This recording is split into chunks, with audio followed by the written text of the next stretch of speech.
of Champion Your Inner Game system. And I have lived a lifetime of a negative madhouse of thoughts in my head that said things like, you stink, you're worthless, you're no good, you'll never create the dreams that you're wanting, you'll never be bring forth the creative ideas you desire, and certainly not achieve the financial success that you're desiring in your heart, know you can create. Well, I had these problems until the Champion Your Inner Game system was birthed. And in that, I now am coaching many people that are elite athletes to professionals to turn their lives around. And it's something I'm extremely passionate about because of the incredible success of this system and how quickly it works to transform people's lives. I'm very honored to be part of the Funding Stack Summit coming up on June 26th and 27th. Hope to see you there because I'm going to be talking about how to turn your doubts inside out, how to realize that your doubts are your friends and not your enemies. Also, I'll be discussing that how to dissolve these negative thoughts permanently in your life. And to also, one of the top realizations is that when you are feeling these doubts, you're probably closer to your success than you've ever imagined. So please tune in if this interests you. I'll be sharing about how to better communicate with your subconscious and conscious self to create the neural pathways to achieving a lifetime of success, joy, and passion and fulfillment. So hope to see you there. Funding Stack Summit, June 26th, 27th. Aloha and a hui ho.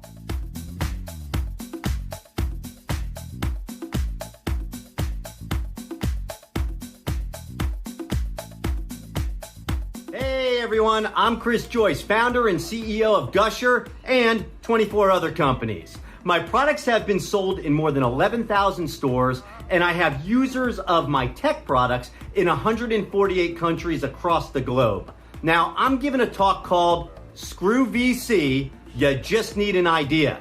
Great title, right? I'm going to cover the ins and outs of how to start your startup without using venture capital, without using angel investors, without begging your friends and family to invest, and without putting yourself in debt. And it works in almost any industry. How's this done? It's called time equity. People join your company in exchange for equity. Everyone rows in the same direction. You don't need capital, you don't need money, and you're able to create and launch your company now. Great ideas can come from anyone, anywhere.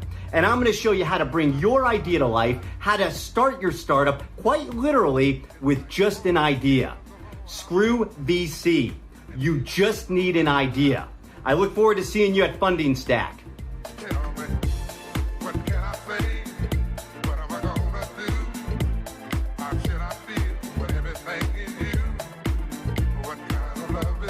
Great morning, Monica Zajtak, financial coach.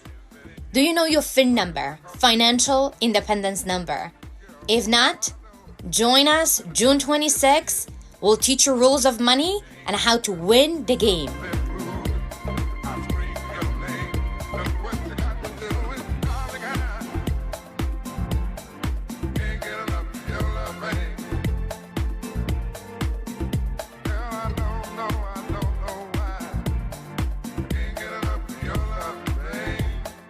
Are you an investor or asset manager wanting to quickly and compliantly raise your first $100 million, even if you don't have a track record?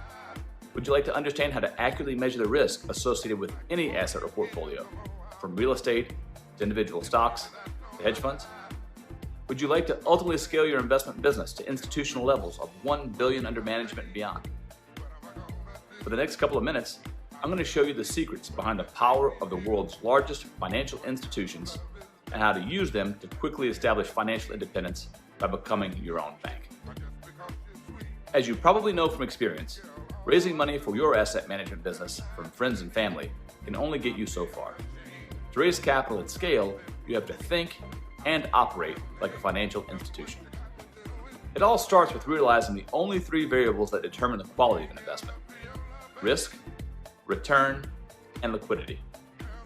If you can generate superior risk-adjusted investment performance, report it with the correct use of quantitative metrics, and validate it with third-party administrator corroborated valuations and annual audits, you can clearly and credibly communicate that your strategy is better than the traditional assets peddled by every financial advisor, and win the battle for distribution on merit.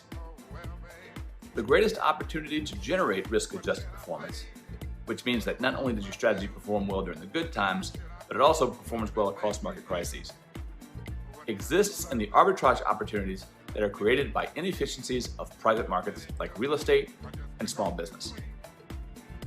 Once you've developed your strategy, even if you're just starting out, that strategy can be back-tested to accurately measure its risk-adjusted performance as if you've been running it for over a decade. Then it's time to raise capital. You can spend hundreds of thousands of dollars hiring wholesalers and key accounts managers that work RIAs and family offices for up to 2 years, or pursue the much more expensive independent broker-dealer route and never raise a penny. The reason for the high probability of failure through traditional distribution is that RIAs and IBDs don't make decisions based upon merit. They make decisions based upon a mix of regulatory fear, personal profit motive, and ignorance. And with each passing day, these traditional distribution channels get one step closer to going extinct. If your risk-adjusted performance is strong enough, you can use innovative feeder structures like funds of funds and investment clubs organized around a shared risk-adjusted performance appetite to bypass the dysfunctional middleman and directly access the retail capital markets at scale. While this may sound complex, it all boils down to one basic idea: plan for the worst and hope for the best. With a willingness to learn, the rest will take care of itself. I'm Ben Summers, the founder and managing director of Adagio Group. Our firm provides a turnkey suite of advisory, securitization, and distribution services to startup and emerging asset managers to scale them to 9 figures and beyond. And I recently published the book on this subject, The Shadow Banker's Secrets: Investment Banking for Alternatives. For a limited time, I'm making this book available in hardcover with free shipping at an extraordinary discount. You'll also have a one-time opportunity to upgrade your order with immediate access to the book's companion masterclass at an even bigger discount, which includes a private strategy session with me to help you apply what you learned to your specific circumstances. This unprecedented offer reveals the proven Wall Street techniques I learned over my 15+ years of experience as a quantitative alternative asset manager successfully navigating both the 2008 and 2020 financial crises and developing innovative distribution infrastructure dedicated to providing deserving asset managers access to all the capital they can responsibly deploy. This is what it looks like to become your own bank, and this is your one opportunity to do so. Just click the Learn More button below to get started.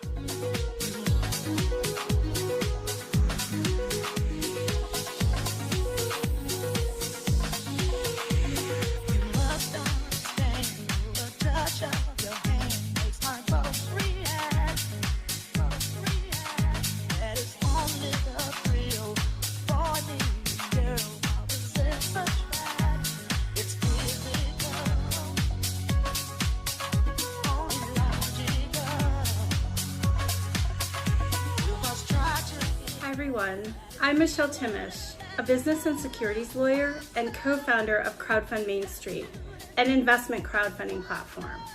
I'm excited to be presenting at the Online Funding Stack Summit June 26 and 27 and hope you will join us. I'm particularly excited to discuss the ways that we can leverage investment crowdfunding as a tool for financing the kinds of companies that are innovating solutions to our most pressing social, economic, and industry ills.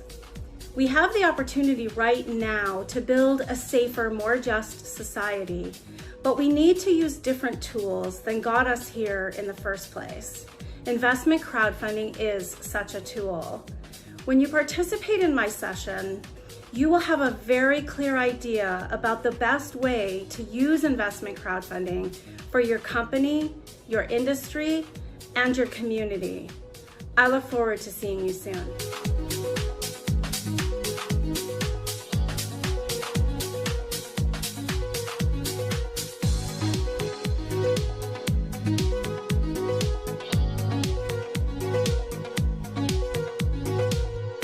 Hi, my name name is Ryan Neris, owner of Archimedes Group. I was able to achieve both time and financial freedom by buying and operating mobile home parks. In a mere 5 years, I've purchased 14 mobile home parks spanning roughly 1,400 lots, all for a purchase price of about $30 million. But here's the thing, I did it with nothing. No money, no network, and no experience. But most importantly, no excuses. I am utterly passionate about helping others taste that freedom of owning your own business and having financial freedom.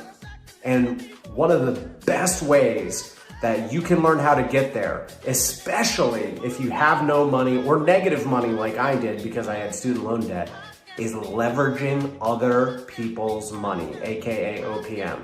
So if you tune into my speech, what we're gonna talk about is how you can find investors and achieve financial and time freedom by leveraging OPM.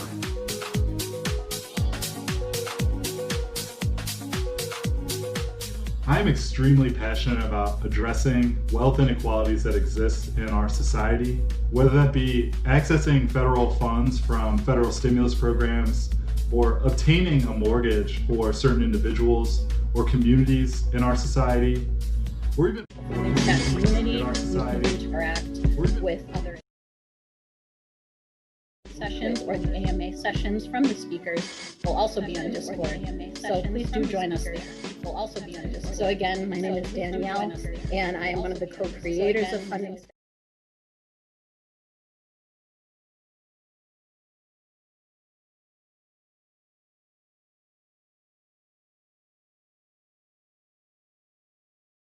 Whom we would not be able to do this.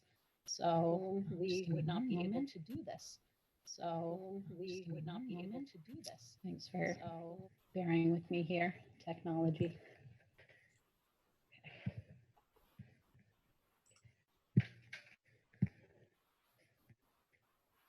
Okay. So again, I just want to thank our core partners. We have CSC Leasing with us, Idea Financial and OmniSync. And I also want to thank our supporting partners as well. We really, really could not do it without you all. So we appreciate your patronage. Thank you for also supporting virtual events. This is really a new space, I think, for all of us in a lot of ways right now. So thank you so much. Okay, so let's get down to it, y'all. Wow, we're here, Funding Stack Summit. So again, my name is Danielle. If you didn't hear that before, I am one of the co-creators of the summit. And what I would like to do is I would love to bring my other co-creator, G, out here. G, can you pop on the screen? Hey, everyone. Hi, G. Danielle, yeah, thank you. Thank you. What an intro. You know, let's sort of take a moment here and say that, isn't this all something brand new we're all trying? Let's embrace it, right? I know, really. Reality, right? Yep. Live casting from wherever we are, you know. So let's say that this is interesting. This is amazing. Yeah. We're all in the learning process. And Danielle, wonderful intro. Thank you. And thanks for bringing all the energy in, and thanks for introducing me. Of course. Yeah. I was really wanting to tell people, you know, the reason why, you know, we started this venture, G, you know, when G and I met, you know, we were talking about a lot of the businesses here in San Francisco and really how a lot of them start, and not just in San Francisco, but this can be said for anywhere. But, you know, we were looking around and we were saying, you know, these businesses start, you know, and maybe at most they go 5 years and then they fail. So why is that? You know, like why are these businesses not lasting longer than a few years? And what we really realized in a lot of our conversations is that people in general, I think a lot of people lack financial foundation, right? They lack the knowledge that's needed to create that financial foundation. And, you know, there can be a lot of reasons for this, but I think one of the core reasons is that either they are told the wrong kinds of financial information, right? The information or the tools that don't really work for them. And they're kind of told it in a language that they don't understand, right? I mean, let's not beat around the bush. You know, finance is complicated for a lot of people. And, what G and I really realized through our conversations is that we need a place for people to gather to really get not just the right tools that they need, but some of the alternative tools that are out there, with this data and technology that we have now. We have access to so many more tools and people than we ever have before. So we wanted to bring in the experts that really did things differently. We wanted to bring in people that started businesses without any capital, people who started their businesses, not getting capital from the traditional banking system or venture capitalists. We wanted people to know that there was a different way, right? Whether you wanted to invest in businesses or you wanted to actually raise money to start your own business. And so really what we want to do is we want to democratize the access to capital for everyone. And we want to empower, different business owners, leaders, investors, really in this community and work together to make it happen. So really that's how I feel about it. And G, I'm sure you have, some amazing words. Amazing. You couldn't have said it better. Yes. We've built a community for people in the alternative finance space. So let me give a little bit about what is alternative finance. Alternative finance is something that has been happening outside of the traditional finance, that is banks and traditional markets, regulated markets. So most of the innovation is happening in the alternative finance space. So not a lot of people know about this, and not a lot of people understand the different financial services and products out there that can help entrepreneurs, business leaders access to capital in this time of the pandemic, when most businesses have run out of cash flow. They're being looking for capital out there. So for you guys out there, it's such an important time to learn about these different sources of funding and finance. Also, we're also a summit that's going to help you build a solid financial foundation. That's one of the things.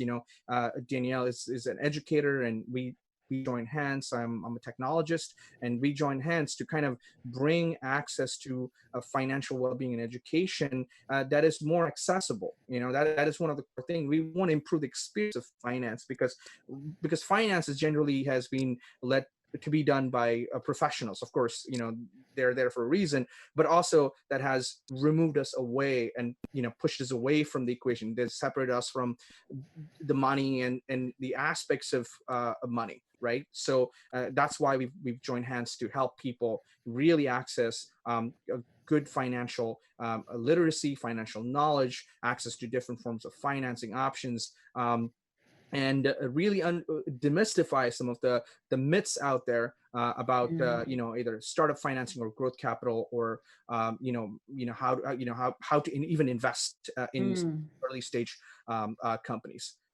Gee, you brought up a good point, and something that you pointed out. There's almost like this feeling of separation, right? Like a lot of us are kind of separated from our money or from the knowledge. Meaning like we have these myths saying, oh, I can't invest with the little money I have, right? Or I'm not sure. I don't understand how to manage my money. And really, to remedy that, I think, is connection, right? Connection and the right kinds of access, not only to the tools, but to the language too. And I have to say, throughout this whole process, I have met some amazing people. I mean, our speakers, of course, and our core partners and our supporting partners, like all of these people that have joined with us, I've really enjoyed conversations with them. I'm learning so much. I mean, really what I've learned is that there are people out there doing this right now. And, some get, some visibility and recognition, but really we wanted to bring these people together because we truly think that if we can connect with one another and understand, what the needs are, then we can really do anything when it comes to finance and beyond. So, that's my feeling on it. You've said it wonderfully, right? We've realized that our own partners and are in the market to help people, right? They are there to assist people. It's just that there's a barrier, there's a language gap, there's the education gap. So that is why Funding Stack Summit exists, is to bridge the two sides of the marketplace, right? The people who are needing the capital, or needing the financial services, needing the financial knowledge, and the people who are willing to provide it. And bear in mind, our speakers come from prestigious institutions that have existed. They've provided financial knowledge, they've provided capital for decades, and we were able to bring them, and they had this all this pent up information that was waiting to be unearthed. And that's why through Funding Stack, we're actually simplifying the language and bringing you these experts that have time tested tools that they're going to give you absolutely, at no risk to you, right? So right. This knowledge, I would say, I hope you brought either if you're using digital or paper, you're going to take a ton of notes. And I always believe that when I go to conferences, I expect people that I would like to walk away with a lot of information, right? A lot of information that's I can easily apply. And that's what we also want you to do, able to apply this information, able to network and connect with the people in our community on Discord, so that you can kind of move yourself. Like maybe you're trying to start a business, or you're looking for your business, looking for growth capital, and we have our preferred partners who are here willing to help you. So join us in the community, reach out to us, reach out to them, and that's why we're all here. And that's one of the reasons they're supporting even this event, to help entrepreneurs and businesses move on to the next phase, or grow their business, or grow their idea. Yeah, and I think, the last piece I'll say, because I know you're going to give us a little glimpse into the next 100 years of finance. So that's coming up in a minute, yeah, that's coming up. So hang tight. But I wanted to say too, we are living in a very, really unprecedented time. I know it's been said time and time again. But truly what I think this means, for us and really everyone is that, we do need to do things differently. There's a lot of systems that were in place that just aren't working anymore. And I think, this is a step toward how can we really kind of create different systems, right? How can we really change the way we look at our finances? How can we change the way that we talk about them, and ask for what we need, right? When it comes to that, how can we understand these new tools? And so I just think it's, outside the box thinking or creative thinking, I think has always been important. I'm a creative, so, I really do believe that everyone is a creative being and they have that ability. I think that what was maybe missing, like G said, we're hoping to be that link and really empowering you to say, hey, like, there are people that have done things differently. You can learn from them because we have them here. And so, I just wanted to put that out there because I think we really are coming into a different time. And I mean, I know I've learned a lot, G. I know that, you've learned a lot. We've learned a lot together. And I'm excited to keep doing that. Honestly, I don't want to stop. So I think learned a lot is an understatement, by the way. We're learning a lot. We literally, we were literally about to be wiped out because of this pandemic. Because the last 4 years we've been hosting physical events in the emerging finance space, and we were at a point where we thought we wouldn't be able to do an event. But we had a bit of forethought in 2019 where, we were really, because our mission was access and reach. So we were thinking, how do we reach and access people? So we had plans for doing a digital live stream, and we had started moving in that direction. That forethought really what saved us from, not shutting down this event. And behind at the same thing, I know a lot of people had to postpone their event or whatnot. We were right on time, same June, like on clockwork, because we really believe in the mission of access, and that gave us the forethought. And of course, Danielle has been an amazing partner, my co-founder, my business partner, and of course the production team and all these people had to rethink how we have to orchestrate ourselves, and so many people had to come together to do this. By the way, I mean, it is no, I can take a very little credit for this. The people that have supported this event, ImagineX Production, and my production lead Rick, and people in the community, Mario, who's doing this broadcast for us. So many people had to retool themselves instantaneously to do this event. And of course, through this process, what we've learned, we're actually going into a new territory of live events. And in fact, our business model is officially changed only to host live events, and we will no longer be hosting physical events anymore. So we really changed our business model, and we're growing. We're moving towards a new era. So I'm humbled. I am actually ecstatic. It's so many mixed emotions, and of course, we're learning. So bear with us. We are trying to work this out, and we're trying to get really efficient and productive in what we're trying to do, and give you the best experience possible. Well said, G. Yeah, thank you for being here with us in this moment, everyone. It's truly just a special moment in time, and there's this moment in time, and then there's the next infinity moment. So, G, please take it away. What is the next at least 100 years of finance look like for us? Absolutely, I'm delighted to. All right, here we go. All right. I hope everybody can see my screen. My name is G. Sivalingam. I am the co-creator and co-founder of Funding Stack Summit. I'm here in front of you as a technologist with over a decade of experience in the technology field, working in areas such as cloud, financial technology, and emerging technologies like blockchain and digital ledger technologies as well. So over the years, I've found myself at the crossroads of finance, data, and technology, and that has driven me to towards helping other people integrate such solutions into their business. So I'm here to talk about the next 100 years of finance and why we should really think about the next 100 years of finance, because we're at a crossroads where we have to rethink almost everything, how we do business and how we operate and how we actually create value in the marketplace, right? Because fundamentally that's what it is. Finance is really the orchestration of value and the orchestration of transactions and keeping track of them, and that's really what. And by the way, finance is about dates back about 11,000 years.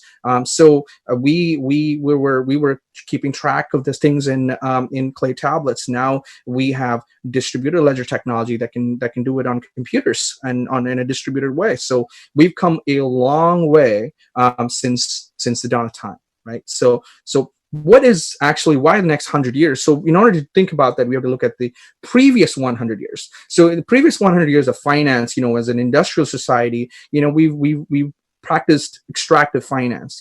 Finance was meant to extract value, right? That is really what we did, and that's what finance was. And we have set up a lot of systems and tools in place to practice the extractive finance systems. So in the next 100 years, as we see that we will be moving into an era of regenerative finance, where we will see modern technology play a more important role than ever before for us to realize amazing potentials and opportunities. Finance plays a very pivotal role in this, because without the flow of capital, without the orchestration of transactions, really ideas and values and all those can be created. So it's crucial. It's almost I would say it's an important piece. So once again, my name is Gopinath Sivalingam. I'm the co-creator of Funding Stack Summit. So I'm going to briefly go over why we're hosting the summit in a quick bullet point, so that people can have an understanding of why we're doing this. One, we feel that there's a generation of audience who haven't been reached before. That means that they don't have access to financial literacy or financial education, and they really lack access to any kind of wealth building tools. So that is one of the key core pillars of ours, is to reach a generation of audience who haven't been reached before. It's very important for us, right? We want to improve the experience of finance. Finance is stressful in most times, because that is how we've been brought, and that's the relationship we've been built for most of us. So we want to improve the experience of finance for entrepreneurs, investors, and individuals. So when they come together, there's transparency, and there's a level of certainty, and of course there's a mechanism for interaction and value creation, right? And the last the most important point for us is that the various financial investment services and people in this space who provide those services need to really understand and connect with the audience. I think that is the key part for us, is that I think financial providers and service providers will have to become also like digital marketers, meaning that they need to understand their audience. Because the field is too wide, so and there are way too many products and services out there, so we have to really understand the audience and the audience needs and the demographic changes and whatnot. So that's why Funding Stack Summit really exists, to provide this as a platform to everybody involved in the alternative finance space, right? Why should the world of finance excite you? It's a very important point, because we're at such a pivotal moment that this is, I would say, the biggest opportunity that you will ever hear or see in the next 100 years, because finance has really been stuck in the disco age, right? And so that's what I always say. Finance has been stuck in the disco age. And in fact, I'll give you a very small statistic. I think you will like the U.S. Federal Reserve claims it's $150 billion is being spent annually by U.S. companies in issuing paper checks, right? So the space of finance is still in the paper age, and a lot of the digitization has yet to happen. So that has caused a lot of friction, and we do things the very old school way, because it is a conservative space and it's a highly regulated space. So we have to practice a lot of diligence, and of course with it comes a lot of paperwork, right? So but with the proliferation of not only with centralized and decentralized financial technologies, that we could see this industry going further, able to connect people across multiple verticals, able to connect businesses across multiple verticals, seamless transactions and cross-border transactions. So you can think of the global finance as right now, almost you can compare it to a two-lane kind of system. As we usher in the next 100 years, you will see finance turning into superhighways that connects global economies, and trillions of dollars of transactions will be exchanged between countries, right? So we will become a more fluid and a more responsive financial ecosystem, and that's where we're heading towards, right? So the space of finance, if it doesn't excite you, it must excite you. So why should it excite you? So there are a few trends and that I'm bringing on as indicator that why this space must excite you.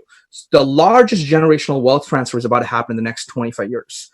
But $70 trillion of money will transfer between two different generations. So this will happen in the next 25 years. That means that as wealth gets transferred, the way that wealth gets used will also change. And you will notice that the way investments are being made will not follow a certain trend.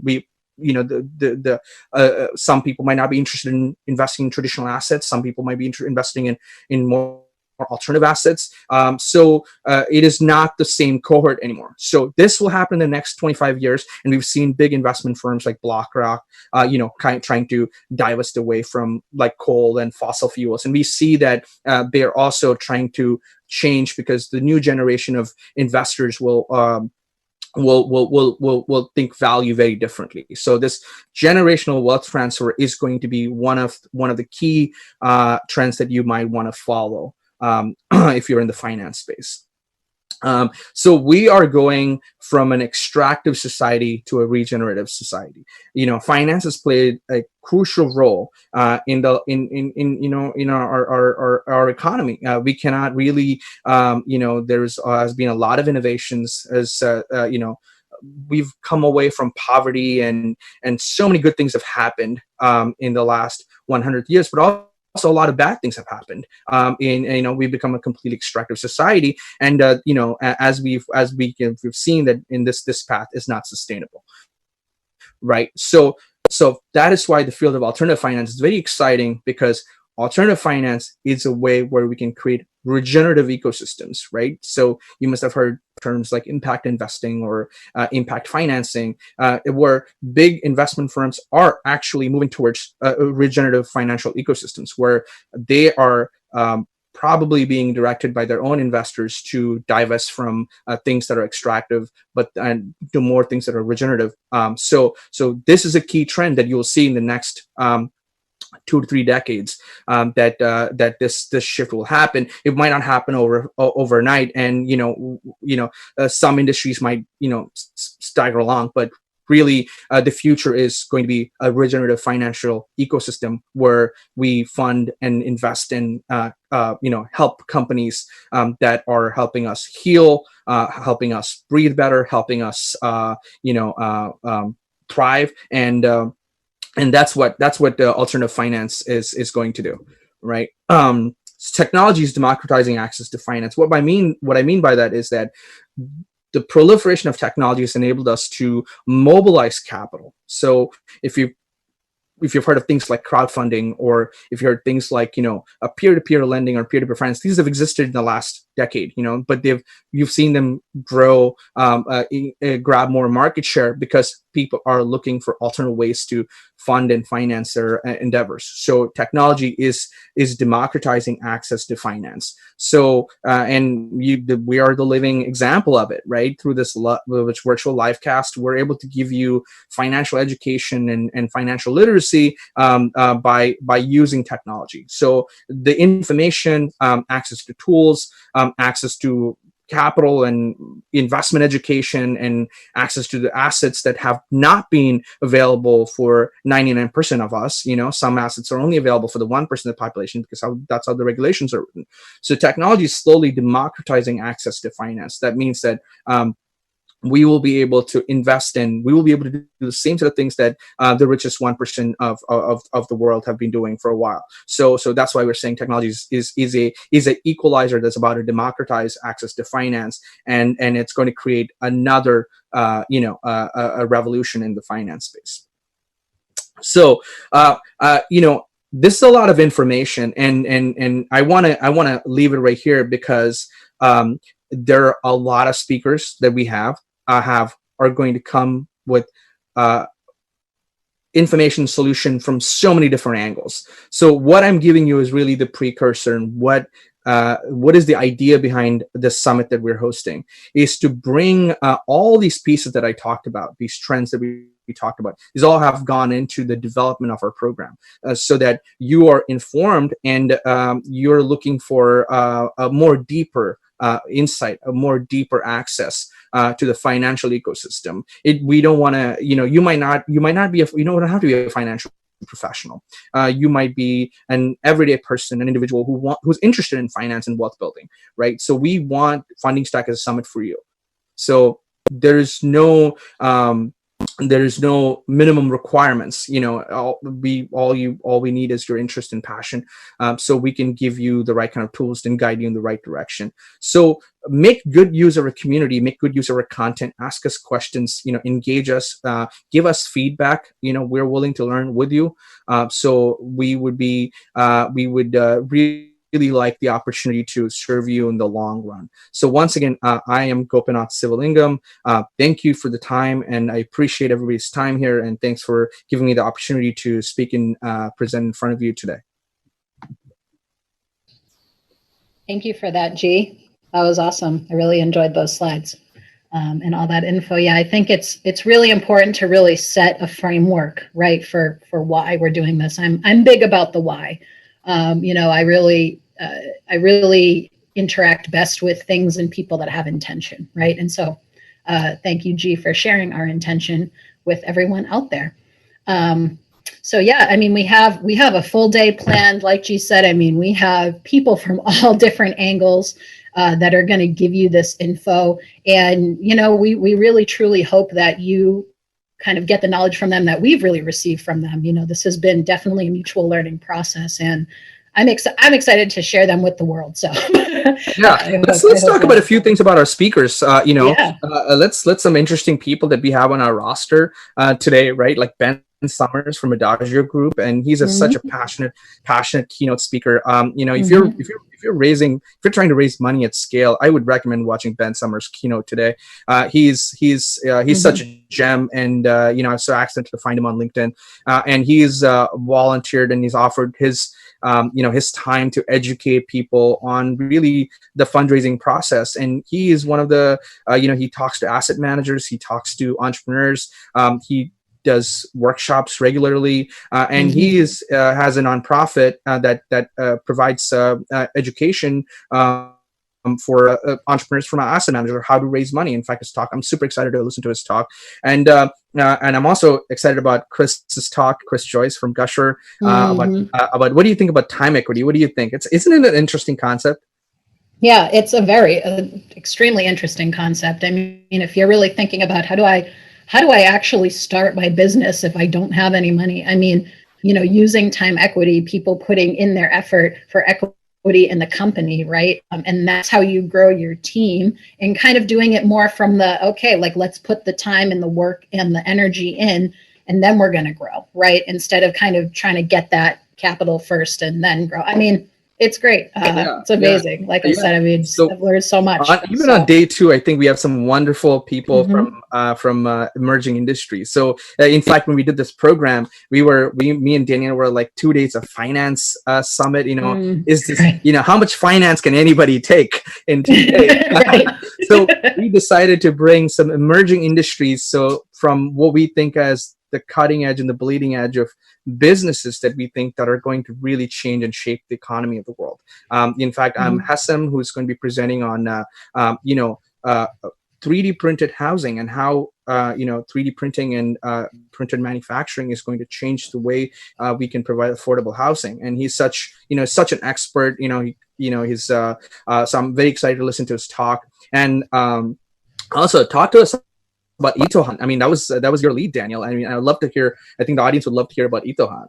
Oh yeah, Itohan is wonderful. So she is an assistant professor at the University of Texas and is really passionate about environmental consciousness, and specifically hydroponics and vertical farming. So I will let her tell you a little more about that. But really, the reason why we wanted to have Itohan and people like Itohan speak on that is because with the information that you will get on how to really invest in businesses that you care about and how to raise capital to start businesses that impact the world, we also need to showcase the kind of emerging trends or emerging businesses that are already addressing, some of the kind of global issues we're facing, right? And I think regenerative food, will definitely address that. I think hydroponics will definitely address that, vertical farming, because we just need to think about how the world is going to look kind of from here on out, right? Sustainability is key and so important. And so we wanted to really bring people on the second day to show everyone how important it is to invest in these businesses and to really connect with people who are in these spaces, because we're going to need them, at some point. And so this is, I think, just kind of our first step in doing that. So yeah, I mean, it's exciting. So, I kind of want to just keep going with the flow here. I want to give you all a little layout for the next few minutes. So at 10:45, I will be going on Discord to host a little guided meditation for anyone who's interested in that. That's going to be done in the decompression session room. So the Discord link should be posted in the chats now. If you haven't signed up, please do. We'd love to see you there. So in the next few minutes, we're going to just be taking a short break. And if you want to join me on Discord at 10:45, I'll be in the decompression session room. And then at 11, we have Ben Summers, who's our first keynote speaker. So, sign up for Ben's talk if you haven't already. He's like G mentioned. I mean, he's really starting it off right. So I'm excited for that. Yeah, do check out the link. Go ahead. We should also talk about, this is going to be 2 days, right. Make sure to stretch, drink a lot of water. Yes. Right. We're going to be hanging out together, right? That's why we have created the Discord community where you can hang out. We've created all these different rooms where, one of the things that we've done is that we've recreated the experience, the physical event experience. We don't want to make an apples to apples comparison, but through Discord and in these different platforms that we're using, that we want you to feel closer to what we're doing, right? Walk into those rooms, interact with people, get on voice and video communications, tap people on the shoulder, talk to them, exchange business cards, right? Do everything you would do. We have every capability to do it. You can have the same serendipitous moments that you would have in a physical event in our platform, and that's how our summit has been designed to. So join us on Discord. We have a lot of interesting things. Also, check out Keisha. Oh yeah, I was just going to say Keisha. Tell a little bit of Keisha before. I think you will do better than awesome. I do. Keisha's great. So yeah, I'll just give you, because you'll see a room in there that says tarot card readings with Keisha. So I went to school with Keisha, and Keisha is really also passionate about really access to information when it comes to finance. So she does post about that stuff a lot, but I think her true passion is using astrology and people's charts and reading people's birth charts to really kind of point out their strengths, maybe where they need to kind of do some work. I don't like to say weaknesses. I just say we're working on it. But yeah, Keisha is great. So if you want to pop in, it's just kind of a suggested donation. She was really, it's really great of her to kind of put that model together. So she'll do it for free, but it's really a suggested donation, so you can Venmo her. But when you go into the room, it looks just like a Zoom room. So when you go into that Discord room, put your video on, mute yourself, and you can give her your information, and she'll work up a chart for you and kind of talk to you a little bit. So that's just something different, I'm excited. I'm excited to do it. By the way, I'm going to do it. Great. The future of virtual selling, right? It's just crazy. We can do everything we want right here. And thanks again, Rick, and everybody behind the scenes. We appreciate it. Let's go crush this. Let's do it. Yeah. So yeah, take a little break. Join me at 10:45 on Discord, and then join Ben's talk, the keynote talk at 11. But we'll be back with you. See y'all.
You know your business better than anyone.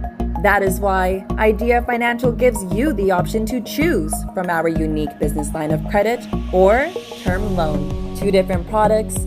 You decide which one works best for your business. Visit ideafinancial.com to start your risk-free application.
wondered what it's going to take to move your business idea forward?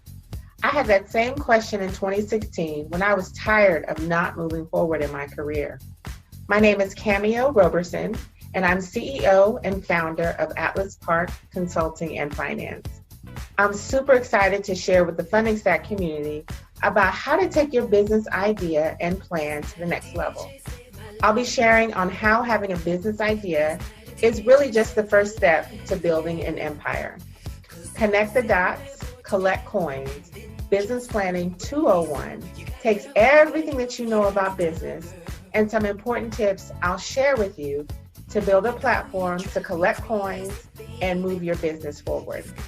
When I started my own planning process, I really had to take a hard look at what services I could offer conveniently, meaning virtually in my case, and at a price point my clients would pay for.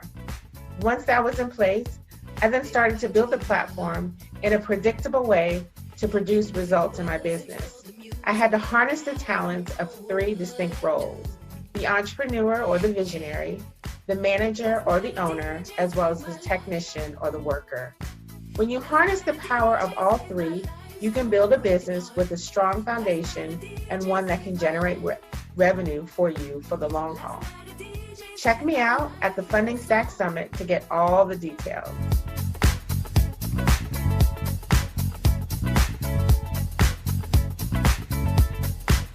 You know, I hopped into my car, didn't get very far, no.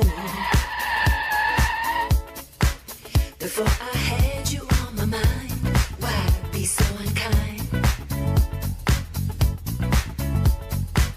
Aloha. Do you wish to be financially successful and yet fears, doubts, and insecurities get in the way? They either stop or slow you down to achieve the success that you know inside is what you can really create on the outside. Do you ever, when these doubts come about, do you ever feel a heaviness in your body? Do you ever feel a constriction in your belly? Do you ever feel from those fears coming up, maybe a constriction in your throat, or it's hard to think straight? If this happens to you or any of these, I can totally relate and empathize to your pain. You see, my name is Kerry Valentine. I am the founder and CEO of Champion Your Inner Game System, and I have lived a lifetime of a negative madhouse of thoughts in my head that said things like, you stink, you're worthless, you're no good, you'll never create the dreams that you're wanting, you'll never be bring forth the creative ideas you desire, and certainly not achieve the financial success that you're desiring in your heart know you can create. Well, I had these problems until the Champion Your Inner Game System was birthed. And in that, I now am coaching many people that are elite athletes to professionals to turn their lives around. And it's something I'm extremely passionate about because of the incredible success of this system and how quickly it works to transform people's lives. I'm very honored to be part of the Funding Stack Summit coming up on June 26th and 27th. Hope to see you there because I'm going to be talking about how to turn your doubts inside out, how to realize that your doubts are your friends and not your enemies. Also, I'll be discussing that how to dissolve these negative thoughts permanently in your life. And to also, one of the top realizations is that when you are feeling these doubts, you're probably closer to your success than you've ever imagined. So please tune in if this interests you. I'll be sharing about how to better communicate with your subconscious and conscious self to create the neural pathways to achieving a lifetime of success, joy, and passion and fulfillment. So hope to see you there. Funding Stack Summit, June 26th, 27th. Aloha and a hui ho.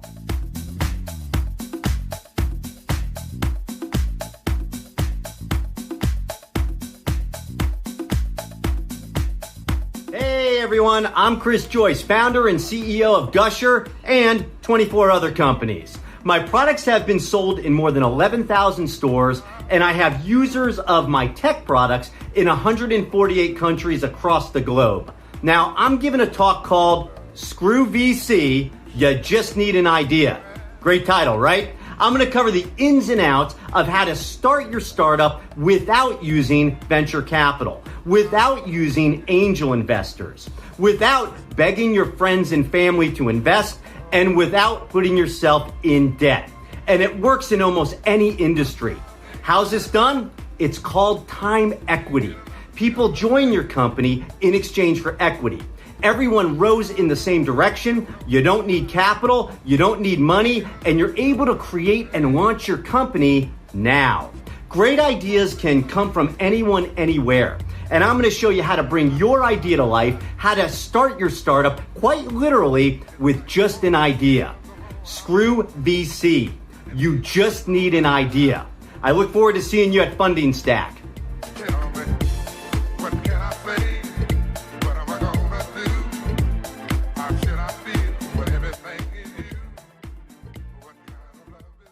Great morning. Monica Zaitag, financial coach.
So tune in. All right, Ben, take it away. Thank you, Danielle. I get set up here real quick.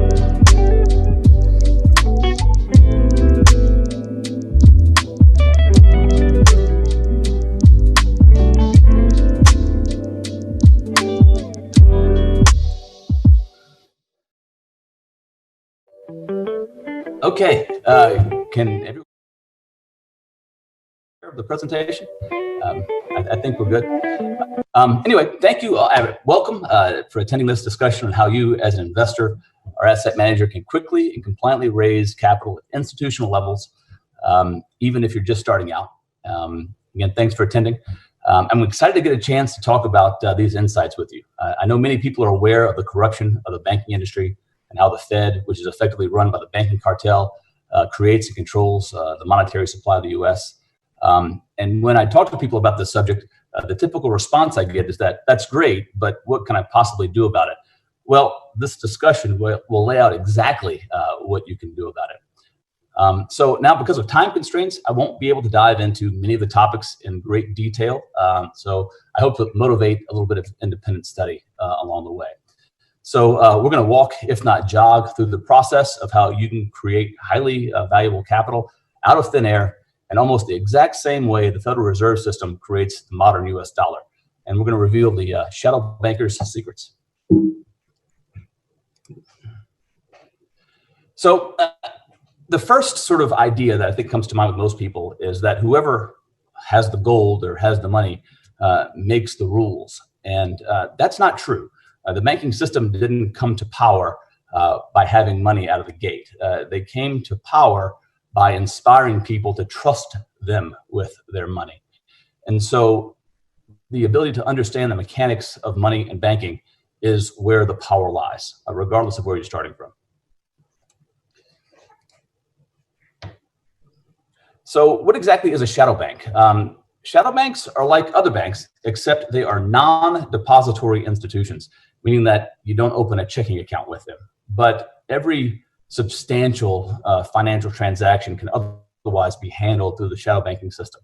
And so a couple of examples would be investment banks, hedge funds, and other financial products and vehicles.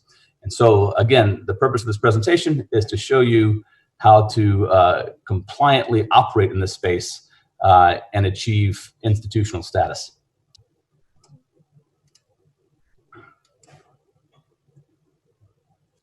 So who's this for?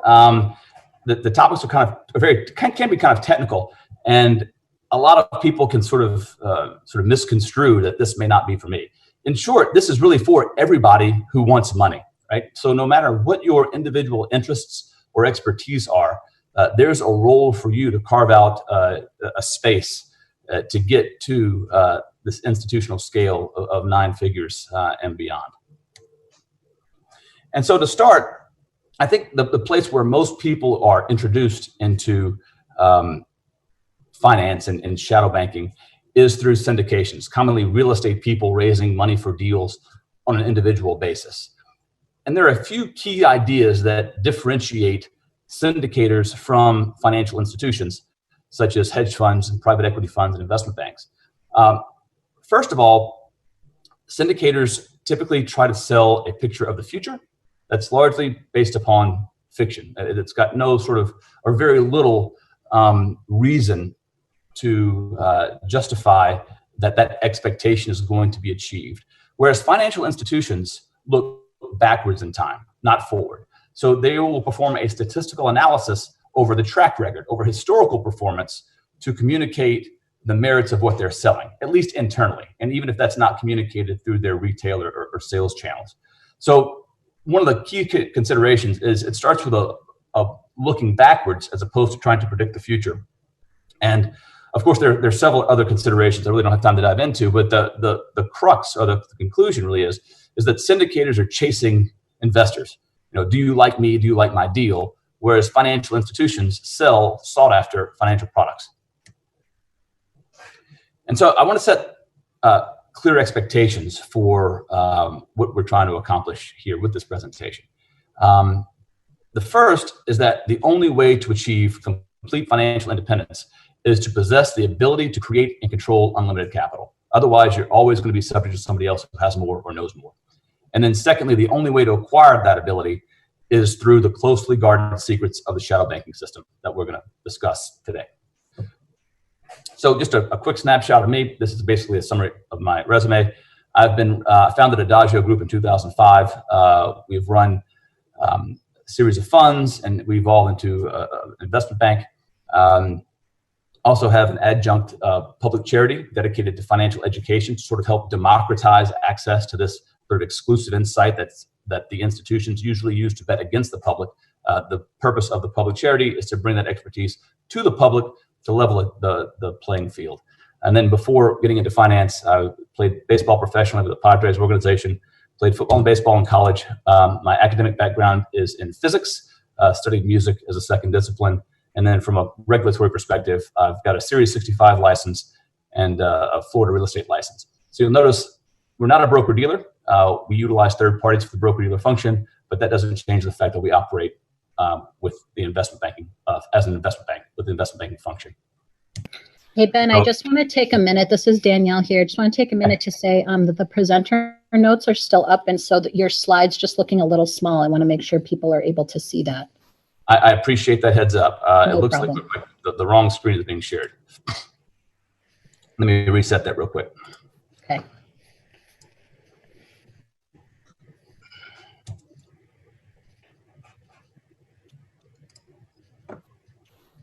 I didn't know you played professional baseball. I did. That really defined who I was for a very long time. That's right. And it was quite an effort, actually, to refine that sort of motivation to get up in the morning to really make something happen. So amazing. Let's see if this doesn't help the situation a little bit. Can you see the right screen now? Looks great to me. Awesome. Thank you. All right. Yeah. Sorry about that. So anyway, yeah, and this is probably a good slide to switch over there because this is basically the FINRA IARD system that houses our licensing and sort of demonstrates sort of the public disclosure and access to look up information about the financial services entities within Adagio Group and effectively the timeline of our evolution. So like I mentioned, we founded Adagio Group in 2005, managed our fundamental fund was, our primary fund was Residential Income Arbitrage Fund through 2015, and then evolved into a boutique investment bank after that. And as an investment bank, our particular focus is on creating better risk-adjusted performance by securitizing alternative asset managers who can generate better risk-adjusted performance than what's otherwise available through traditional markets. And again, the core business there is to take emerging and startup asset managers who have the potential to do well and provide them access to the capital that they need to fulfill their strategy at its potential, which is typically 9 figures and beyond. And so typically for us to do that, that's a 7-figure proposition. And this, again, presentation, the intent is to cover and go over all the mechanics that are employed to get there so that, and hopefully that you can take this in addition to a little bit of independent research and get there on your own. And I published a book on the subject. So The Shadow Banker's Secrets, Investment Banking for Alternatives, sort of a culmination of that experience. Quick stop for legal disclosures, right? So long story short, this presentation doesn't represent legal advice, investment advice, or tax advice. And anytime you're engaged in a highly regulated environment, it's important to retain your own professionals for guidance in that regard. So the presentation, the crux is broken down into 3 shadow bankers' secrets. The first one is the investment bank, the secret investment skill that made top shadow banks over 20% during the 2008 financial crisis and every year since. The second is the shadow banking secret to create capital out of thin air and become your own bank. And the third, the shadow banking secret to save you from unknowingly breaking the law as you raise money for your investment portfolio or business. And I can tell you, it doesn't matter how much experience you've got or how much AUM you have, most sort of hardcore financial firms are breaking some sort of regulatory or securities issuance rule as they raise money, and the penalty is draconian. So the first idea, right? The first sort of secret. How do you generate substantial performance, and how do you communicate it? What does that even mean, right? So it all starts with this one fundamental question: what does risk actually mean? Risk is a number. It's the probability of loss weighted by the potential degree of that loss. Risk is not a feeling, it's not a relationship, and it's not a story. It's a number to be calculated. And with a fairly complex set of mathematics, the risk-adjusted performance measures do just that, right? And so when most people talk about investing, they have no problem talking about return as a number. I need X number of percent, 5% of my money, 10% of my money. They have no problem talking about liquidity as a percentage or a number. I need my money back in 6 years or 1 year or 6 months, whatever, right? But when it comes to risk, which is the most important variable, the one variable that differentiates investing from gambling, the conversation immediately deteriorates into storytelling. And that's kind of by design, right? It allows the big banks with the people who understand this stuff to structure investments to effectively bet against the public, and their army of sales staff called financial advisors are sort of left out of the loop here. Again, on purpose, right? It's just like a car salesman. If you sell BMW, you work at a BMW lot, you're indoctrinated that BMW is the best, and you're told exactly what you need to know to enthusiastically sell BMW. Financial advisors operate under the same paradigm, just with a little bit better licensing and vernacular. And so when it comes to risk measures, it's one thing to utilize the risk calculations to measure investment performance during normal times. And we'll say 2013 through 2019 might be normal times, which it's not, but that's a different conversation. But what's more important is the tail risk, or what happens, the catastrophic events that occur less frequently, like financial crises.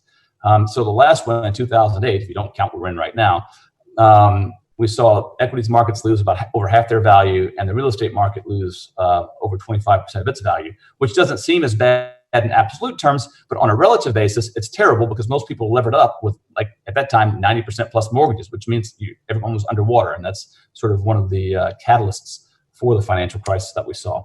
And they happen to occur every 10 years, despite how people think, right? Like everybody's like, oh, I did great for the last 6 months. It doesn't matter, right? Because people tend to have a longer than a 10-year horizon. It doesn't matter how rich you are if at the end of every 10 years you're going to lose it all, right? So it's very important when you're developing an investment strategy to not only design a strategy that operates well during normal times, but it's also properly positioned when these inevitable market crises that tend to occur in more significant magnitude with each iteration come to bear.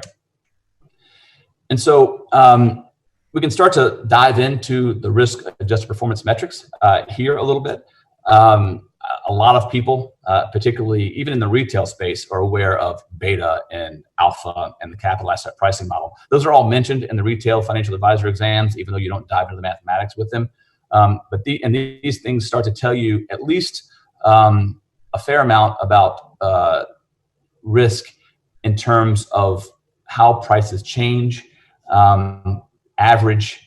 From a statistical perspective, these are the first two statistical moments of risk. Let me back up a step and just say the most common metrics are listed here. There are more metrics that are required to give you a more complete picture. But the idea of risk as a number can be sort of intuitively communicated through the flip of a coin, right? And so if I told you I would give you $2 if you accurately predicted a coin flip, what would be a fair bet? And most people sort of intuitively know that if I bet $1 on a coin flip and get 2, that's fair. So if I told you I'd give you more, that would be a good bet. If I told you I'd give you less, it wouldn't be. And there's mathematics behind that. And this happens to be the most simple example of the math. And it works out as is sort of demonstrated in this slide. If you were to bet $1 and the chance of winning is 50%, you take the amount you're going to bet or invest, you divide it by the probability of the positive outcome occurring, in this case, 50%. And that tells you what the fair price of the investment would be, or what the fair bet would be. So in this case, $1 divided by 50% is $2. So when it comes, a slightly sort of more complex, but not terribly complex example is the case of a lottery ticket, right? So without diving into the math, it's similar to the flip of a coin, but suffice it to say that in the old school Powerball, the way that was constructed, the average jackpot warranted that a lottery ticket should cost 14 cents to be fair. The lottery tickets cost $1, which means the lottery corporation profited 86 cents on average for every dollar gross profit that was spent on buying lottery tickets. And that's not a bad proposition. So again, you can start to see this idea of investing in gambling and measuring risk-adjusted performance and its importance in determining how and what to invest. And here's a great example of why the lottery ticket's a bad deal. It's a 14-cent bet on a good day, right? And everybody's paying $1. It's gross. You're paying 6 times more than you should. So those are the basic idea. That's the basic idea around the probability of outcome. But there are more issues to take into account. And specifically, from a statistical perspective, from a technical perspective, these are called skewness and kurtosis. They're the third and fourth order of statistical orders. And the example of a soldier, the military, is a really good one to highlight this, right? So if you're just looking at the probability of an outcome, that tells you something. If I go to war or if I enlist in the military, the chance of me dying is very small, right? We're not at war often enough. The chance of being deployed into a hot zone are relatively small. The chance of being killed are relatively small. So the chances of winning and winning in the military is collecting your salary and coming out uninjured, right? The chances of winning are very, very good.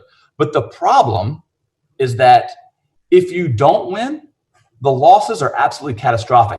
You die, right? So the downside is infinite, but the upside is capped at a modest salary. So even though the chances of success are good, the relationship between the downside and the upside are terrible, right? So it's a very noble pursuit, but from a risk perspective, it's a terrible idea. So when you're investing, you want to flip that script, meaning that you want to structure investments where the downside is very small under the worst case scenario, and the upside is potentially unlimited. And one example that allows you to do that, if it's structured properly and utilized properly, is an option, right? Your downside is a loss of the option fee, which is relatively small, and the upside is potentially infinite. Now, an option in and of itself is useless. It's how do you use it properly with the right asset class, structured with the right terms to make it valuable. But that structure is a vehicle that allows you to take advantage of this sort of asymmetry between the upside and the downside. And then the fourth statistical moment is kurtosis, tail risk.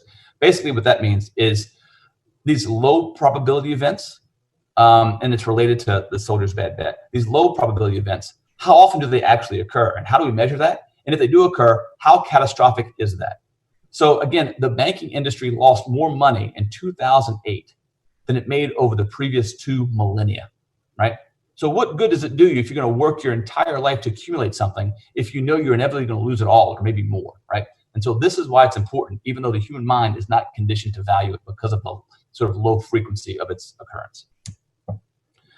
So all the math is pretty complicated. One thing that we did is I developed a risk rating matrix that took the most informative risk-adjusted performance metrics and built them into a 9-box matrix to clearly and sort of cleanly communicate the value of any investment. Now, for the more technically oriented people, maybe if there are any quants out there, the measures that are taken into account are maximum drawdown, which tells you how much you potentially lose under any scenario, the Modigliani measure, the omega ratio, and expected return.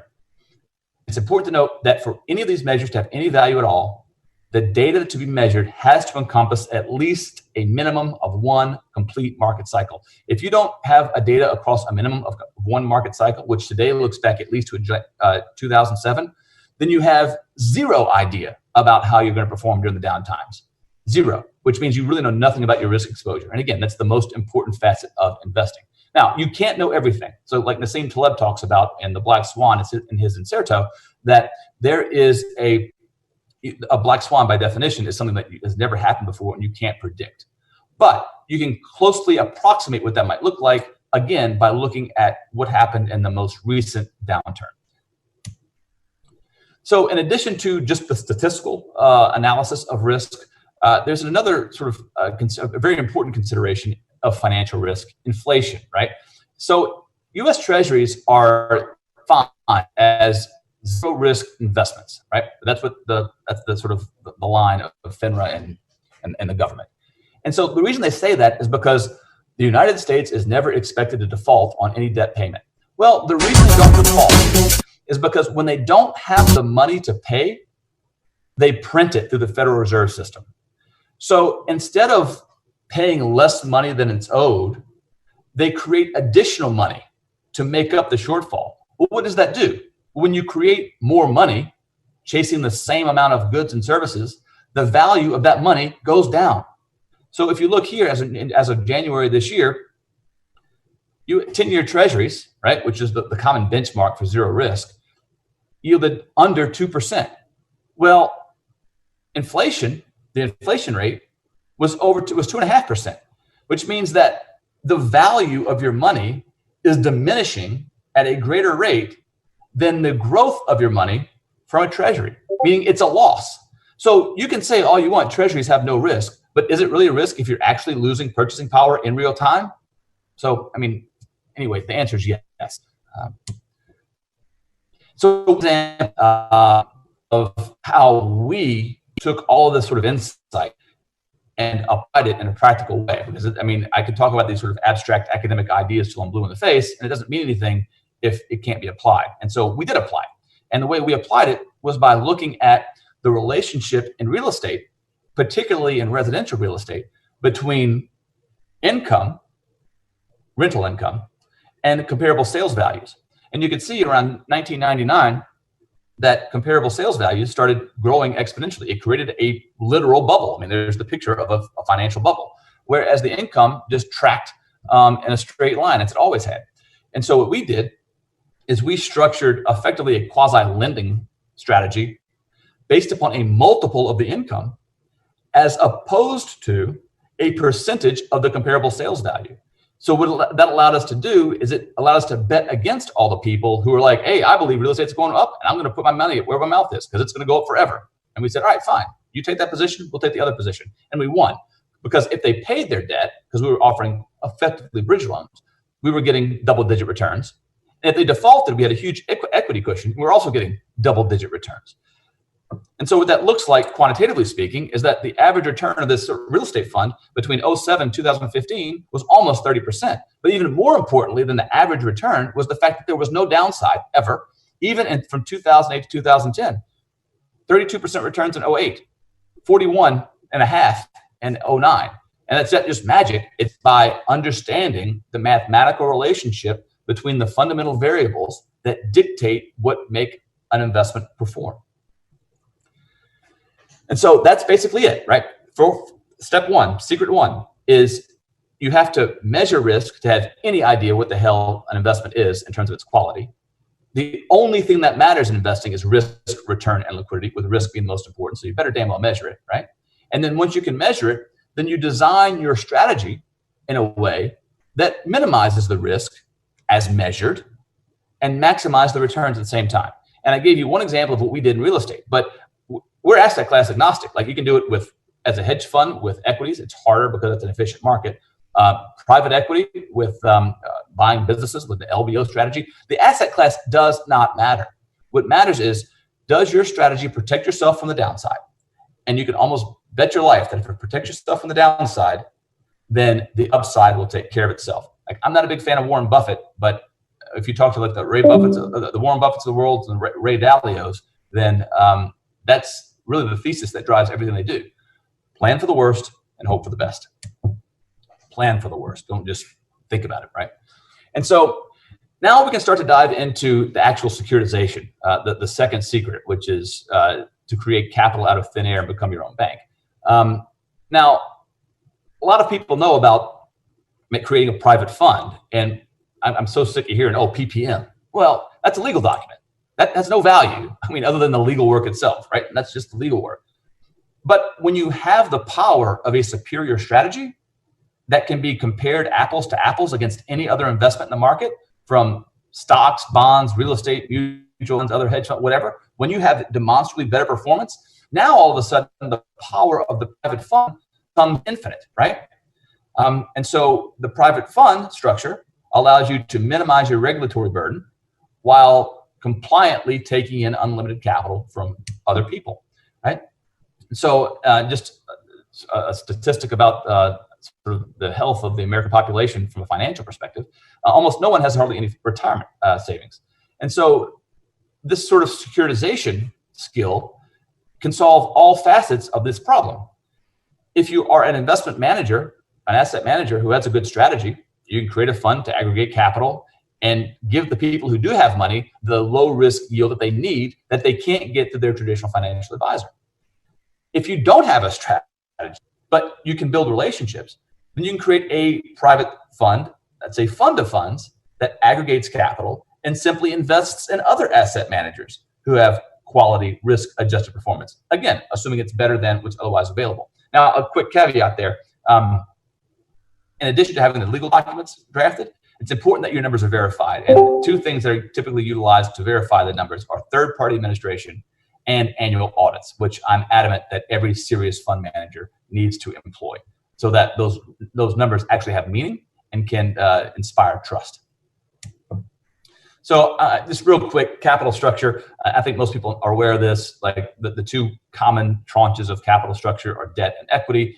As investors, retail investors or otherwise, people are typically looking for growth via equity or income via debt/fixed income. And so it's important to be aware of that in designing your capital structure for your fund. And then the capital markets are where these things are traded. So financial advisors selling financial products is an example of the expression of capital markets, exchanges, etc. Right? Now, a sample portfolio to give you an idea about what you're up against when you're creating a private fund, right? The average return for the conservative portfolio that most every financial advisor is going to peddle is close to 6%. The aggressive growth is less than 10%. But look at the downside. So your average upside is under 6, but the most conservative scenario, you're going to lose almost 20% of your portfolio. If you try to get aggressive growth, which isn't that much better, you're going to lose over half. The point of this slide is that relative to traditional markets, the bar for risk-adjusted performance is very low. And arbitrage opportunities in private markets, like real estate, like private businesses, create extraordinary opportunity that equities and mutual funds don't. Again, this is private investment companies. Three common types are hedge funds, private equity, and venture capital. I don't think we necessarily have time to dive into the details of that. And then I mentioned fund of funds, right? Which is if you don't have your own strategy, you can create a private investment company that is designed simply to provide capital to those who do have a strategy worth allocating to. And you get compensated by providing people access to this performance that they would otherwise have no way of getting to. And then the documents for private funds, a lot of people are already aware of, which is the offering memorandum or private placement memorandum, the operating agreement, and then the subscription agreement, of course. And then the marketing materials are the 2-pager and the deck. And a lot of people think if I check these boxes, I'm good. No, they're just the boxes. Don't be a technocrat. Technocrats lose, right? You win because you generate better performance or you provide access to better performance. These documents are just the conduit, right? The substance of what you do is where the value is derived. And so that's the second facet, right? Is the securitization of your strategy or the securitization of your access to performance via a fund of funds, right? So that securitization, and when I say securitization, a lot of people think just publicly traded. Securitization can be the formation of public securities or private securities. We're talking about private in this case, so it doesn't really matter. But utilizing that insight, the ability to create private funds is the conduit, the vehicle to create the capital, literally create the capital. Those documents are capital. Dollars are exchanged for paper that you created. You created paper, you gave people paper, they gave you millions and millions of dollars based upon an idea and paper. It's literal creation of capital. Now, the third part, which is hugely important, is the compliance component, right? So we can create the strategy, we can securitize it under a private fund, but you have to be compliant or things can go very badly. And Woodbridge Wealth, I think I mentioned briefly earlier that there are several big asset managers, particularly in the real estate space. Real estate people typically don't know anything about finance, and finance people typically don't know anything about real estate, and it just creates a disaster. And this is one example. Woodbridge had raised like $1 billion. They were very arrogant in what they were doing. They had a legal opinion supporting what they were doing from an incompetent securities attorney. And the next thing you know, after 10 years plus, they're wiped out because of illegal securities issuance that ultimately led to other issues. And they're not alone. I can list a handful of them that have all gone down the same road. So if you are not in finance and you're issuing securities,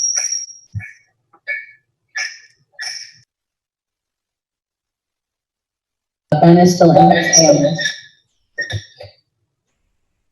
I'm just finishing up. Yeah. So anyway, if you are in alternative finance and don't have a background in securities law, then it is prudent to take on counsel who knows what the hell's going on that front. So this is a list of a few commonly ignored securities law considerations. Debt is a security. You can sort of quickly glance through these. I think the big takeaway here is that most securities attorneys are incompetent. And if you ask 5 different securities attorneys to give you an opinion on a complex matter, you're gonna get 5 different opinions. And so it's very important to find a quality securities attorney to provide counsel, but most are not very good. So it's gonna take a little bit of exploration to make sure you're finding the right people on that front. Last sort of point here is investment clubs. One of the few areas where the SEC has provided clear guidance that about securities is interests in investment clubs that are structured properly are not deemed to be securities. Therefore, if you're administering an investment club, you are not subject to any securities regulation, which provides everyone the ability to aggregate capital without having to worry about compliance issues as long as you don't commit fraud, right?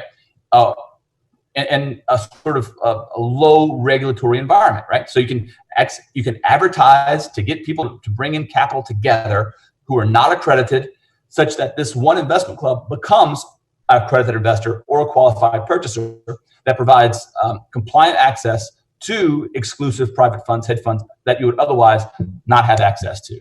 And so again, the third idea is it's important to be compliant and utilize discretion when seeking legal counsel. So in summary, the 3 secrets. Number 1, measure risk-adjusted performance to manage your investment portfolio to better performance than what's available anywhere else. Create a fund that allows others to participate in your investment portfolio's performance in ways that meet their individual investment goals. And then third, legally issue shares in your fund without fear of the regulators and profit from hundreds of millions of dollars in your portfolio. And the hundreds of millions of dollars comes by virtue of simply having better performance than what's otherwise available and communicating it in straightforward terms in a compliant way. There's a $20 trillion demand for real yield and fixed income unmet. Not that hard to do it. To generate that, as long as you sort of stick by this process. And then as I mentioned before, we're an investment bank. The services that go into what we do are complex, and they are sort of many in nature. And so we can break those things out to serve any role in the market, from financial advisors to retail investors and asset managers. And so, yeah, that's very compressed. I appreciate you hanging in there for that. And if you've got any questions, I think we're going to have a Q&A on Discord after the fact. That's right. Thank you so much, Ben. I know you compressed 3 hours worth of information into 30 minutes, so truly appreciate that. So yes, everyone, Ben is going to be on Discord doing an AMA or an Ask Me Anything session. That will be in the AMA room on Discord, so find him there. 10-15 minutes or so. And so, yes, now we have our next keynote speaker, Dr. Tausif Malik. So I'm going to switch over screen and introduce Tausif. See y'all there. CSC Leasing Company has been offering non-dilutive equipment financing for more than 35 years. CSC's financing is non-recourse and does not require warrants, covenants, or giving up any equity in your business. As an alternative source of funding, CSC has financed nearly $1 billion in transactions while providing quicker and simpler transactions than traditional sources of debt. CSC works across all markets, from pre-revenue startups to middle market to large enterprise, as well as a wide variety of industries, and prides itself on saying yes when others tell you no. By financing your equipment instead of paying one lump sum up front, you can spread out your payments and have a predictable, fixed monthly payment that costs less than traditional lenders. With CSC's non-dilutive equipment financing, you stay on the cutting edge by accelerating technology refreshes without costly obsolescence or the hassle of equipment disposal. Explore CSC's solutions at cscleasing.com.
as well.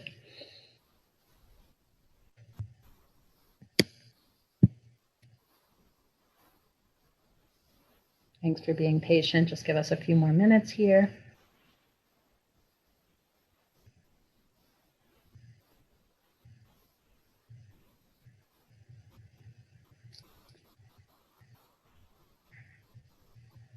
We're streaming on a lot of platforms, so, oh, okay. I'm told to say hi again. Hello, everyone. Welcome back. Welcome to what will be a very exciting talk. So our second keynote speaker is Dr. Tausif Malik of the Angel Halal Finance Network. And so his talk is called Tap into the $5 trillion Halal Finance Network, and he will explain what that is. He will also be doing an AMA after his talk. So that will be around 12 o'clock that he'll be doing that AMA. That's an Ask Me Anything session on Discord after this talk. So please do join us on Discord around 12 for Dr. Tausif's AMA. Okay, Dr. Tausif, take it away.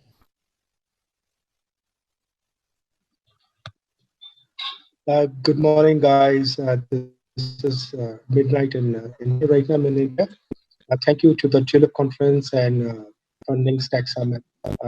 What I'm going to talk about is a very new market which has emerged over the last 10 years. It is called the halal consumer market. As you know, 1.8 billion population of the world is adhering to the Muslim faith.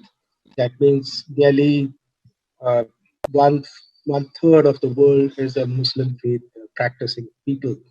And they follow something which is similar to the Jewish law called kosher. For the Muslims, it's called the halal. Now, the minute we talk about halal, people think it is all about food, the way we eat food, but it is not like. Halal means it's a way of life. So when you say way of life, right from finance, right from how you do your business, right from how you interact with your staff, your suppliers, all the ethical chain comes under the ethical format. And that in the Muslim world, it's called halal. So I'll tell you a little story how I got involved in this. Years back when I immigrated to America in 2007, I read one report by JWT and Ogilvy Worldwide. They're the global leaders in actizing. They did a research on the American Muslim consumer market, and that time it was around $170 billion, in the US itself. That triggered interest of me understanding what this market is all about. I started reading a lot, and there were some conferences which were happening in New York. It's called American Muslim Consumer Conference. I attended one of the conference, and before that, I realized that there's an opportunity where you can do a socially ethical work and at the same time connect with the Muslim audience. And I created America's second largest competition called the Muslim Spelling Bee. That's a traditional Muslim traditional spelling bee format, but then we created a little filters, little contest format which was different than the mainstream spelling bee format. In the mainstream spelling bee format, the competition was between 8 years to 14 years, and that was only one group. So a lot of parents said, like, 8 years competing with 14 years is not a viable thing. So we started creating a group in the spelling bee from kindergarten. We created 4 different groups from kindergarten to middle school. And then we started putting a whole branding idea. How can we talk to the schools? Now, more I read about Islam and how Islam does business, I found a lot of things that Islam talks about social enterprise. Social enterprise means it's neither an NGO nor for profit. Islam encourages to do something which is like a free market. You start a business, and Islam encourages you to start business. So once you start business, it helps you create values for everyone, right? For yourself, your community, your country, everyone. So what we did is we started putting a social enterprise format. And when we reached out to different schools in America and we told them why don't you host a spelling bee and we'll share revenues with you? They said this is a good idea. Rather than revenues, we want to connect and increase, children's competition to a lot of, mainstream competitions.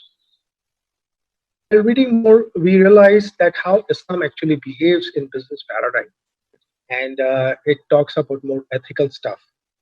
So when the social enterprise thing happened, I started reading a lot. I came to know that the halal consumer market worldwide is exploding. But still, I was at a nascent state of understanding the halal consumer market. The more I read, the more I understood. But then I was taking baby steps, and I wanted to make my baby, the Muslim spelling bee, something very exciting and something very unique. We went ahead. We signed up with 12 schools from California to New York, from Oregon to Florida, and bingo! It just happened that we became over time the second largest spelling bee competition in America. Whilst doing that, I went through financial crisis. Both my parents went through medical problems. Unfortunately, my dad passed away, and my mom ended up in a rehab center. So I used to be with her for the day, and we used to watch something called the Shark Tank. And my mom comes from a business family. We started looking at it, and mom said, "This is an exciting program." Then one day we decided that the healthcare system in America actually sucks, and we decided to come back to India again. When we came back, as I'd become an expert on the Muslim market in America, I started checking the Indian market, and I realized there's a need to set up an entrepreneurship network out here, and where people can network and do business. So I started something called All India Muslim Business Startup Network. And the acronym, when you do, it becomes AIMBSN. All India Muslim Business Startup Network, AIMBSN. When you read out the acronym, it becomes like ambition. And we put a 4-pillar, foundation to it. The first pillar was doing networking events and HNI networking events. Till now, it was never done in India. People said, for a community event, people might not pay X amount of money. But then we did that, and with God's grace, it became like a rocket. Around 250 plus people started, signing up. And over the years, since 4 years, we have done a couple of millions of dollars deals amongst all the people who attended. But the research came out, 40% of these attendees was not Muslims. I started asking these people why you are looking at this market. They said, your network gives us an access to HNIs, high net worth individuals, and I can't get the best green crowd from anywhere else but you. And we are interested in tapping this Muslim market of India. I said, wow, that's exciting. The second foundation for our event, the ecosystem, was we wanted to partner with poor schools in India, minority schools, and tell them that you don't need to live out of charity. Raising charity itself is a huge thing. And half the time of NGO goes with charity. So the best way was to do a sustainable development. And we already learned this model where we collaborate with community schools in America. We told them, why don't you come under a network? And we set up incubation centers at your locations. And we said, wow. And then we said, let's sign up. Once you sign up, you get 3% equity in the startup, which signs up at your center. And in the long term, you'll become sustainable. You don't need to chase people for donation. And guess what? First school in the state where I live and the city I live, it's called Pune. ICRA school signed up. And the gentleman, the secretary of the school, Mr. Salim, said, I'm very much interested in signing. I'm not interested in chasing people for donation. While doing that, another group of 40 schools called Tanzim-e-Walidain Urdu Madaris, TEWUM, signed up with us.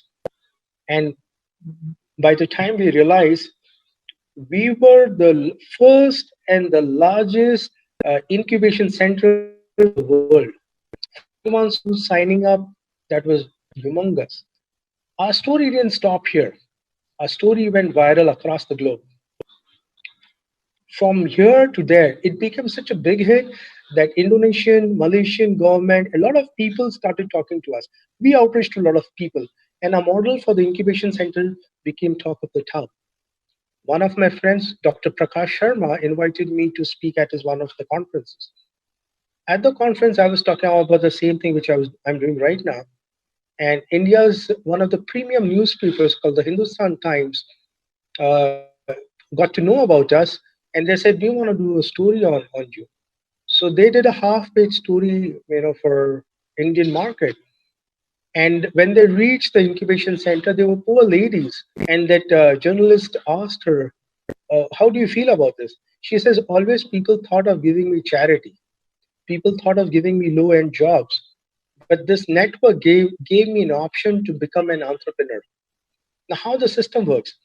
We went to all these schools, we did an outreach program and told them, "Why don't you sign up with us and we'll set up business for you? We don't want to give you charity. We don't want to give you, some kind of pittiness. We want to make you an entrepreneur." And they said, "Wow, that's exciting."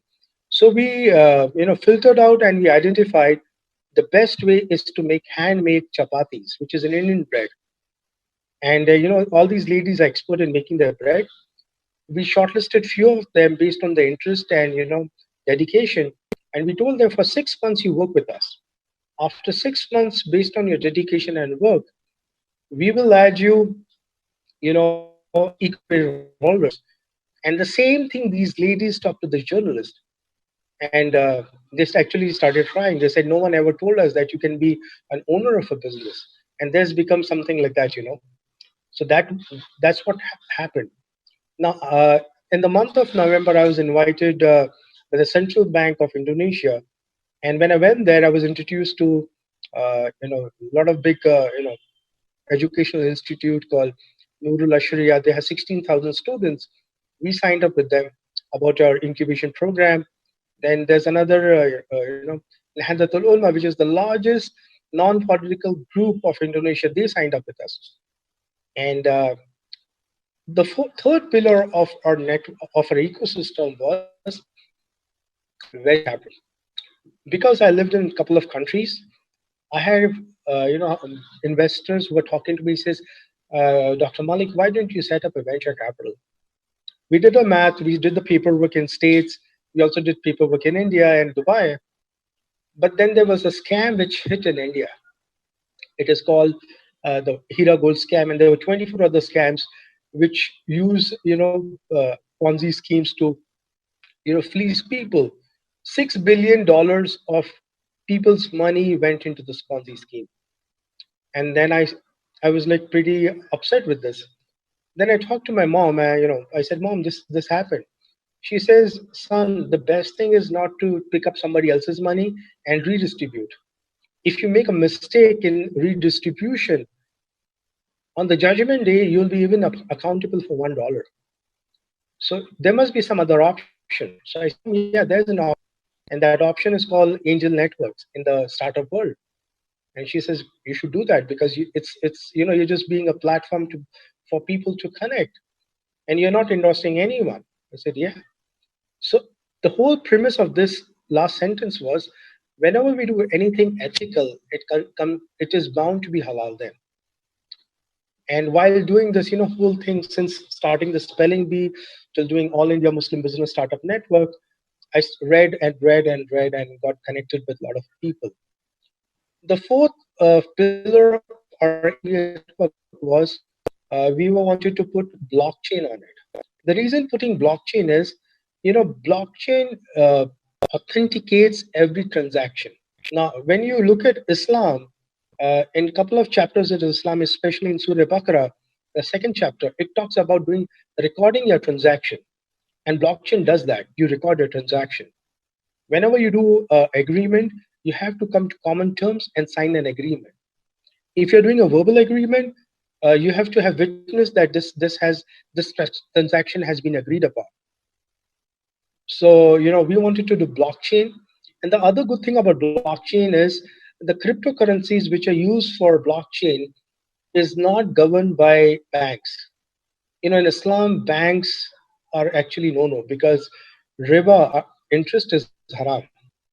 Again, coming back to blockchain, blockchain gives the freedom of using cryptocurrencies, and cryptocurrencies are not touching the central banking system.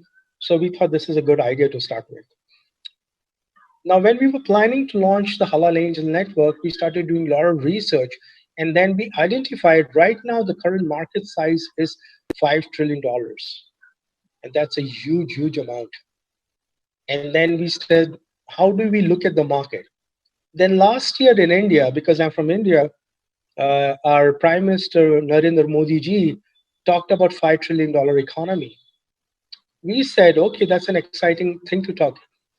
So we said 1/5 of India's population is Muslims. Why don't we support the Government of India initiative of doing $5 trillion economy?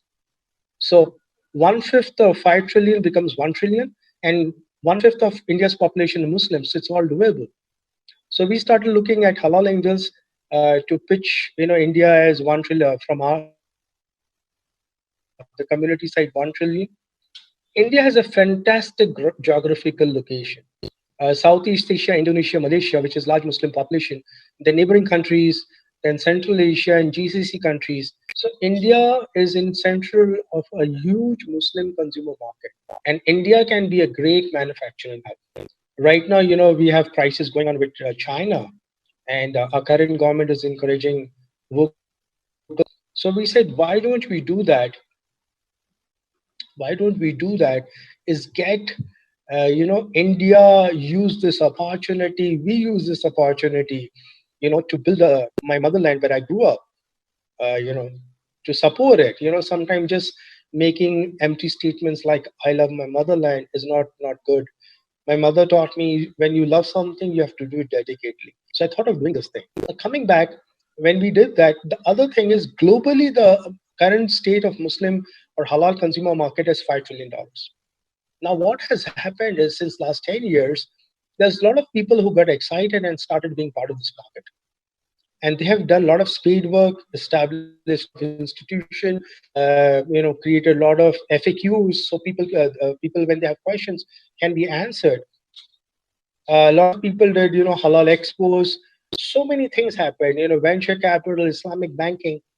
But now there's a time to streamline this, because if you're doing an individual capacity or piecemeal, this market is not going to get, mature enough, and it's not going to give you ROI. So the best way I thought is if you look at connecting all the private equity, venture capital, all the private investors onto the Halal Angel Network, that way it can define this market in a better way, give better yields to people, and expand the market. So this is what it is. And in the month of May, which was the holy month of Ramadan, we wanted to launch this Halal Angel Network in Malaysia. On 31st March to 4th May, they have conference, a huge halal conference. But unfortunately, due to COVID, it didn't work. But then, the entrepreneur in me was itching. I said, COVID is not happening. A lot of people, migrants going back. I said, sometimes Almighty blesses you with an opportunity to do something magnanimous. And, I just put this article on LinkedIn that I have launched it, made the website viewable to the general public. And then what happened? Unbelievable. Our story just went viral. The biggest ecosystem of Middle East, WAMDA, WAMD, Trade Arabia started featuring us. When WAMDA featured us, Sheikh Mohammed's, Dubai Silicon Valley featured us. And till the last count, around 300 news channels worldwide have, featured us. Only Google shows to me in India 64, but I have got messages from people, calls from people that I have seen an article in my country, XYZ. So when we started researching, I can't even believe we are the only angel network who has been ever so picked up by media. That means there's a huge market potential which can help, which can help people invest and reap the benefits from the halal consumer market. because the idea was potent, the market is exciting. That's why I guess it became viral. So it just got viral. Now we are in phase one, where we are outreaching to media, outreach to angel investors, and sign up. Now, when you say halal, it's not only for Muslims; it's for anyone who wants to talk about ethical business. So many issues have happening due to the capitalism, especially the chronic capitalism. I'm from America. The chronic capitalism actually messing up a lot of people's life. Many people's life. Like, we don't have healthcare. The medical system is messed up. It's too expensive. Education is expensive. When you have healthcare expensive, when you have education expensive, it doesn't help people elevate from their financial status. So the best way is, to do sustainable development. And a lot of people, when after this launch, a lot of people talk to me and says, listen, this is sustainable development. We're interested. Now, what is halal market actually? Halal market is businesses which don't get into interest financing. Interest, according to Quran, is haram. Even in the Bible, in the Torah, it talks about interest not good for people. Even if you look at the Hindu textbooks, it's still that interest is not good. So anytime interest comes, you get into the debt trap. So any businesses which are into debt is not good business. That's one. Secondly is anything which relates to, means no offenses to people who drink, but in Islam, alcohol is not allowed. So anything which is alcohol related is not allowed. So not that business. Any business which is going to fleece people, is not going for good for the environment, it's not going for this, it's not going to be this. So concluding this is a huge market. And I just want to conclude this talk that when I put it on LinkedIn, Gopi reached out to me, and he was an awesome guy. We had a talk for 2 hours, and Gopi said, Dr. Malik, this is an exciting market. Why don't you come and speak at my conference? So it's actually Gopi's humble request to me, and I humbly accepted what he said, and I came on to this talk to talk about the halal market. Now, I'm very excited to announce that we would like to partner with Tulip Conferences. We have a conference of our own called Halal Ethical Finance Summit. If Daniel can show the slide, we're intending to do, hopefully COVID should die out. In January, we want to do this as put the conference in Silicon Valley and talk about ethical finance and halal finance. Thank you so much, gentlemen, ladies, friends, everyone who joined in. Thank you so much for listening. Thank you. Dr. Tausif Malik, thank you so much. I will actually post that flyer that you just asked me to. I'm going to post that in Discord. So right now you can catch Dr. Malik in Discord. Daniel, can't hear you. Oh, can you hear me? Okay. I can't hear you. All right. Well, hopefully you can hear me now.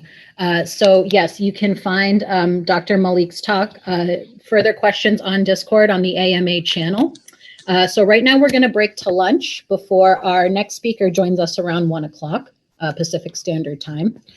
And the next thing I want to mention is also on Discord, you can also find Parakeet in the matching room. So Parakeet is someone we're partnering with. It's our matchmaking partner. And really the aim is to have a high impact and focused networking experience with them. So check them out, see what they're about. And I will see you all back here around 1 o'clock. Enjoy your lunch, explore Discord, connect with the community, and join us later. Thank you all.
your business better than anyone.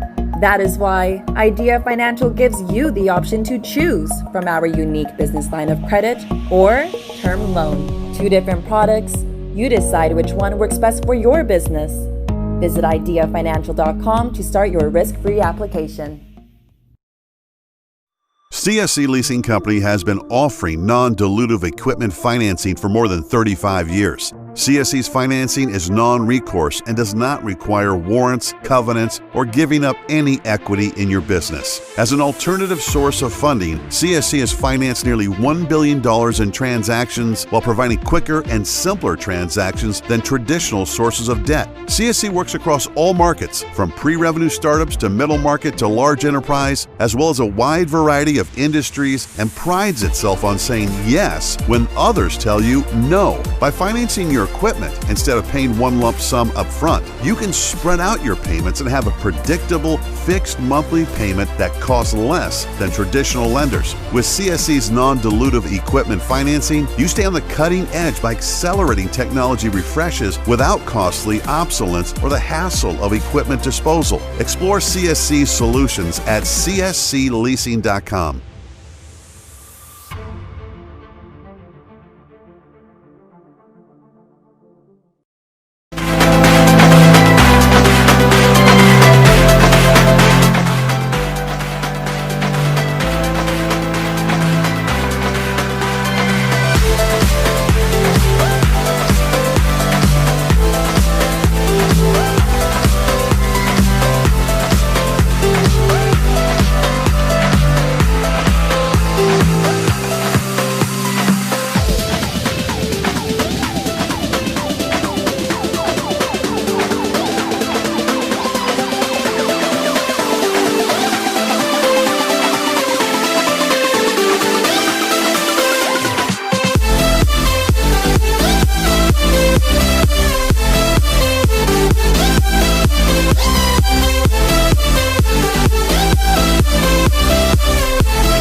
music, no, you can't go wrong.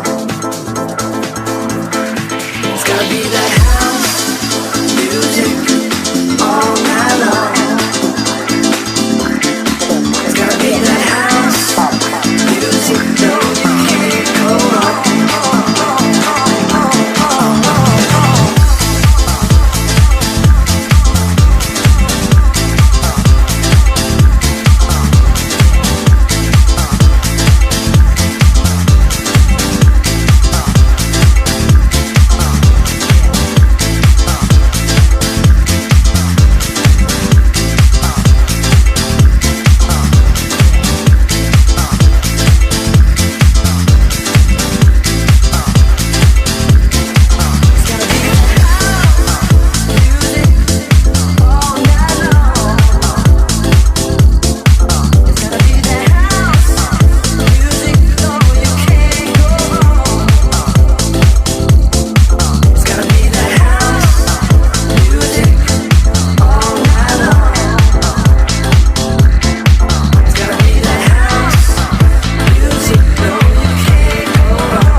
not require warrants, covenants, or giving up any equity in your business. As an alternative source of funding, CSC has financed nearly $1 billion in transactions while providing quicker and simpler transactions than traditional sources of debt. CSC works across all markets, from pre-revenue startups to middle market to large enterprise, as well as a wide variety of industries, and prides itself on saying yes when others tell you no. By financing your equipment instead of paying one lump sum up front, you can spread out your payments and have a predictable, fixed monthly payment that costs less than traditional lenders. With CSC's non-dilutive equipment financing, you stay on the cutting edge by accelerating technology refreshes without costly obsolescence or the hassle of equipment disposal. Explore CSC's solutions at cscleasing.com.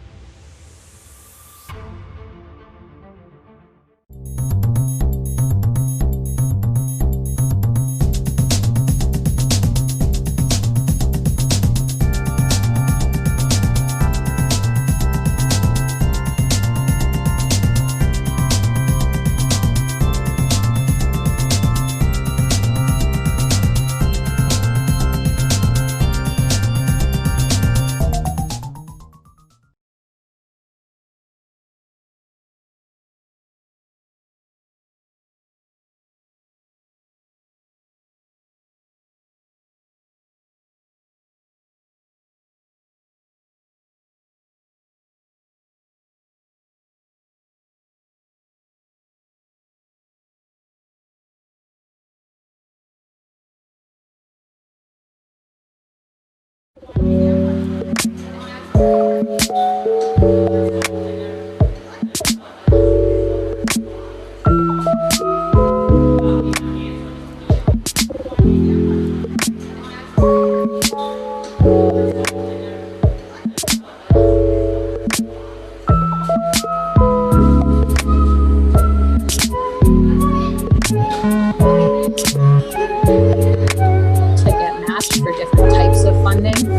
on over to Parakeet, make your one-on-one appointment.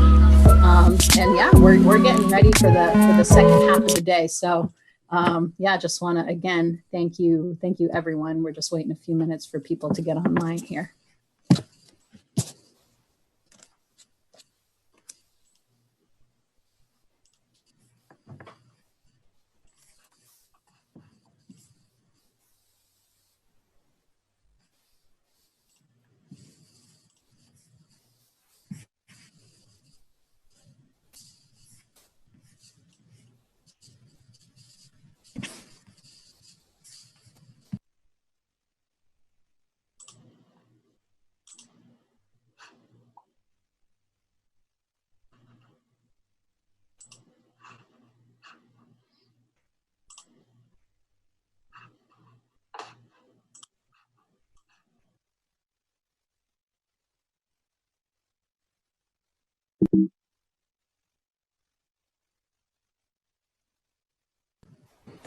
Hello, everyone. Welcome back to the Funding Stack 2020 Summit. We are on our second half of our programming after lunch. Hope everyone had a nice lunch. Hope you're fed, feeling good, feeling ready, energized for the next half. Just wanted to give a shout out to all of those who have joined Discord. Thank you so much for starting to build that community. Please do check out Discord if you haven't had a chance. There's a lot of great rooms in there. We have our AMA sessions. Ben Summers was in there, as well as Dr. Tasif Malik. So if they're still hanging out there, feel free to chat with the other attendees that are also a part of the summit today. And also check out Parakeet. So there is a room in there, Parakeet Matching Service, our premium partner, that we brought on today and tomorrow for the summit. And so if you're looking for different types of funding, definitely talk to Parakeet and make your one-on-one appointment with them. So you can do that right in the room on Discord. Well, without much further ado, we have John with us, and we are getting ready for his talk on starting a business with $0. So take it away, John. Hi, everybody. Thanks, Daniel. I was thinking for a little bit if I should start my video. So I was like, should I start it? Should I not start it? So I hope that everybody's okay and is having a great Friday, like evening, afternoon, depending on the time zone. So yeah, just chill back, relax. You're definitely going to enjoy this. We're going to talk how you can start a company. Let's name it a startup, business, however you like, with zero money. Absolutely zero money. And Danielle, let me know if my sound is a little bit strange or my video is not perfectly clear. Like I will, but you're looking good right now. Fantastic. I look good every time, but it's okay. It's okay. I assume you meant the way we stream. Okay. So let's start this presentation. And perfect. So we're going to talk about how to start a company that you would love, that you'll feel successful, that you'll feel happy, and you will also make some money. The main difference on every single presentation we heard online is that you should be able to do this with zero money, zero, okay? You might have to spend some time, but okay, you have to either have money or time. Let's see how we can do that. Also, let me see how we can go to the next slide. Perfect.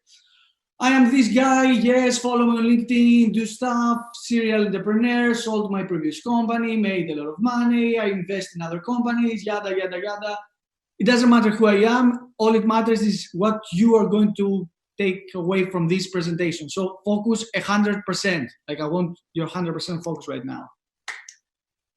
Obviously, we're not going to need a lot of money for what we're going to do, but if you have a donut, this is the time where you should have some sugar rush because you're going to hear something blowing. You need all the energy that you can harvest right now to, to be able to consume what I'm going to tell you.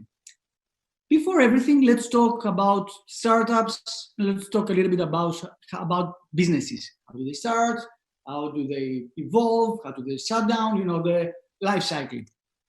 This is the fantastic, it's my favorite actually, presentation of how a startup, a business grows and sometimes dies. I don't remember where I got this image. Literally, I have no idea.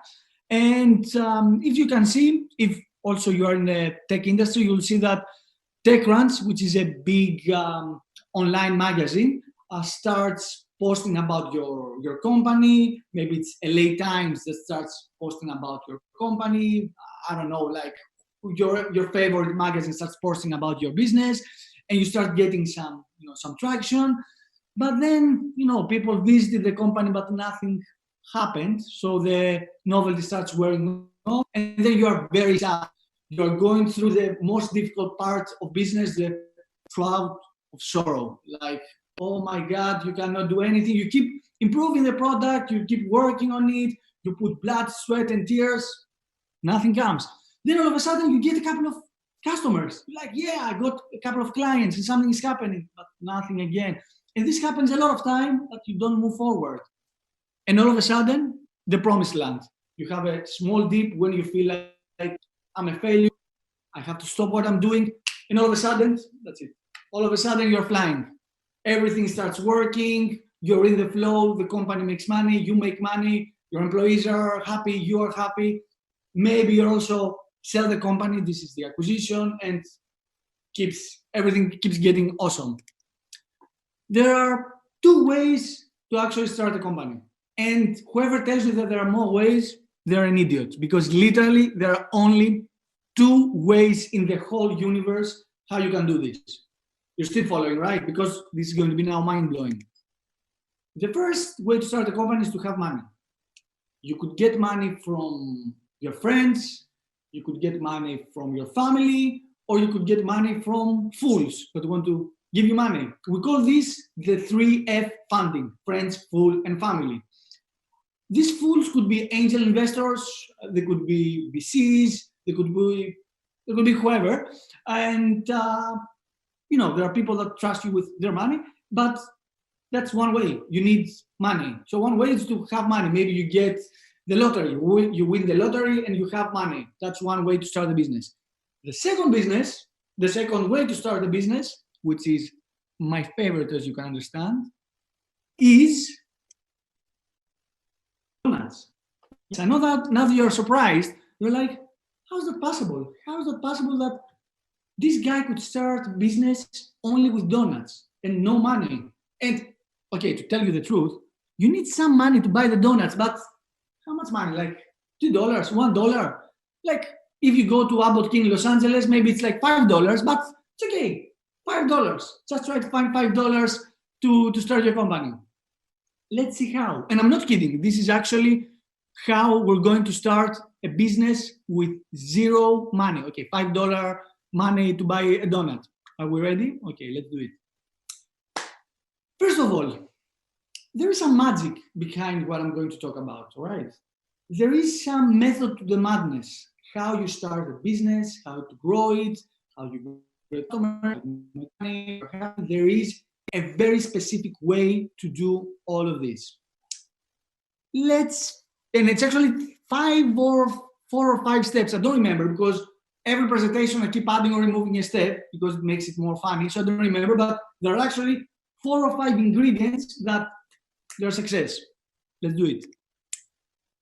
We start from the second most important ingredient, which is the idea. And I know that everybody has an idea about an application. Like personally, I have an idea every 20, 30 minutes. The majority of them, they're very bad ideas, but the whole idea is to have ideas. That's where we start. You cannot have $1 million idea. That's the only limitation. Like if you have $1 million idea and if you ever caught yourself thinking, wow, I have $1 million idea, this idea could make me a billionaire, you have to stop. This presentation assumes that you either have a lot of money or you have donut money. Okay, donut money ideas, usually they are not $1 million ideas, but there are ideas where you build a nice family business, everybody's happy, and you live by doing what's well. So if you have $1 million ideas, put them aside for now. Okay, perfect. But how do we find ideas? As I said, I never had any problems finding an idea, but there are some tricks. And actually, I was doing this for a very long time until my idea muscle started becoming very, very flexible. First thing you have to do is you have to consistently train your idea muscle, okay? So you start, you wake up, you grab your coffee, which I don't know what's in a plastic cup, but you start your coffee and you write down 10 ideas. Also, you write 10 new ideas. I'm seeing here that I wrote 10 news ideas. I don't know, maybe I was reading the news when I wrote this slide. So you write 10 ideas and they don't have to be good. And I have to tell you that the majority of them, they are not going to be good, but it doesn't matter. Like when you go to the gym, you don't exercise a muscle, you're like, every repetition is awesome. Some of them are gonna be not that great, but you have to do them, right? So put the time, write 10 ideas every morning. Then you'll select the best one, and we'll talk in a bit what I mean about the best one, and you put it as a background in your mobile phone. I'll show you an example in a bit. For a whole day, and you meditate on the idea. What I'm saying about meditate, like you open your phone, you see the idea, you think, is this a good idea, is it a bad idea? And this will start, during the day, you'll keep seeing your idea, and you'll figure out if it's good, if it's not good. So you'll get a feeling. I guarantee you'll get a very good feeling. At the end of the day, you can move on to the new idea, or you could decide, okay, let's do this.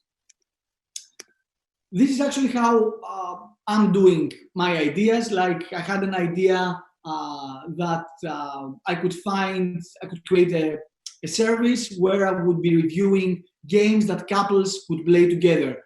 Because you want to play a game with your girlfriend, boyfriend, wife, husband, whatever. And it's like, what games can we play together? So I thought like maybe it's an interesting idea. I never did it because at the end of the day it was a little bit boring. But this is how you do it. You take a screenshot, you put it in the background, you keep seeing it all the day, and you're like, it's a good idea. Definitely do that. Examples. In case you have no ideas, these are some ideas that I came about when I was ordering my coffee in the morning. Instagram retouch service. This is an amazing, literally, the best idea you could ever have. Because there are a lot of Instagram people, and I've seen, especially on Fiverr and the other apps, that there is a lot of demand. The same thing with TikTok video editor. And these are actually, if you look Google Trends, there is a service from Google, you could see that Instagram retouch service and TikTok video editor are skyrocketing right now. The demand is huge right now. Then you could start building custom personal websites. For example, you could go on Wix, Squarespace, learn a little bit how it works and start your services. You can create a branding company for influencers, whatever. All these are ideas. You'll see that some of them are good, some of them are terrible. The whole idea is like write down 10 ideas and think about one of them for a whole day. Okay, that's the whole thing. Also, none of these ideas seem that they're going to be $1 billion idea, not even $1 million. But if you look around, there are people that make decent money by being video editors, TikTok video editors, which is way easier than being a professional video editor. And there is a good demand. And if there is demand and it's something that you could do and you like, why not? By the way, this picture, which is also somewhere there, Reddit, $10. There was a guy saying, hey guys, send me your picture and I could mash it up, could make it like this. You'll pay me $10 and that's it. I'm pretty sure this whole thing took him, I don't know, a couple of minutes, maybe 3-5 minutes, 10 minutes, $10, like that's pretty good.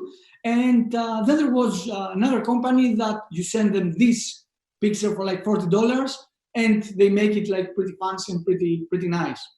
Again, these guys make money like without doing something extraordinary. But it's a place to start. I'm pretty sure they make some money to live.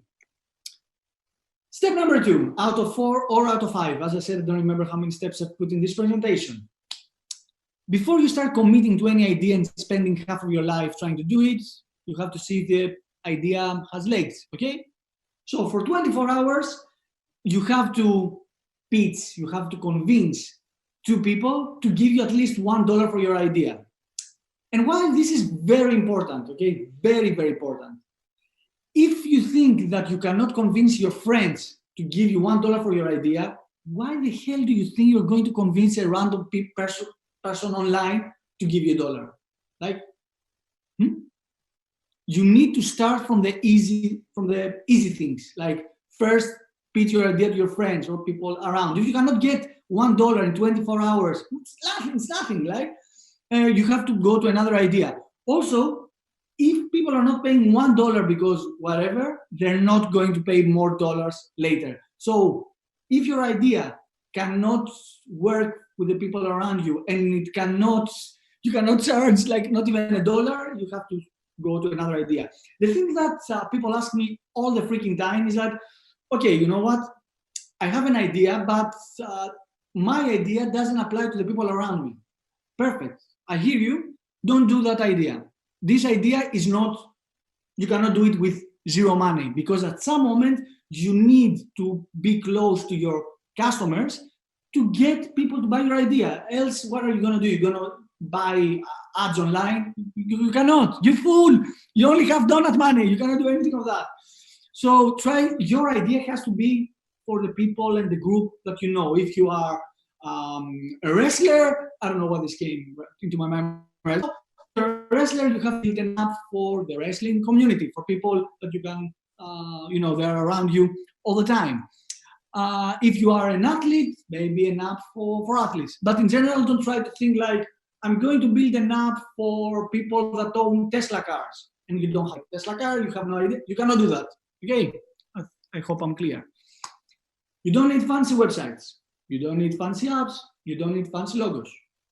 Literally, I managed to make so much money from side projects without needing to do any of those. Whenever somebody tells me like, hey, you know what, I need a better site, or I need this. No. People buy products because they find value. They don't buy products because you have a fancy website. They don't buy products because you have a nice logo. I will give you an example. Reddit.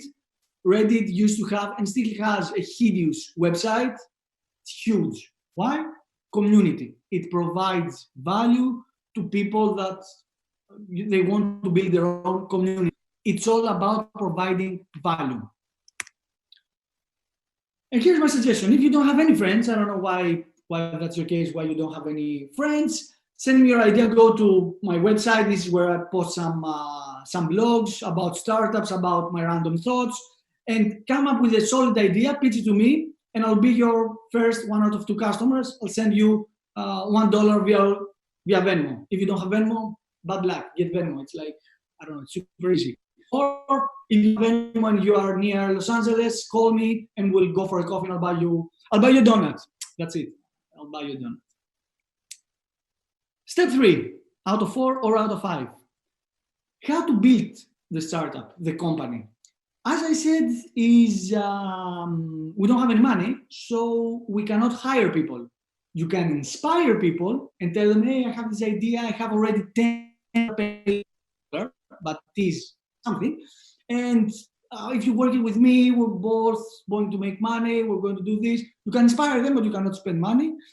My favorite way is to actually learn a little bit about any business I'm trying to get into. For example, if I'm planning to be on TikTok, I'll create a TikTok account, see how everybody plays around. I'll try to learn how to edit videos.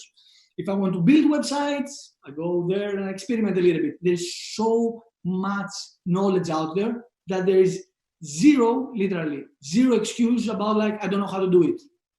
Come on, literally, go and do it. It's out there. The third important thing on the third step is to be where your customers are. You need to know exactly, and I know if you're looking now, my screen, you're already on D, number 4, okay? Okay, we'll get there. We'll get there.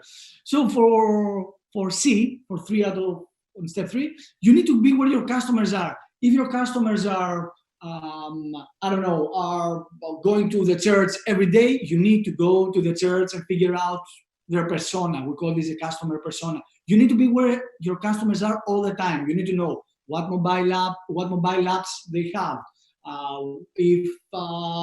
what school they graduated, what work they do, if you can figure out their income, that's good. The music they like, what they hate. You need to know exactly who your customers are. And this is also D, they learn the position that your customers like to have sex. You need to know everything, literally. You need to know exactly how your customers feel, like, love, and hate. I had a slide about this. Know your customer. Step 4, how do you get the customers? Okay, we have the idea. We know how to do it.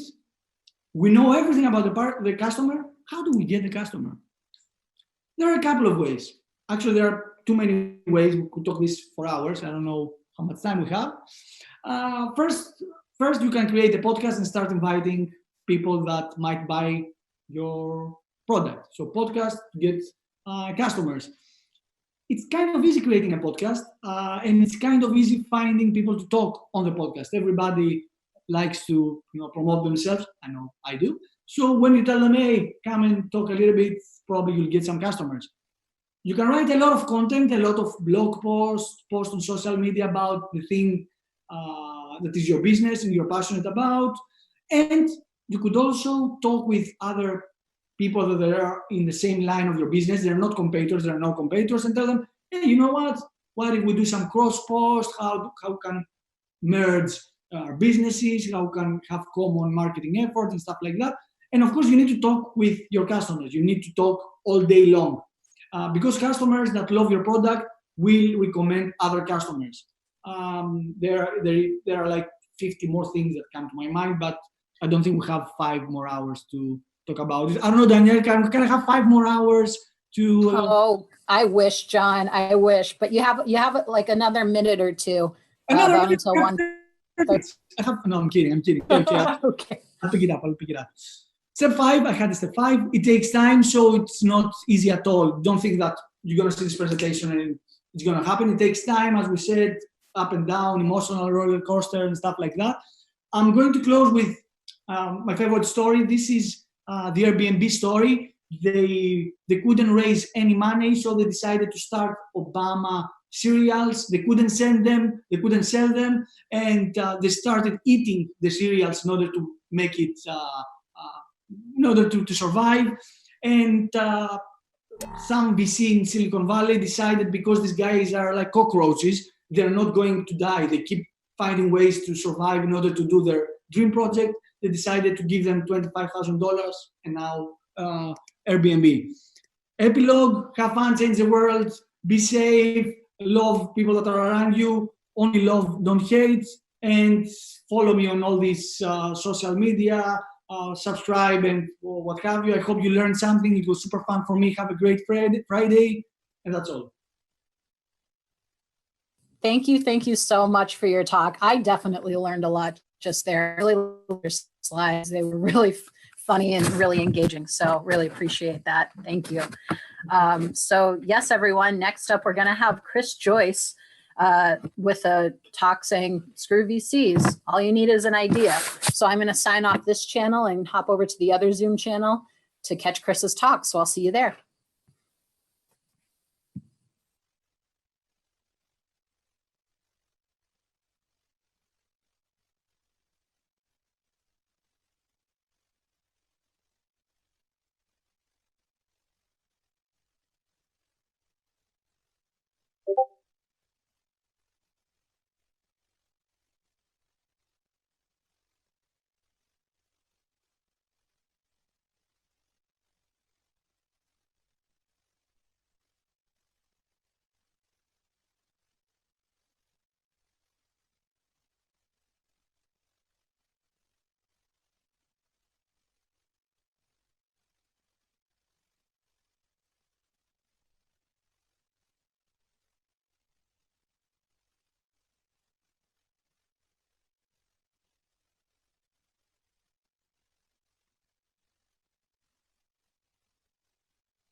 CSC Leasing Company has been offering non-dilutive equipment financing for more than 35 years. CSC's financing is non-recourse and does not require warrants, covenants, or giving up any equity in your business. As an alternative source of funding, CSC has financed nearly $1 billion in transactions while providing quicker and simpler transactions than traditional sources of debt. CSC works across all markets, from pre-revenue startups to middle market to large enterprise, as well as a wide variety of industries, and prides itself on saying yes when others tell you no. By financing your equipment instead of paying one lump sum up front, you can spread out your payments and have a predictable, fixed monthly payment that costs less than traditional lenders. With CSC's non-dilutive equipment financing, you stay on the cutting edge by accelerating technology refreshes without costly obsolescence or the hassle of equipment disposal. Explore CSC's solutions at cscleasing.com.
CSC Leasing Company has been offering non-dilutive equipment financing for more than 35 years. CSC's financing is non-recourse and does not require warrants, covenants, or giving up any equity in your business. As an alternative source of funding, CSC has financed nearly $1 billion in transactions while providing quicker and simpler transactions than traditional sources of debt. CSC works across all markets, from pre-revenue startups to middle market to large enterprise, as well as a wide variety of of industries and prides itself on saying yes when others tell you no. By financing your equipment instead of paying one lump sum up front, you can spread out your payments and have a predictable, fixed monthly payment that costs less than traditional lenders. With CSC's non-dilutive equipment financing, you stay on the cutting edge by accelerating technology refreshes without costly obsolescence or the hassle of equipment disposal. Explore CSC's solutions at cscleasing.com.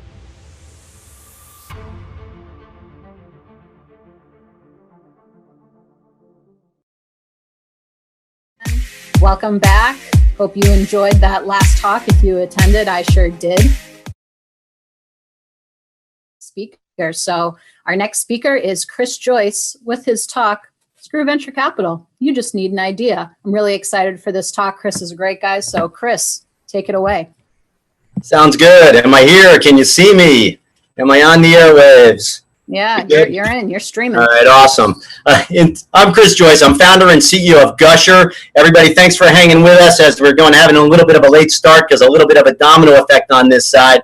But I am going to be talking about Screw VC. You just need an idea. Great title, right? All right, real quickly, I'm going to be covering the ins and outs of how to start your startup, but without using venture capital, without using angel investors, without having to beg your friends, your family, whoever it may be, and definitely without putting yourself in debt, okay? And it works across almost any industry. So, the quick spiel is basically, how is this done? Well, it's something that we refer to or that we call time equity. People join a company in exchange for equity. It's performance-based equity. So everyone rows in the same direction. You don't need capital. You don't need money. And you're able to create and really launch your company now. Very, very quickly, okay? So Screw VC, you just need an idea. A couple quick things, and I know I'm going to end up really talking pretty fast today because I'm trying to cover a lot of territory, hopefully not too much, but a short period of time. You don't need to take notes. This is going to end up being a recorded, and you'll be able to go ahead and access it in terms of easily on your side, okay? But also as a founder, in the future, you can also always have access to this on Gusher too. All our founders have access to this exact same information, and we're happy to help you out with it, okay? And also know that if you have questions as going, I've got my trusted sidekick here, Jono, flew in from Australia today, right, Jono? Yeah, absolutely. So he'll go ahead and help you out, and we'll also go ahead and get that as we're talking, if it makes sense, okay? But also we'll have a Q&A at the end, AM session on Discord, which you should have the link for afterwards. So you're welcome to join me there. Happy to answer questions, all of them, okay? So let's hit the ground running real briefly. Now, we're taught that basically there's a couple ways to start a business, okay? You can save money. You can go ahead and bootstrap it. You can try for loans. You can ask the friends and family network. You can try to hunt down angel investment. You can rob a bank. Don't do that, all right? And, of course, you can always try to get venture capital. Now, all these have some validity, and they work on some level, of course, okay?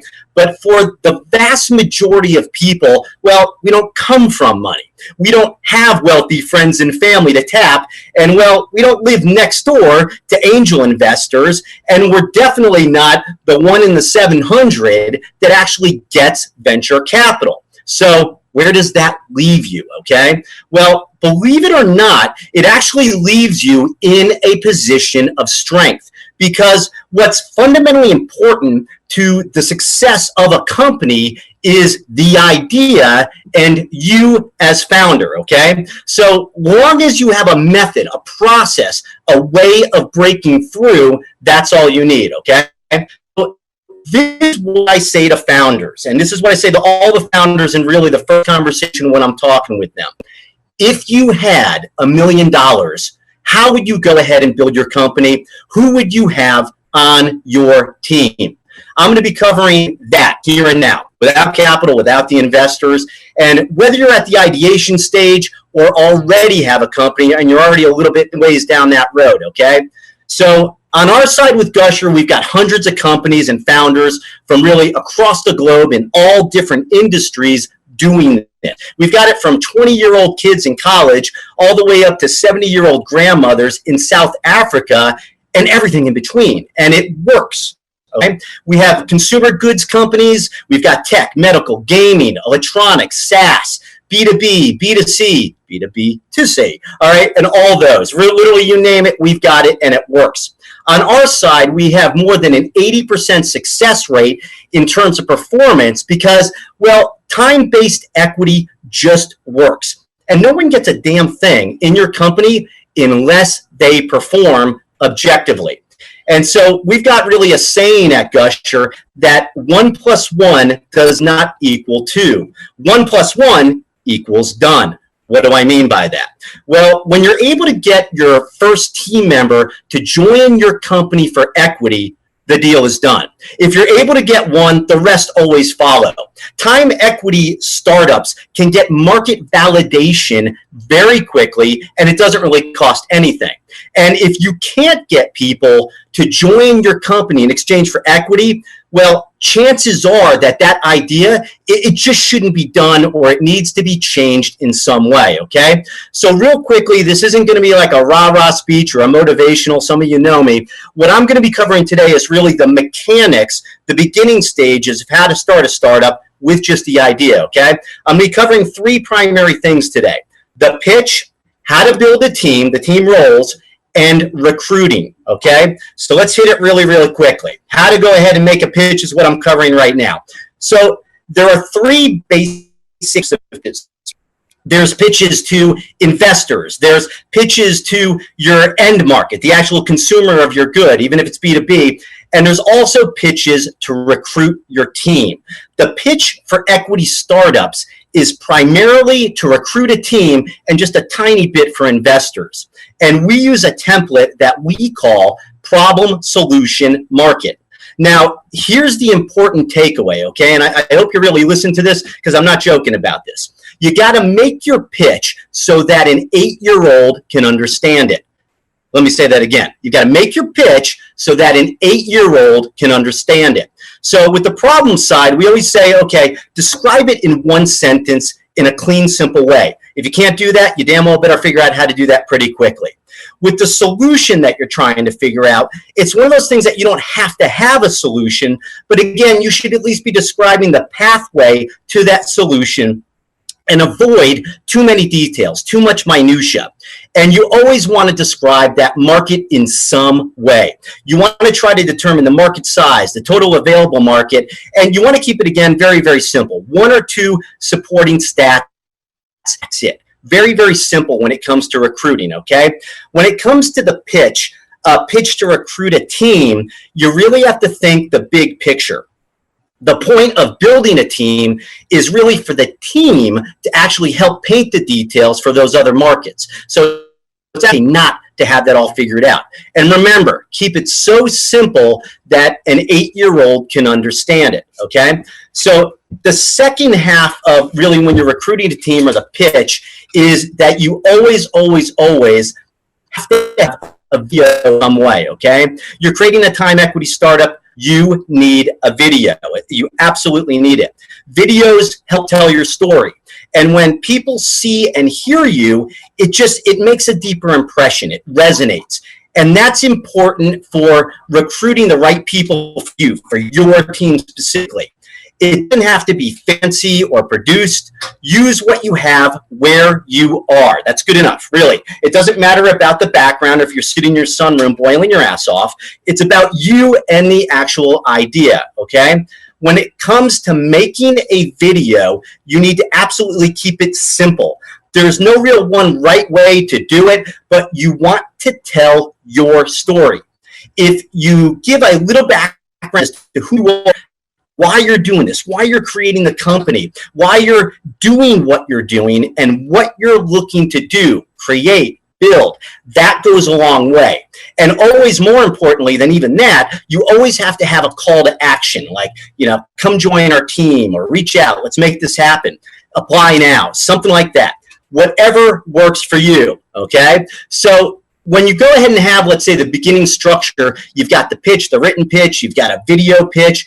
The question now is really, how do you go ahead and start building a team, all right?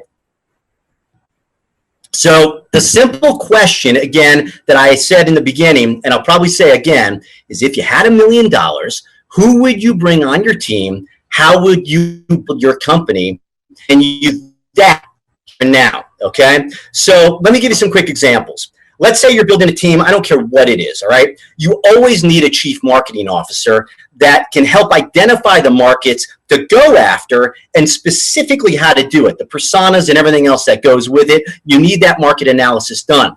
When it comes to a creative director, they help give your company the voice, the branding that it needs. When it comes to, a chief technology officer, they're going to help architect your product, your platform, and actually oversee the development. Social media, it helps build your community and warm market before you need it. And that's insanely important. Sales, biz dev, you need to help validate what you're doing as you're developing it, as you're building. Don't think just, let's say you're building up a tech product. Don't think just full stack developer, okay? Think front end, back end, UI, UX designer, and even a CFO. This is one of the things I see all the time that startups don't do. You need a CFO from the very beginning stages, not transactional purposes, but actually to help with capital connections and tell your story from the very beginning to help you with the capital raise from then on out, okay? Because it's a process and something that takes quite a bit of time usually. So the point of creating equity-based teams isn't to go ahead and just get out the gates rapidly, okay? What it is to create what we call leapfrog generational development. So instead of an MVP, a minimum viable product, really what you want to do is build a market viable product, a market viable company. And in order to do that, you need a team. Team members who are great at what they do, when brought on really from the beginning, impact the way a product and company is created. What they do is they influence product development and company direction. Quite simply, they make it better. So again, if you had $1 million, who would you have on your team? How would you build that company? And do that here and now. Don't delay, okay? So when you go ahead and you start building up the team, you've got the pitch, you've got the roles identified. The question is now, how do you start defining those actual roles? Well, you're really defining them with goals, okay? Goals are important. Goals are the objective yardstick used to measure progress with time equity deals.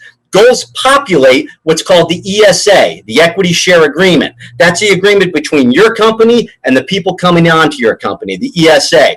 When you're creating roles and building a team, the fact of the matter is that most likely you're not going to really be an expert at those roles. That's why you're bringing them on. So how do you actually make goals for those roles? How do you actually do it? Well, the quick and easy way really is just to look for goals in similar roles, and that's something that's pretty simple when you start looking out there, all right? But the second thing is goals should be objective tasks to complete. It shouldn't be responsibility, it should be tasks. So you got to keep the big vision of the goals, and you don't want to get caught up in too many details, okay?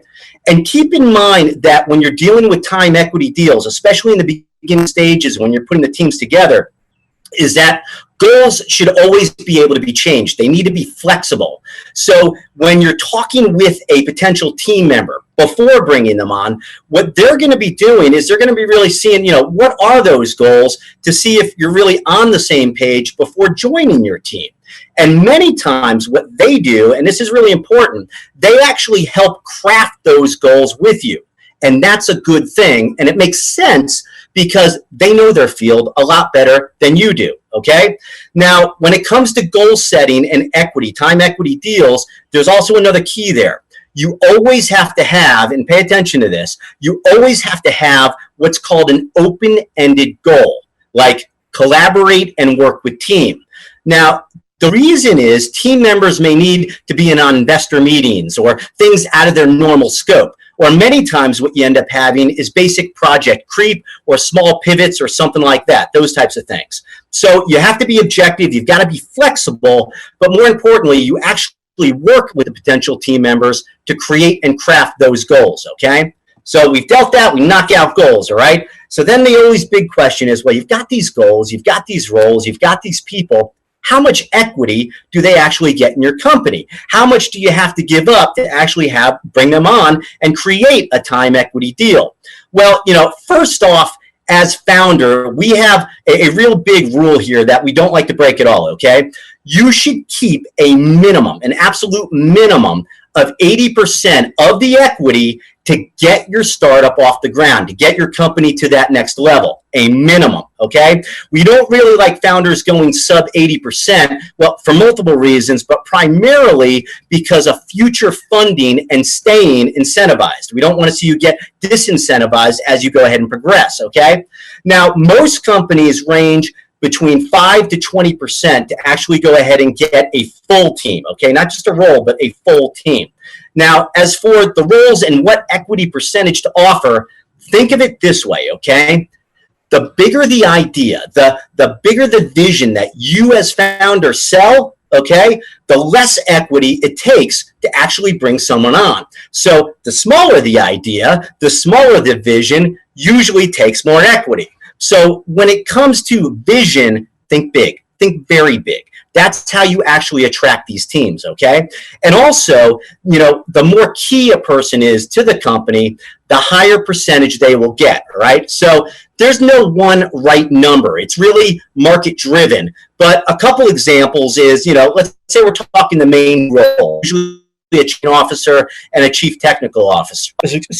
Chief technical officer. Usually they're in the range of like 2 to 3%, okay? And that's really it. They're not in like that 20, 30, 40% range at all. And a couple things, all right? Many times equity percentages are actually negotiated with the team members. The equity percentage on like Gusher can be changed at any time. It's not a big deal. But also, and this is really important, certain roles you always want to start out lower, okay? For example, any sales or business development role, you always want to start out lower. Why? Well, because negotiating the types of applicants should have. And if they don't have that type of skill set, well, that's a huge red flag if they're not trying to negotiate it. And if they do try to negotiate equity, believe it or not, that's actually a green flag. That's a good thing, okay? So when it comes to equity, it should be really primarily market driven and keep a big vision when you're doing it, okay? So let's say you start that, you've got your pitch done, you've got your role spec'd out, everything else is going, you're going fine. Next stage is what to do when you actually first get applicants coming in. What do you do when people are actually wanting to go ahead and talk with you about joining your company, okay?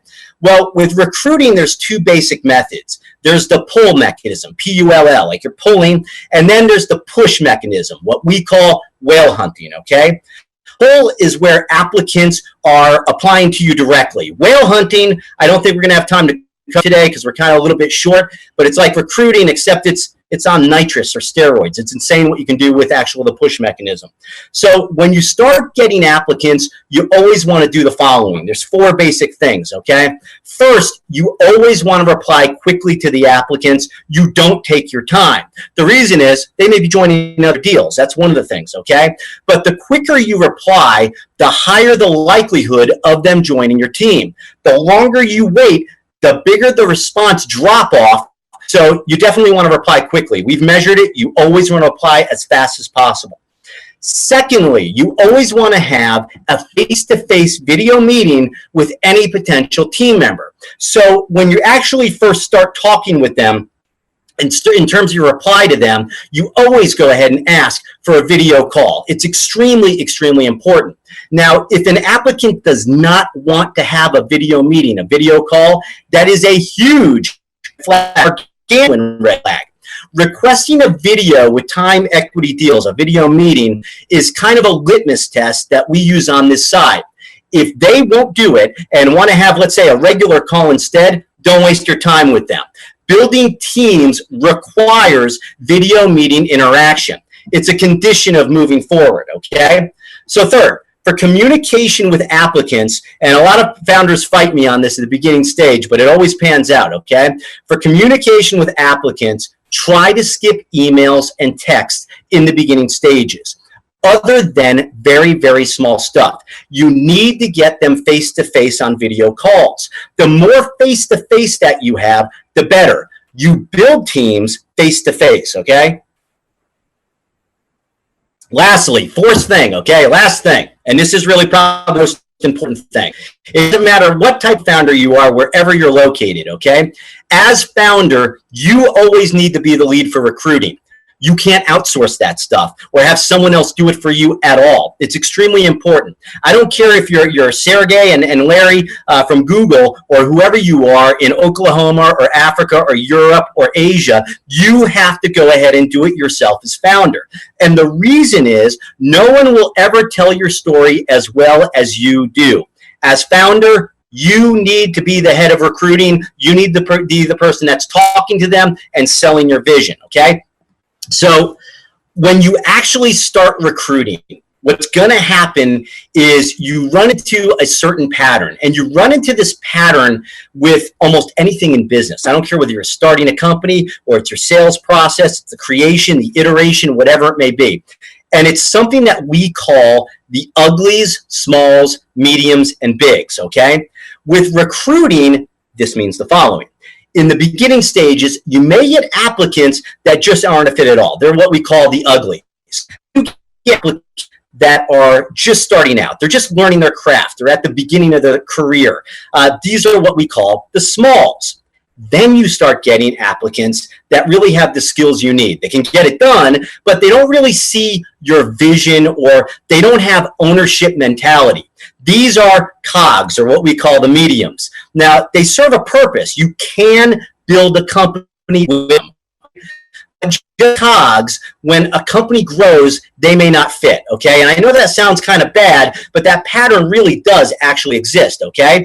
When you go through that, the ugly, smalls, mediums, what then happens is the bigs come, okay? And the bigs are the people that have the skills you want, but they also have something more. They get it. They actually see your vision. They have ownership mentality. And you'll know when you have the bigs. You'll know because the conversations flow naturally. Get the warm, fuzzy feelings. Literally, you're usually completing each other's sentences, and that type of thing actually happens, okay? So when you go ahead and start building, you can build a team and a company with the mediums, but many times if you set the standard here, much higher, okay? Get the bigs, and they're out there, especially in this market right now. You want to get the best possible team, not just any team, but really the right team for you, okay? So let's say we start through that process. You're going through the uglies, smalls, mediums, bigs, all right? What comes next? Well, you're going to go ahead and start then, and you're going to go ahead and meet applicants. Man, it's hot here. All right. So when you're recruiting a team for your startup, what you want to do, and this is kind of a different thing than standard team building, okay? You want to treat it like really that you're dating. Not that it's like standard hiring or standard interviewing, okay? You got to see if there's a natural chemistry. Time equity deals are fundamentally different, okay? You want to provide personal information about yourself. You want to dig for personal information to establish those relationships. Most importantly, pay attention to this one, okay? Because it also applies in many facets of business, all right? Find out why they do what they do, all right? That's extremely important. What made them become a whatever? Why did they go into that field? What makes them tick? Insanely important. Every time I talk to somebody, I find that out. It's insanely important when it comes to recruiting, okay? When you're dealing with them and meeting with them, what you want to do is talk about your vision and what you're looking to do. It's not about delegating, okay? You want to talk about your thoughts and see what they have to offer or come up with on top of what you're doing. You want to see if they naturally take it to a different direction or add something of value there, okay? It shouldn't just be you talking. They should be giving something to that conversation. Now, this is what I always say, all right? You need to always listen to red flags. Red flags are objective. If you're pulling someone up a mountain when you're talking with them, when you're meeting them first time, chances are you're going to be doing the same damn thing in the future. So, you know, some important red flags are, and this is stuff that we've tracked through deals and the success rates and everything else. If they show up late to their first meeting, okay, you don't do business with them at all. It's a massive, massive red flag. If they cancel or try to reschedule that first meeting without a good amount of notice, another massive red flag. Don't do business with them at all, okay? Really, I have something to say, and it goes like this. When in doubt, throw out, okay? So think of it this way. If you're going on a venture with somebody, all right, and you're off by just one little degree in the beginning stages, all right, when you're 2, 3, 4 months down the line, you are literally light years away. So, the biggest mistake that first-time founders and also second and third-time founders many times make is they don't listen to red flags. You need to listen to red flags. They are objective, okay? So when you're meeting with these people, and you have the equity done, you're talking with them, you're starting to get, some whales on and the bigs, what ends up happening is you need to think of how you're bringing people on. So I want to address what I'm calling actually the key people. And I know we may be coming up on time cutoff here, but we'll see where we go. All right. But when you're recruiting, you want to try to bring on your key people first. The upper level roles, the C-level roles, like the chief marketing officer, the CTO. Now, you do this because when you bring them on, they actually help build your team. They help with the recruiting. When you bring these team members on first, they should become involved with recruiting and vetting team members, the new team members. So, for example, a CTO should be involved in the approval of the development team, the technical team members. You want to bring on that CTO before the developers, otherwise it can cause serious issues, okay? The CTO knows the right questions to ask before bringing them on, and you want to bring on like the chief marketing officer, the CMO, before the social media director, and so on. The key people should be involved in the meeting, and they should have a say as to who comes on because they'll be working directly with them. And by being involved in the recruiting process and allowing your new team members to own it, this makes the relationships and the company stronger, okay? So we're almost at the end here, Danielle. If you give me a couple minutes. 2 minutes? All right, we got 2 minutes, guys. You're doing great, Chris. Thank you. Thanks for keeping it. I'm trying to fly. But guys, you can always reach out to me. I'm happy to cover this with one-on-one or at gusher.co, okay?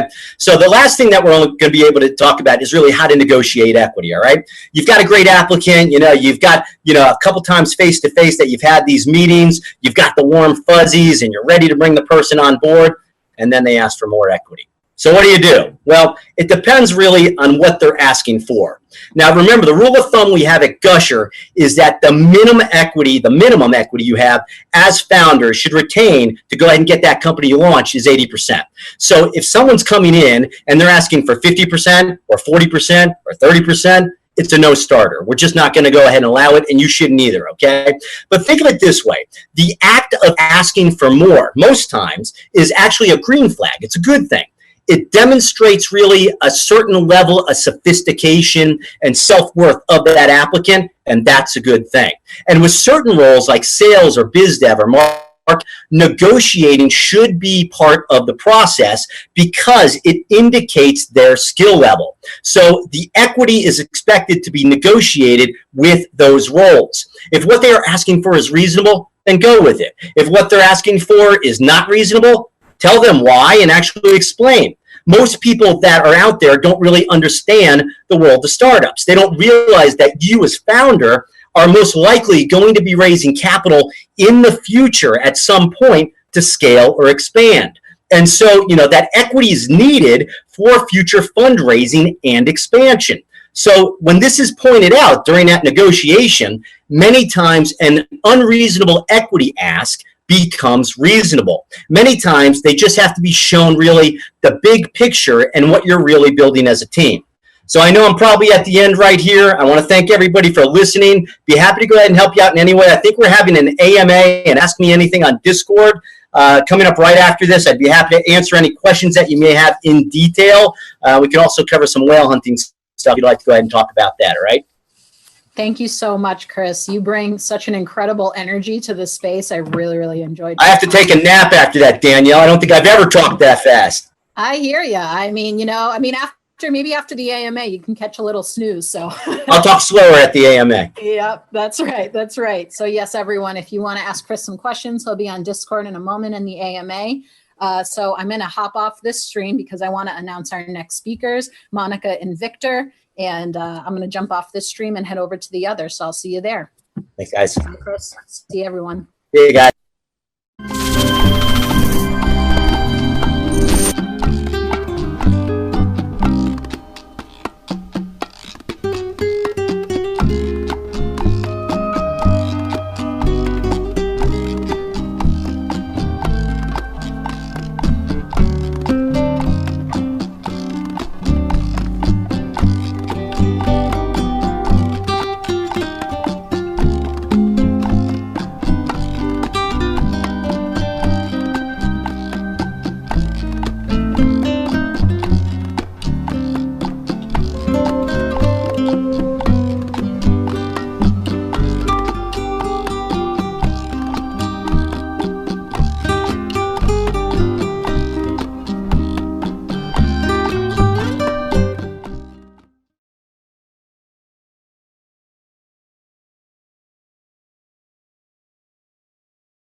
know your business better than anyone. That is why Idea Financial gives you the option to choose from our unique business line of credit or term loan. 2 different products. You decide which one works best for your business. Visit ideafinancial.com to start your risk-free application.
CSC Leasing Company has been offering non-dilutive equipment financing for more than 35 years. CSC's financing is non-recourse and does not require warrants, covenants, or giving up any equity in your business. As an alternative source of funding, CSC has financed nearly $1 billion in transactions while providing quicker and simpler transactions than traditional sources of debt. CSC works across all markets, from pre-revenue startups to middle market to large enterprise, as well as a wide variety of industries, and prides itself on saying yes when others tell you no. By financing your equipment instead of paying one lump sum up front, you can spread out your payments and have a predictable, fixed monthly payment that costs less than traditional lenders. With CSC's non-dilutive equipment financing, you stay on the cutting edge by accelerating technology refreshes without costly obsolescence or the hassle of equipment disposal. Explore CSC's solutions at cscleasing.com.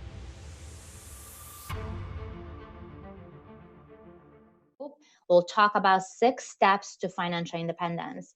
Because when it comes to money, it doesn't matter if it's investing, buying, selling, you need to know the rules of money. If you don't know the rules, how you ever can win the game of money, because that's what it is. So today you are for a treat. I'm going to bring you someone whose knowledge is amazing. He's been in industry for over 14 years.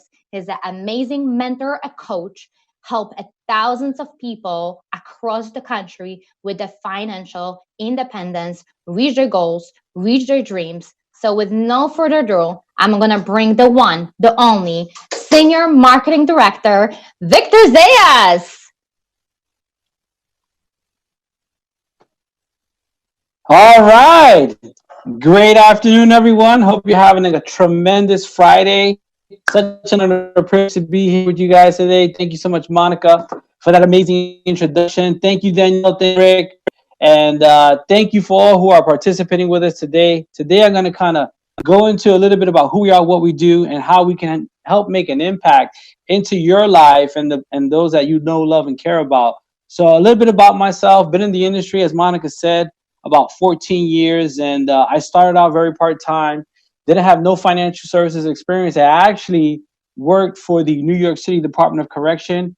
I don't know if you guys are familiar with Rikers Island or understand the corrections department, but I actually worked in the prison system, and I absolutely hated it, right? And the only reason why I had that job was because my parents always told me, whatever you do, go to school, go to work, and get a job that's going to give you benefits and give you a secure pension. So I started on that path. I didn't stay on that path because what I slowly realized, the distance between where I was and my goals and dreams was education, knowledge, information, but really getting access to that. So that's a little bit about my story. I just want to kind of share a little bit about our platform, who we are, what we do, and how we help families. And as they mentioned before, our company is World Financial Group. And the cool thing about our firm is that we are backed by one of the biggest conglomerates globally in Aegon. Now, I don't know if you guys have ever heard of Aegon, but Aegon is a Dutch conglomerate, and it's not to be confused with Avon. That's a different company. They make makeup, not this company. And Aegon's been around since the 1800s. And just like any big company, any conglomerate want U.S. presence because they're from the Netherlands, they bought that tall, pointy building back in 1999 in San Francisco, which is the Transamerica Financial Building. So Transamerica and World Financial Group is pretty much the marketing arm for Aegon and all their services. And the cool thing about our firm, our platform, and how we operate is that we're almost like the Foot Locker of financial services. I don't know if any of you out there play sports, but you understand that when you walk into a Foot Locker, depending on the sport you play, is going to determine the equipment that you need. And so the same thing holds true for people or clients that come and sit with us. Everyone that comes to sit with us, either on our workshops, our webinars, they come in at different seasons. They come in their 20s, their 30s, their 40s, their 50s, and some are almost knocking at retirement's door. And they need different things, different products. But more than the products and the offerings is the education. But what I like about how we do things and how we service and how we bridge the gap is that we're non-captive. We're able to shop out depending on what clients needs, whether it's through life insurance, 401ks, annuities, advisory platforms, mutual funds. We carve out the best of the best. So we have over 150 different relationships with the top A-rated firms in the industry.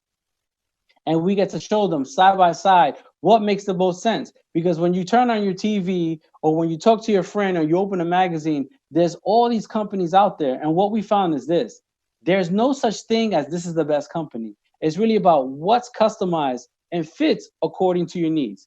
And so what drives the mission and vision, what drives us, what drives what we do on a daily basis is really a separation of two families, right? We understand that most families in today's economy, in today's market, is what we call 95% of America, family A. They're on the left side. They make less than $100,000. They have a job. They have a 401k. They may have gotten through work. They own or they rent their life insurance. They rent their home. They put money in the bank. They have a lot of credit card debt. They have no tax advantages. And that is because they have no advisor.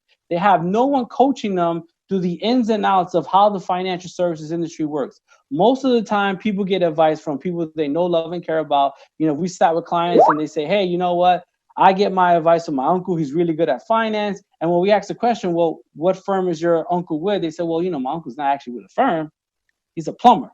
And I'm like, oh my God, how are people operating on this channel? How are people going ahead, getting to where they want to be with information that's fragmented and not 100% coming from a trusted resource? So what we do is that we bridge the gap from the people who don't know, and we show them exactly what the people know, like on Family B. So Family B is what we call the top 5% of America. They make over $250,000. They own their business. They own their insurance. They own their home.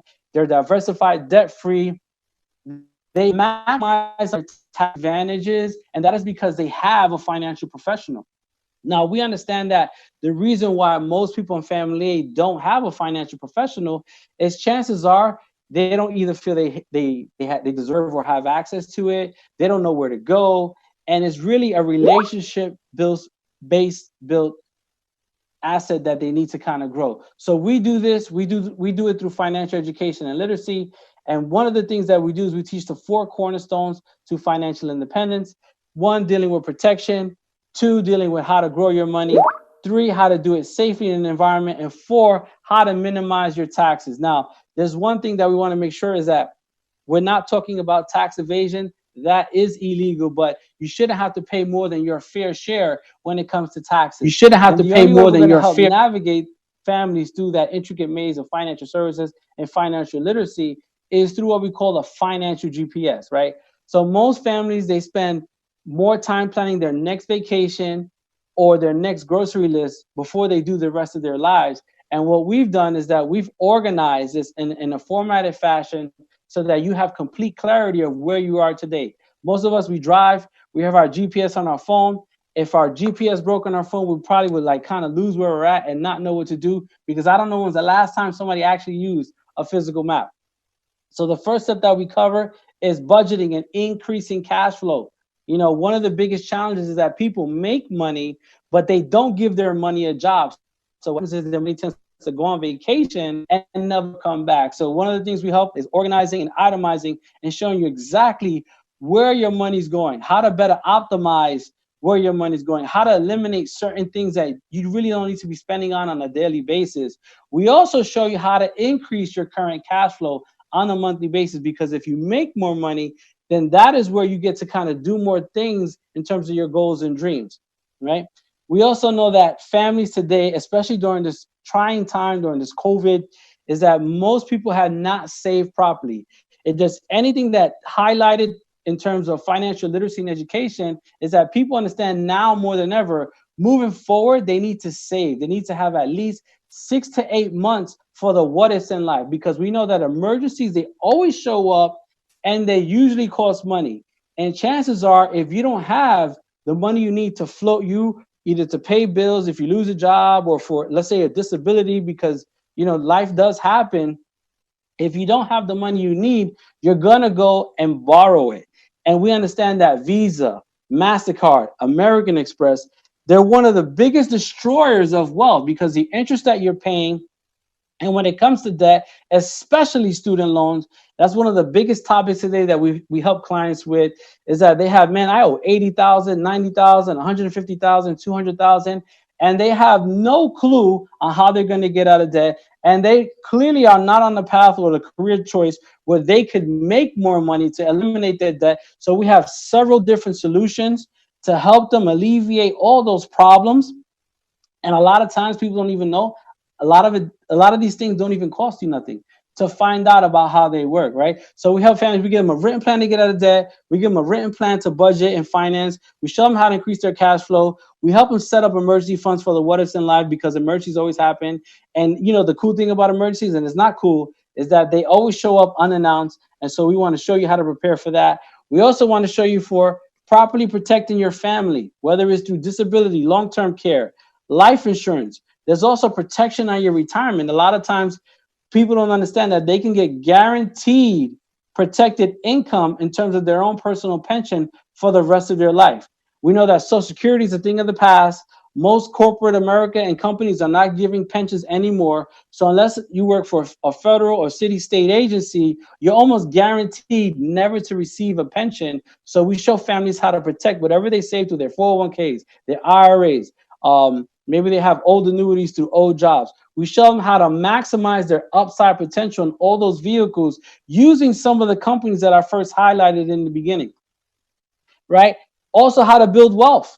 How do you grow your money in an environment where it's up and down, left and right? The stock market is up today. The stock market is down tomorrow. We know that in March, this market dropped over 30%, and that severely impacted most people's retirement. If you're young, you still have an opportunity to kind of change course, change directions, get a new playbook so that you could be on track for retirement, so that you could be on track in terms of doing the things that you want to do and not have to worry about it. So building wealth, eliminating taxes, eliminating a lot of the risk is some of the strategies that we help families with through professional money management, through guaranteeing their personal pension with some of the big corporations like Prudential, Nationwide, Transamerica, Voya, Pacific Life, you name it, we do it.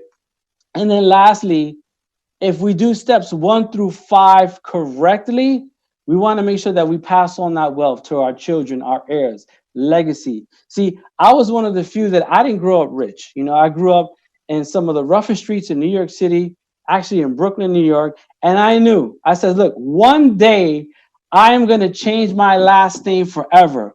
One day I'm going to do that. But the only way I'm going to do that is if I improve my situation first, if I educate myself through knowledge, by reading, by aligning myself with people who know more than I do so they can help direct me. So for those of you who are joining us today, I have a special treat. I have a special treat just for this group. I have a quick survey with 4 questions. If you answer that quick survey, we have a free ebook. It's over 90 something pages and information about IRAs, about how money works, how money's taxed. And it's actually the literature that we use and train our clients, as well as the agents who come and work with us on a part-time or full-time basis. So if you're interested about learning more, if you're interested about improving your situation, if you want to take advantage of maybe even getting a free financial analysis or what we call a free GPS, you can drop it down in the comment section below or just fill out the survey. We'll have somebody from my office contact you, walk you through the steps. And the best thing about what we do is that there is no charge for it. It's a free service. Now, you guys may say, well, what's the catch? Well, the catch is this. If you enjoy the experience, if you learn something that you didn't learn before, you may refer us out to 2 to 3 people that you know, love, and care about that would appreciate the same level of service moving forward. So, man, I'm so grateful that you guys have me here today. With that being said, I kind of want to wrap this up, leave it open for some Q&A, because at the end of the day, it's really about helping families rise, and that's what we're here to do. Victor, thank you so much. I'll pop back on screen here. Thank you so much for that presentation. That was awesome. What I took away from that was really the last part specifically that you said, you know, no one truly accomplishes anything alone. So that is a really great, like, that was just a great way to kind of end that. So yeah, please, if anyone has, you know, if any attendees out there have some Q&A, we can feed you some questions, Victor and Monica. We'll just kind of wait a couple minutes here to see if anyone says anything in the chat.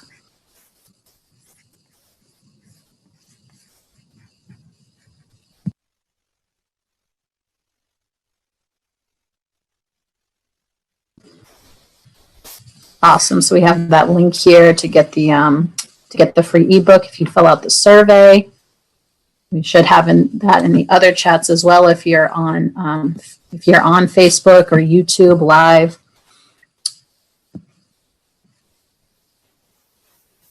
Okay, I don't see any questions popping up in the Zoom. I wonder if my team members that are monitoring the other chats, such as Facebook or YouTube, if there's any questions coming in, please do let me know. We have a couple more minutes here before we transition.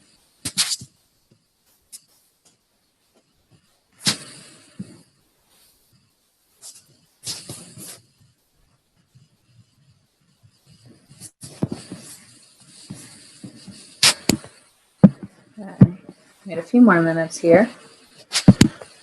And if not, that's good. But what I would love if Victor and Monica, if you could just pop back on really quickly, it might be kind of closing you out soon. So love to see your faces. Hi, Monica. Thank you.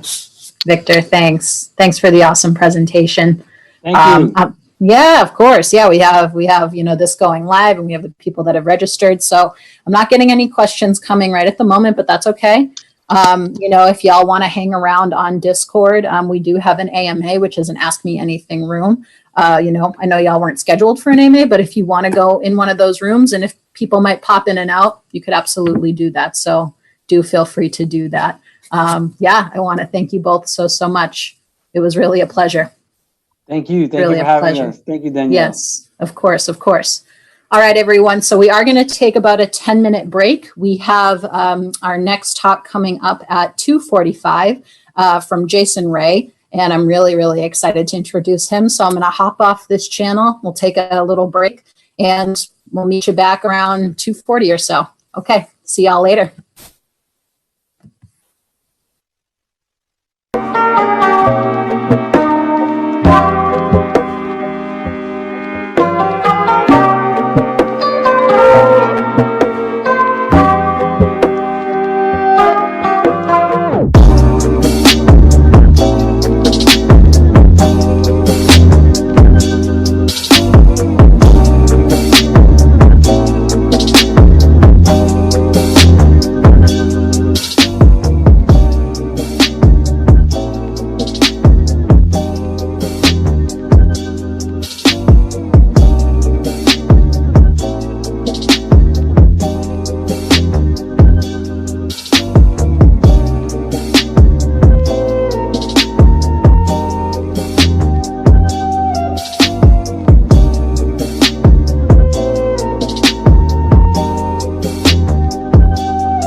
covenants, or giving up any equity in your business. As an alternative source of funding, CSC has financed nearly $1 billion in transactions while providing quicker and simpler transactions than traditional sources of debt. CSC works across all markets, from pre-revenue startups to middle market to large enterprise, as well as a wide variety of industries, and prides itself on saying yes when others tell you no. By financing your equipment instead of paying one lump sum up front, you can spread out your payments and have a predictable, fixed monthly payment that costs less than traditional lenders. With CSC's non-dilutive equipment financing, you stay on the cutting edge by accelerating technology refreshes without costly obsolescence or the hassle of equipment disposal. Explore CSC's solutions at cscleasing.com.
So without any further ado, Jason, take it away. Thanks so much, Danielle. And thank you, everybody, for joining this conversation. I've really been looking forward to this. I'm going to be talking a little bit about finding the right fuel for your business and making sure that if you are pursuing funding or you're thinking about using internally generated funds, you're doing it the right way. I've had my share of lumps. I'm sure you guys have as well. And sharing my knowledge, I think, is something that I'm excited about and passionate about. So I'm going to share my screen here. And I have a couple slides for you guys. And please kind of feel free to interact in the chat box if you have questions. I'm happy to answer anything and address anything during the conversation. And I will also be on Discord afterwards to answer questions or have conversations with anybody. So thank you very much for your time. So a little about me, and then I'll talk about my entrepreneurial story. And then I'll give a couple examples of why entrepreneurs have been underserved by traditional finance, which you guys have heard a lot about from speakers today, like John Vlachianis and Mr. Summers earlier, and even G and Danielle in the first session. But my business really exists to lead more people to financial freedom. I'm really passionate about the idea that building wealth really is simple. I don't necessarily think it's easy. And I work every day to provide actionable education advice to people to help them achieve more with their financial lives than they may be able to do on their own. And I really work to provide this education advice to underserved communities. So a little about myself. I grew up in Detroit, Michigan. I started Zenith about a year ago because I worked in high finance and alternative investments and at a wealth advisory firm that served super high net worth individuals, right? $20 million plus in net worth. And we were doing really creative things, but the fulfillment wasn't there, right? I think the people that we were serving didn't necessarily need our advice to become wealthy. And on the flip side, people that were in my direct family, my friends, people that I grew up with knew that I was in the industry. And they were reaching out to me for advice. Some of them had financial advisors and planners and other people influencing their finances, and a lot of them didn't. The ones that had people that were helping them were being dramatically underserved from what I could see. So whether they were minorities or small business owners, they were not getting the full services of the firm that they were at.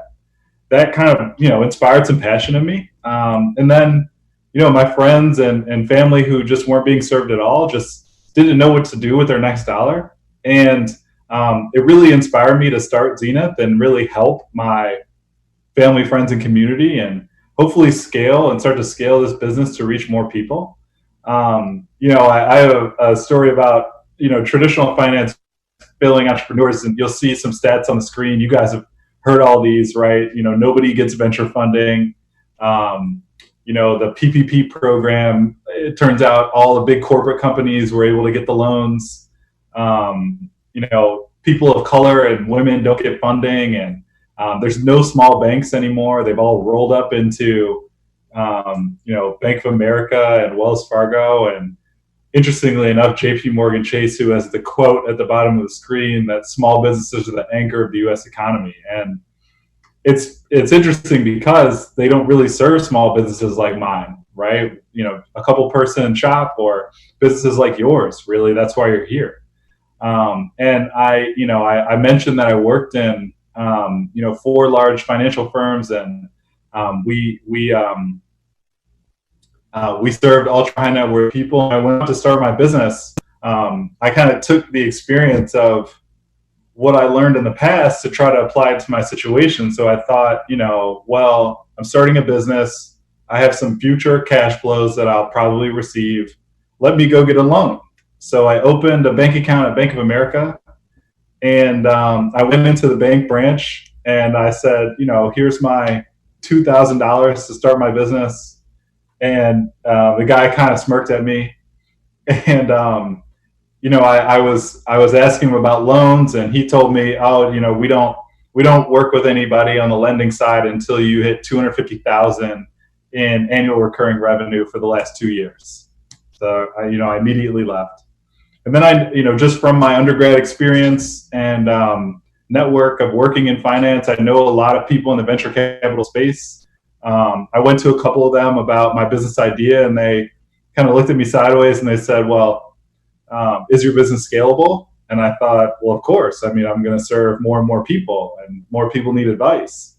They're like, well, what's the delivery method? And, what are all these different terms that I just wasn't familiar with? And I quickly learned that they weren't a fit either, right? And that kind of leads me to, every business is unique, right? And there are ways to find funding or start your business maybe without funding. As you heard from John earlier, starting your business with $0, right? And you have to be creative. But I think in light of that, there are investors and funders for many different kinds of businesses. And I've seen a number of really unique examples, and I've led a couple really unique fundraisers that I'll touch on. I'll touch on 3 different examples. The first one was a business that's located in Detroit, Michigan, where I grew up. It was a commercial moving business. They helped other businesses, the city government, and sometimes residential moves.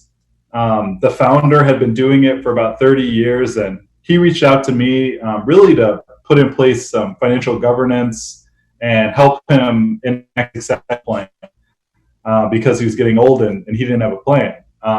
So we put a governance structure in place. We noticed some red flags about the business, but we also realized that the business was underfunded, and it needed working capital to really stay in business, honestly. And the person who was taking over the business wasn't comfortable unless the business got some funding. So we went in every direction, guys. I tell you, we went from, the local bank to the shark lenders in Detroit to, business credit cards, calling all these venture capital firms, and nobody wanted anything to do with the business. It wasn't scalable. It had very lumpy revenue, so it wasn't a good candidate for a loan. And eventually the founder felt like, and honestly, we kind of felt like it wasn't going to happen. But by analyzing and looking at the way that the business made money, it was lumpy, but it was somewhat predictable in its lumpiness. So the business didn't make money every day or every week, but really quarterly and over a certain week schedule. And I felt that if we could streamline that and kind of model that in and model some of the variability into creating a product, a loan product, and really a zero coupon product, somebody may be interested in buying it. So interestingly enough, we created this security that really involved an investor coming in and giving the business some money, the business not paying any interest until the end of the loan. So technically a zero coupon bond. And a client of Zenith actually purchased this security that we made.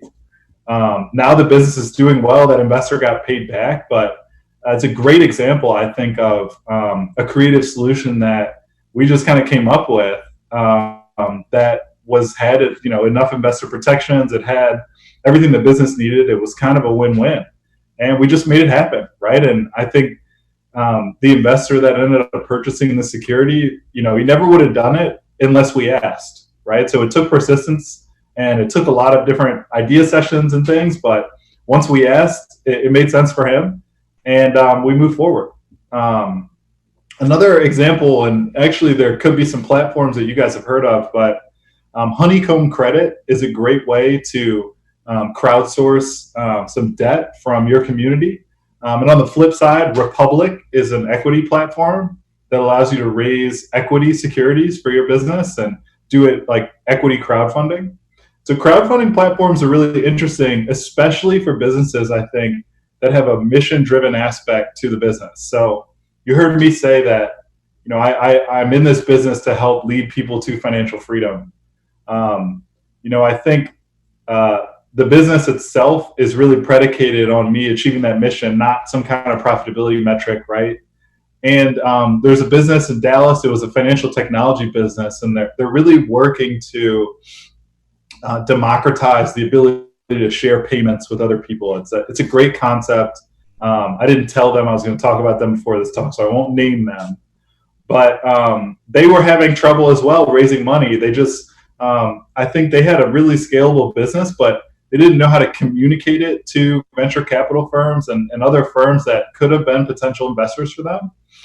So when I started talking to them, they were, again, feeling a little disheveled and upset about the process and their inability to find the right funding source for their business. So we took a look at Honeycomb Credit and Republic, and those platforms allowed them to submit their financials and their pitch deck to the websites, Honeycomb and Republic. And we were able to get them on those platforms and really rally their own networks around funding their business. Now, it wasn't much, but they got a full capital stack of equity investors from Republic, right, and credit investors from Honeycomb, and now they're thriving and doing really well. So I think that's another good example of just being creative, using the resources that are available to you. You know, crowdfunding is relatively accessible, I think, for most businesses, and I would encourage you to check out Honeycomb and Republic. You know, I guess I'm running on time, so I won't go into the third example because it's longer. But I do want to leave you guys with a framework to think about if you are pursuing funding, how to do it. So I'm going to switch my screen here, so bear with me. Let's see.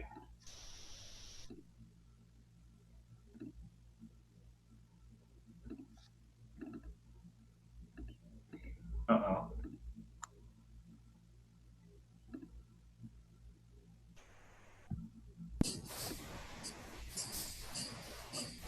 Now, if you need some background music, Jason, I got you covered. Yeah, we could just do a little bit of the Jeopardy theme song. All right, thanks. Yeah, I'm having some trouble flipping over the share here. Mm. All right. Danielle, can you guys still see me? You are frozen at the moment, but we do see your mouse going on the screen. I see that anyway. Gotcha.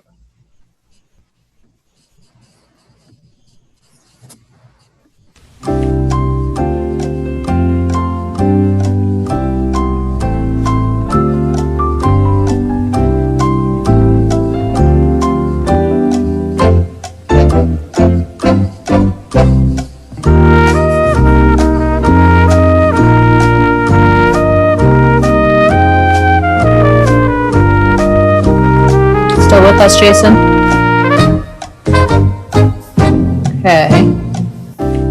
Let's see. Let me just pop on real quick. Jason might be frozen. Let's see. Give him a few more minutes. Thanks for hanging tight out there, everyone. You know, technology's been working for us so far today, so whatever comes up must come down at some point. Okay, here we go. I think we got him back. All right. Nice to see you again. Sorry about that, guys. Back with the best. And yes, I'm going to, in a second, share my screen with you. Perfect. So you should see a blue screen now. So like I mentioned before the break, I had to let you guys use the bathroom and get some water. So, you know, that was planned. But I want to give you a framework to think about how to fund your business and how to think about funding your business. So the first thing you want to think about is your financial standing, right? And what do I mean by this? What do you currently have, right? And this is important, right? Because, you know, I think, to give you an example, when I started my business, I had a laptop and a phone, right? And when you think about the assets that you have in your life that you can maybe use for your business or that your business already owns, what you have has to or should be able to generate income, right? If you can use what you already currently have to generate income, you're already taking the first step to potentially getting funding, or maybe being able to use your own internally generated funds, which is the best way to fund your business, to fund your future, right? And then the second thing to think about is, why do you need the money, right? And some reasons could be for startup expenses. Other reasons could be for ongoing expenses. So as you think about your business, you need to determine what your projected expenses will be, right? So if you're building an app, how much is it going to cost to build the app? And then how much will it cost for the ongoing app maintenance and the sale to install the app, right? If you're starting a service business, how much would you maybe need to spend to get regulated or register with your regulator, or for ongoing technology expenses to use like Zoom?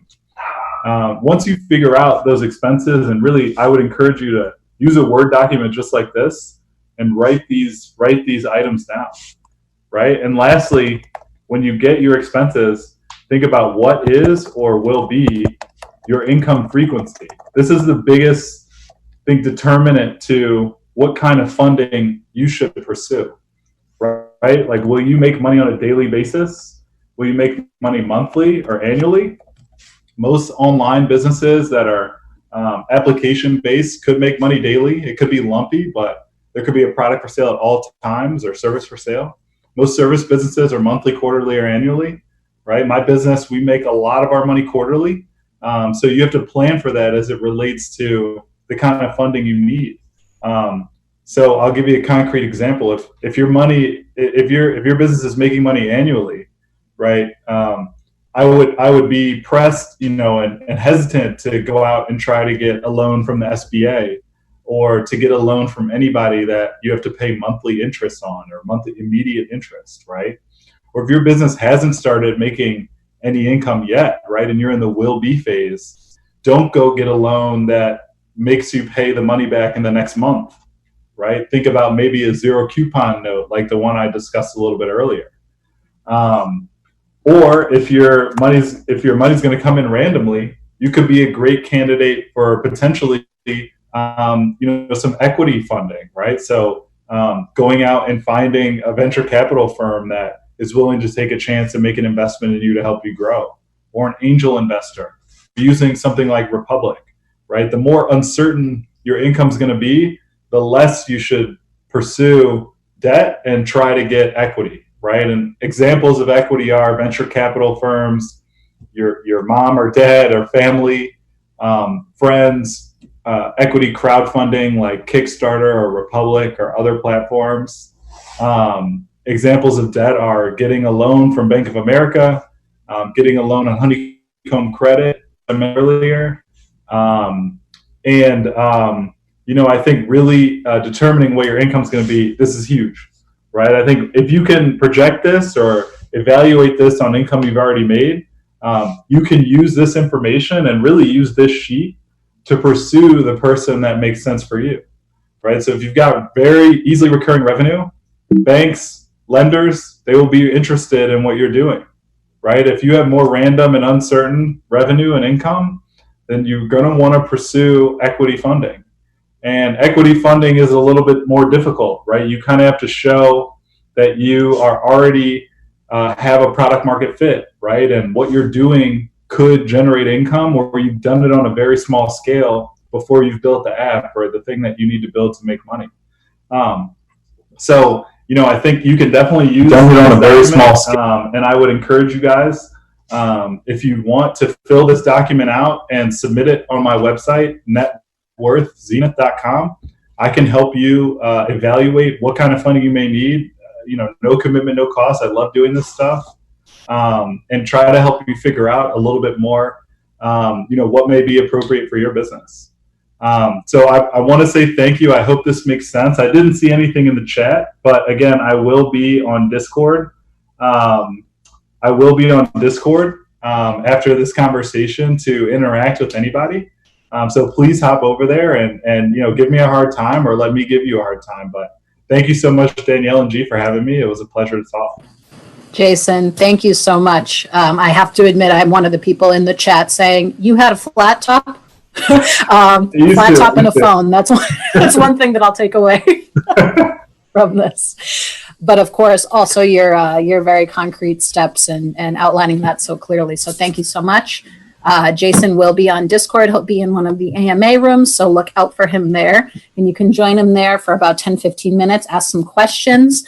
We are going to take a little break right now. And when we come back, we will come back at about 4:10 or so. We have another talk, Carrie Valentine, at 4:15, and I'm really excited for this one. So I'm going to hop off this, and I hope to see you back. Enjoy your break.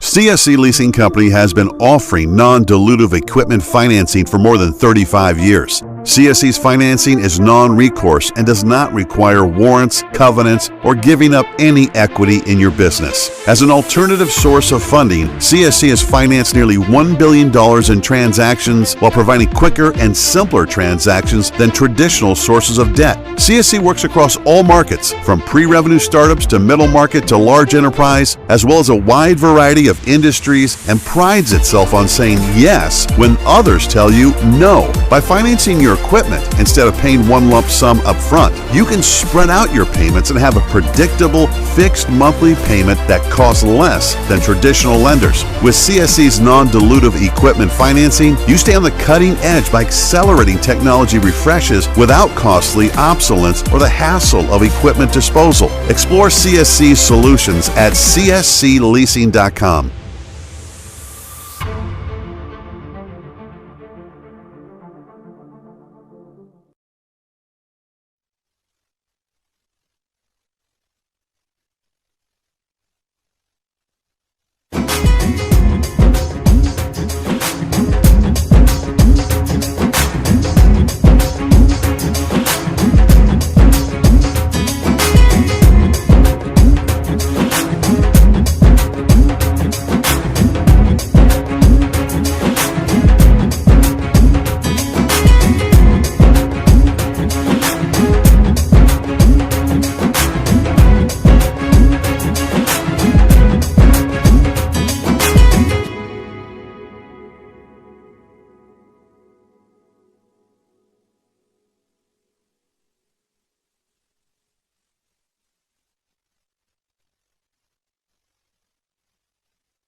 know your business better than anyone. That is why Idea Financial gives you the option to choose from our unique business line of credit or term loan. 2 different products. You decide which one works best for your business. Visit ideafinancial.com to start your risk-free application.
is changing every day in every possible way.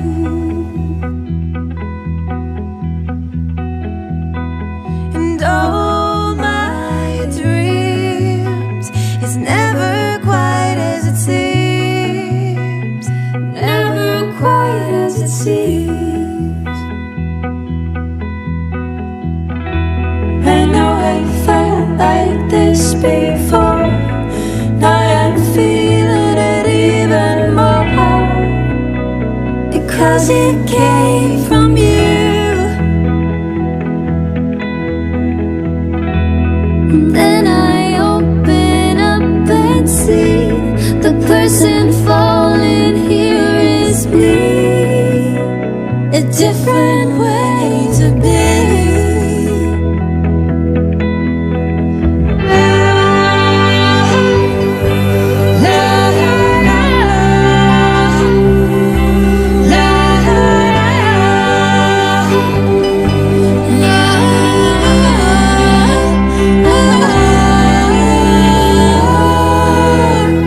I want more, impossible to ignore, impossible to ignore.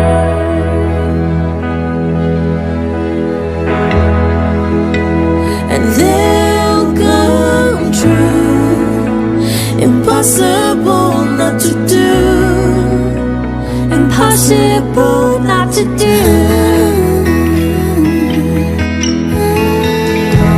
And now I tell you openly, you have my heart, so don't hurt me.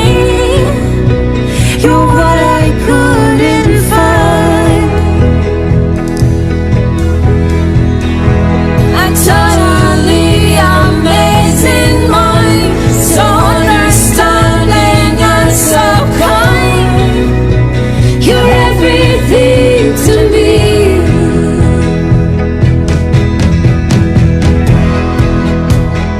Oh, my life is changing every day in every possible way.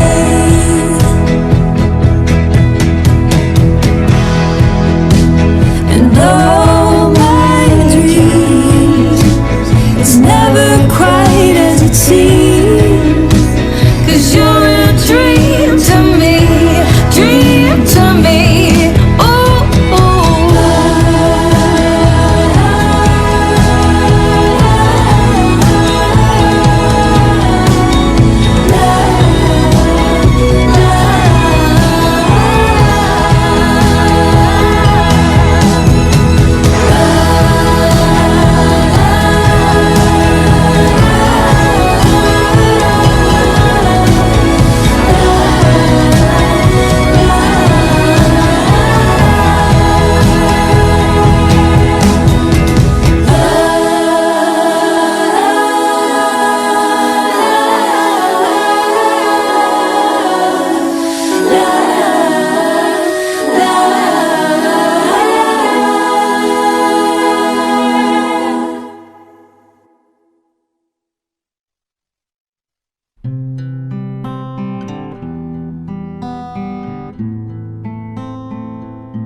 wise men say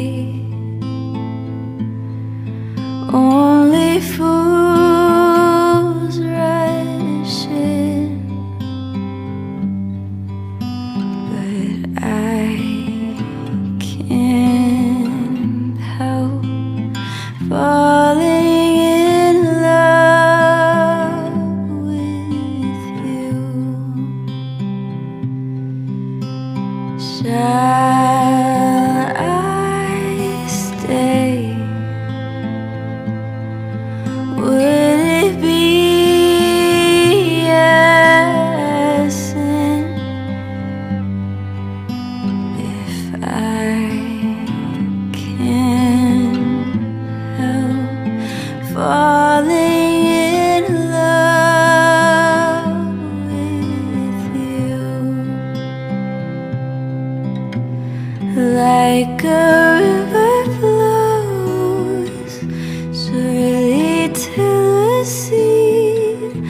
darling, so it goes. Some things are meant to be.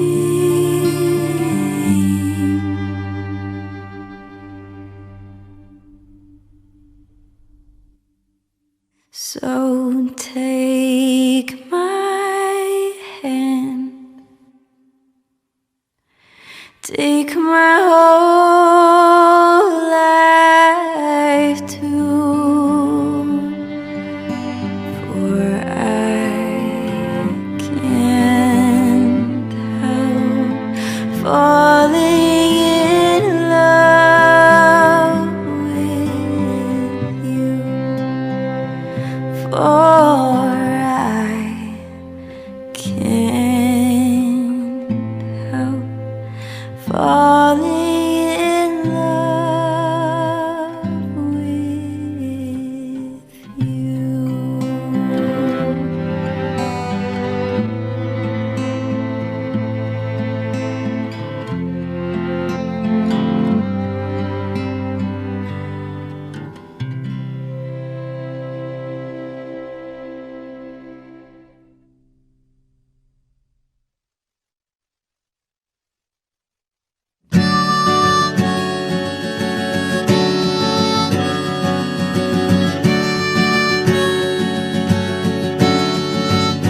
Your love is bright as ever,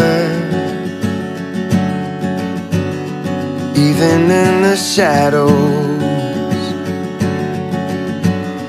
Baby, kiss me before they turn the lights out. Your heart is glowing, and I'm crashing into you. Baby, kiss me before they turn the lights out, before they turn the lights out. Oh, baby, love me lights out in the darkest night hour. I search through the crowd, your face is all that I see.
That is why Idea Financial gives you the option to choose from our unique business line of credit or term loan. 2 different products.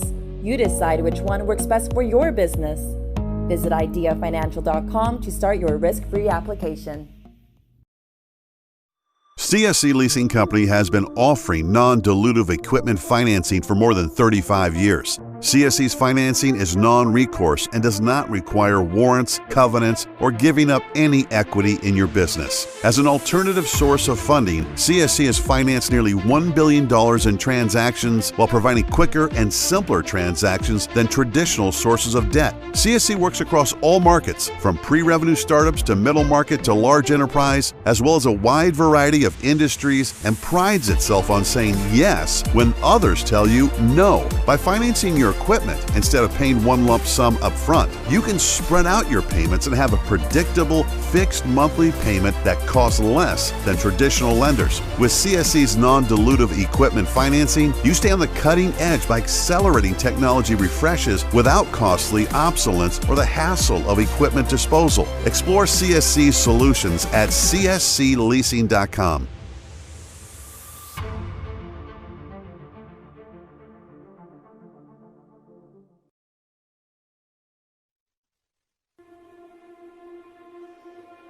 When creating your company, when inventing your product, when going to bed late at night and waking up early in the morning in order to succeed, one must ask, what is your why?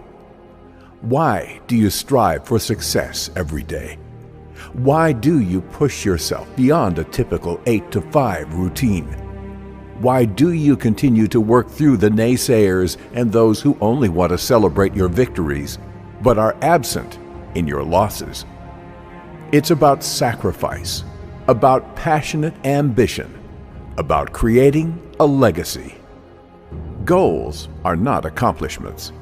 They are delusions that we choose to believe until we've gained enough ground to celebrate success. When people can't answer to their credibility, they compensate with massive ambition. If I asked, why should I buy your product? And your answer is said in future tense, you have lost. Being an entrepreneur is about business, but being an entrepreneur is a way of life. Entrepreneur is family. It's tools and opportunities and gatherings to remind you that you are not alone. Entrepreneur, it's a lifestyle. Get inspired, get motivated, become an entrepreneur today. Demonstrate what you have accomplished and what you can do for your customer. Then cast your vision after you have proven your value and earned their trust. Your vision is a way of reminding yourself that even through times of struggles, there are opportunities for success.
Thanks for being patient, everyone. Just give us a couple more minutes. Just waiting until everyone logs on. We have people streaming from all different places. We have YouTube, we have Facebook, we have Zoom. We've got all the platforms. So got to wait for some people to catch up.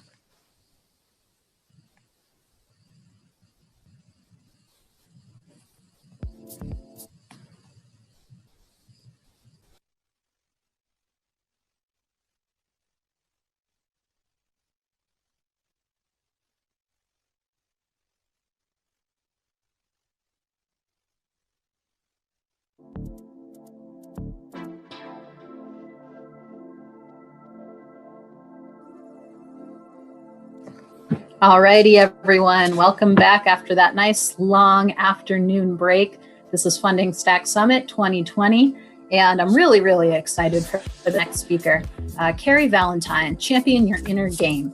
And, I'm going to do a little background on Carrie before I bring him on. I think that really it's important, whether you're in business or just you're doing other things in your life, whether you're an entrepreneur or not, it's really important to recognize the fact that we all have struggles, right? And, no one's really alone in those emotional struggles, right? So specifically talking about any doubts, fears, and anxieties that you have, we all have those, right? No one is absolved of those by any means. And so I think when it comes to, that entrepreneurial spirit or looking for places to invest or how to invest, how to build that financial foundation, there can definitely be some roadblocks, and that roadblock can be you.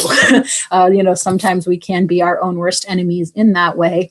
So what Carrie's going to show you is he's going to really show you some steps that he took that have also worked for other people as well. So Champion Your Inner Game kind of has this system of sorts that really will turn your doubts, fears, and anxieties into, beautiful things, meaning, going from them not being your friend to being your friend, right? And why they're important. So he's really, really funny. He has a warmth to him, and I really enjoy him. So without any further ado, come on screen. Would love to see you.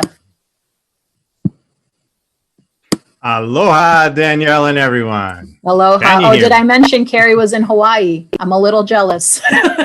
Yeah, I'm suffering out here. It's rough. I getcha. But someone's got to do it. Someone has to. Glad it's you. Carrie, thank you so much for being here. Really excited to be doing this talk with you. I said a little bit about you. I know that you kind of have, a way, but it comes from a lot of personal experience and a lot of combating your own fears and doubts to really bring you to where you're at. So yeah, I'm looking forward to you sharing that with the crowd today. Same here, Danielle. And, and I appreciate how you preface this. And first thing, before even that, I just want to give props to you and G and the team for, I've been on the sidelines watching this whole thing come about and just been so excited and giving you guys so much kudos for a wonderful job you're doing here. And I understand my position, my talk here today is a little different angle than everybody else in that sense. We're talking about creating your financial wealth and looking for the capital and all of that. However, just like you said, Danielle, like what is generally what would you say, folks, is the biggest slowing down, stopping area to make this happen?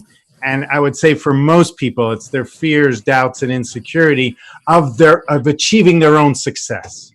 And I'll just share a little bit. I understand that so well and empathize with you. Whether, I've coached people that are beginning entrepreneurs as well as very seasoned, multi-million-dollar successful people, and they still go through doubts and fears and things. And I'm going to be sharing with you some amazing kind of ideas that turn things literally inside out for your thinking. And by the end of this talk, my intention is for everyone to feel excited, delighted, and have a whole new way of looking at what the doubts are really about.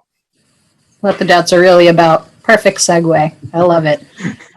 Yeah, so we're going to take a couple minutes here, folks, to just, anyone out there on the chats, whether you're on Zoom chat or YouTube or Facebook, please do type in your questions. If you have just any general questions for Carrie, if you feel comfortable, share one of your biggest doubts or insecurities. That is a lot to ask of you, but if you do feel comfortable, please do share those. Again, you're not alone. So take a few minutes, see if anyone, go ahead. Yeah, I'll step in there now for and I want to, just begin to say I'm extremely transparent and the way that I operate and how I am. So feel free, believe me, I understand the misery.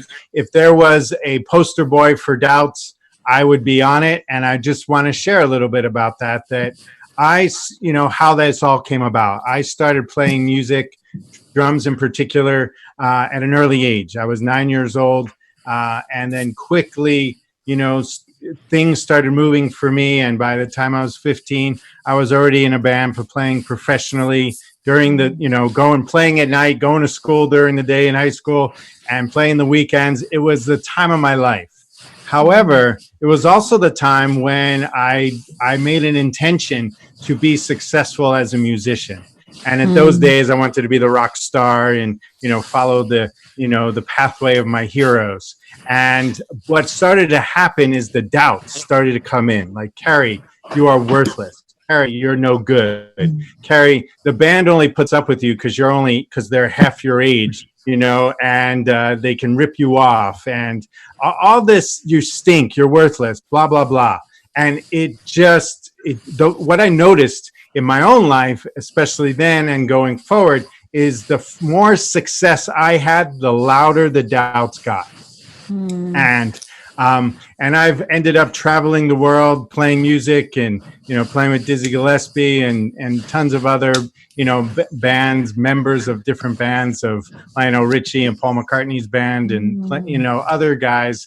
And then have, the doubts just kept pouring on in my life, Danielle. And in my relationship, it was like, oh, you don't please your partner. Oh, and then, then I got into a business of years ago, ran an Ayurveda health retreat. And I was like, oh, you'll never make anything financially of this. You'll never make any of your dreams come true. And it just kept coming. And I had done tons of therapy. I was a yoga teacher. I was a massage therapist at this point. I became almost like a master of meditation. And still, those all helped, but the doubts kept coming until it hit such a point, Danielle, that I literally was in the desert of Idaho and I got on my knees and said, I don't know who the heck you are in my head, but please cut it off because I just can't handle the doubts and, the tools that I was working with at that time. And an amazing thing happened. And that moment, I heard a voice that I never heard before and never heard since. And it said, Carrie, did you ever stop to think that all you've been fighting with all your life, like a New York attorney, those doubts in your head and trying to beat them up and trying to push them away, that you ever realize that they're here to they're showing you so you can have and accept more love, more appreciation, and value yourself. And I was like, what? Well, first of all, who the hell is talking here? Second of all, please continue. And what happened was I literally got a download of this, now a system that I have developed for over a decade and work with entrepreneurs and business people, elite athletes, professional and amateurs and musicians. And this system works. It's amazing. It's changed my life because I was completely so depressed at the beginning of this. So what I'm saying, if you have any doubts, fears, anxiety, insecurity, I relate to you. I empathize with you. And believe me, I know the graffiti that's written in your wall down to the well of despair because I've just hung out in this space for so long. And in my own self and have helped so many people. So as I said, I am extremely passionate and excited to help you if you have doubts. Now, here's the top thing right off the bat. Turn the doubt inside out. And what I mean by this, if you hear, like I've heard, like your business idea isn't a good idea, you know, this new entrepreneurial kind of project you want to work on is not going to happen. It won't be successful. Turn the doubt inside out. The subconscious and the conscious mind are active here. And what they're telling you is the opposite is the truth. When you hear you can't, it's really saying you can. And what's going on, it's like your inner Mickey, like with Rocky, you know, hey, Mick, hey, Rock, you know, I mean, that's Rocky, sorry. Hey, Mick, you took my locker. You know, why'd you do that? Get out of here, kid. You can't handle the truth. You know, I didn't know you did Mick, tell me the truth, too. Mick. Well, I do Rocky really well. So this is like the inner sparring partner, the inner trainer that's testing your own resolve. So obviously at some part of you doesn't fully believe yet that you can be successful. And so the key is turn the doubt inside out and to realize when you hear you can't, what's really being said is you can. But I ask you, how much do you really believe when that happens? How much can you sustain that? And do you have tools to learn to accept that, neutralize it, dissolve that voice and the feeling, especially the heavy feelings, right, that show up in your body in like seconds? Well, I'm going to share some of these secrets with you today. And again, it's just, I'm thrilled. And one of the things that I want to kick off with is, you know, again, this may be stretched for some of the folks listening, but I just want to share this. I was inspired just a short time ago. I've heard this new song by Gloria Estefan, Cuando hay amor. And so that's when love is present. And a line in her song says, when there's love, everything you can achieve. The hard way becomes simple, and the simplest thing is special. So this is what I want to wrap this for everyone listening here today. What you're doing is powerful, important, and recognize this. Even if the rest of the world doesn't even understand your genius, your brilliance yet, don't worry about that. Forget about it, okay? Worry about, you know, be present for you, be aware for you, and know that, and kind of take in like drink in the truth and the love of yourself, and build up your confidence so that, as like Chris was saying earlier today, when you dream big and you start presenting yourself to people, they're going to start being attracted. And I noticed that too. In my life, when I had a lot of doubts, it was like almost impossible to get someone on the phone, like to answer their phone. And now, because the doubts are gone, you know, people are answering. They obviously want to connect up with me. You create an energy, or we can call it an aura around us of success. And the thing is, here's another great thing, Danielle, that I've noticed from business people, athletes, musicians, and all, you know, in all walks of life. The level of the intensity of the doubt, the level of the intensity of the fear is equal to the level of your passion, your talent, your skill, and where you're going. Think about that. The level of the intensity of your fear. I'm curious about that. You know, I would say, I think almost the answer someone would expect when I say, you know, when doubts arise, you know, do you think you're getting closer or further away from realizing your dream, you know, what you're actually set out to do? You know, I mean, what would you say? I think I know the answer, but I want to hear it from you. It's like you're about to be, the curtain is about to turn around for you. You're about to enter the promised land of your dreams. When the doubts, especially what I've noticed in myself and people I coach, when you're getting ready to launch a product or a new business, usually there's somewhere in that time frame before you press the button, the intensity gets hotter. And you can think like, what the heck am I doing? Like, this is silly. This is crazy. No one's going to be interested in this. And again, turn it around. It's a purposeful moment. Your essence inside of you is testing your resolve, testing how much you believe and confidence in what you're doing.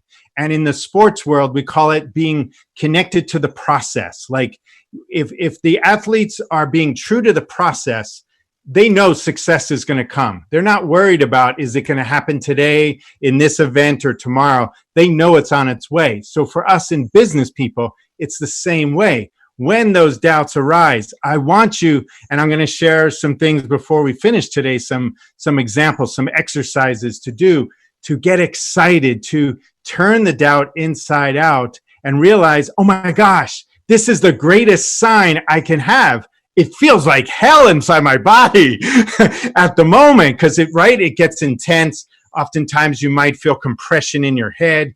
You might feel, like your jaw hurts. You might a lot of people talk about like that belly, their gut just gets like a tight knot. All of the things with that, I'll share with you real quick here too. The doubt when it speaks to us, like you can't do it, it's not good, you're worthless. It comes actually neutral. The words are neutral. When we get the feeling is when we actually bite into what I call the poisoned apple of the doubt. Then we start to feel the intensity. And it's kind of like, how big does the limb need to hit us of the tree to get our attention? Right now, for most of us, it gets our attention. We feel the pain, right? We feel the doubt. We feel the scared. We feel that intensity in our body, but do we know exactly what to do? So some of us, the type A's of us here, probably just pull, just run right over it like a bull in a china shop. However, many people who are probably listening here don't have that kind of wiring, don't have that personality, and that the doubt just starts to slow and stop their progress. And then they could even to the point of fading away because they think, oh, this is just a crazy idea. Well, it's not.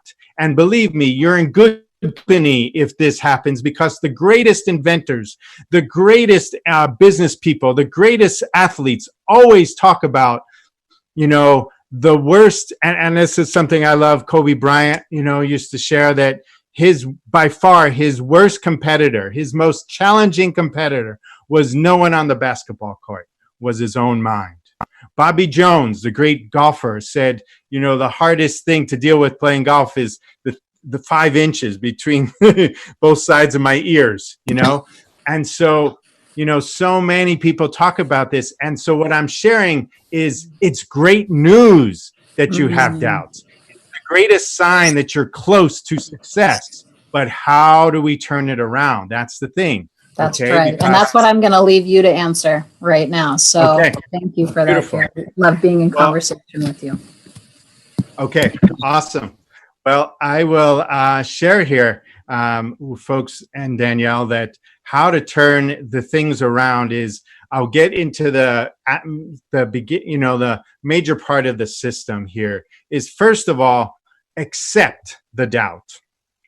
Okay, first step is like, and even before that is, I know this is going to sound crazy, is be excited that you have had a doubt, whether a feeling in your body or you had or you heard the words in your head. Okay, like, this isn't going to work out, or this is a silly idea. Okay, so first get excited. Why? Because why I'm sharing with you excited, I know it doesn't feel good in your body when this happens. Believe me, I lived in this pain for most of my life. So I know the pain. And so from that, though, the pain is just trying to get your attention. So if it's got your attention and now you say, okay, pain, okay, doubt, you got my attention. I accept you. I didn't say you have to like it. I didn't say you have to, think it's true or believe it in it or not.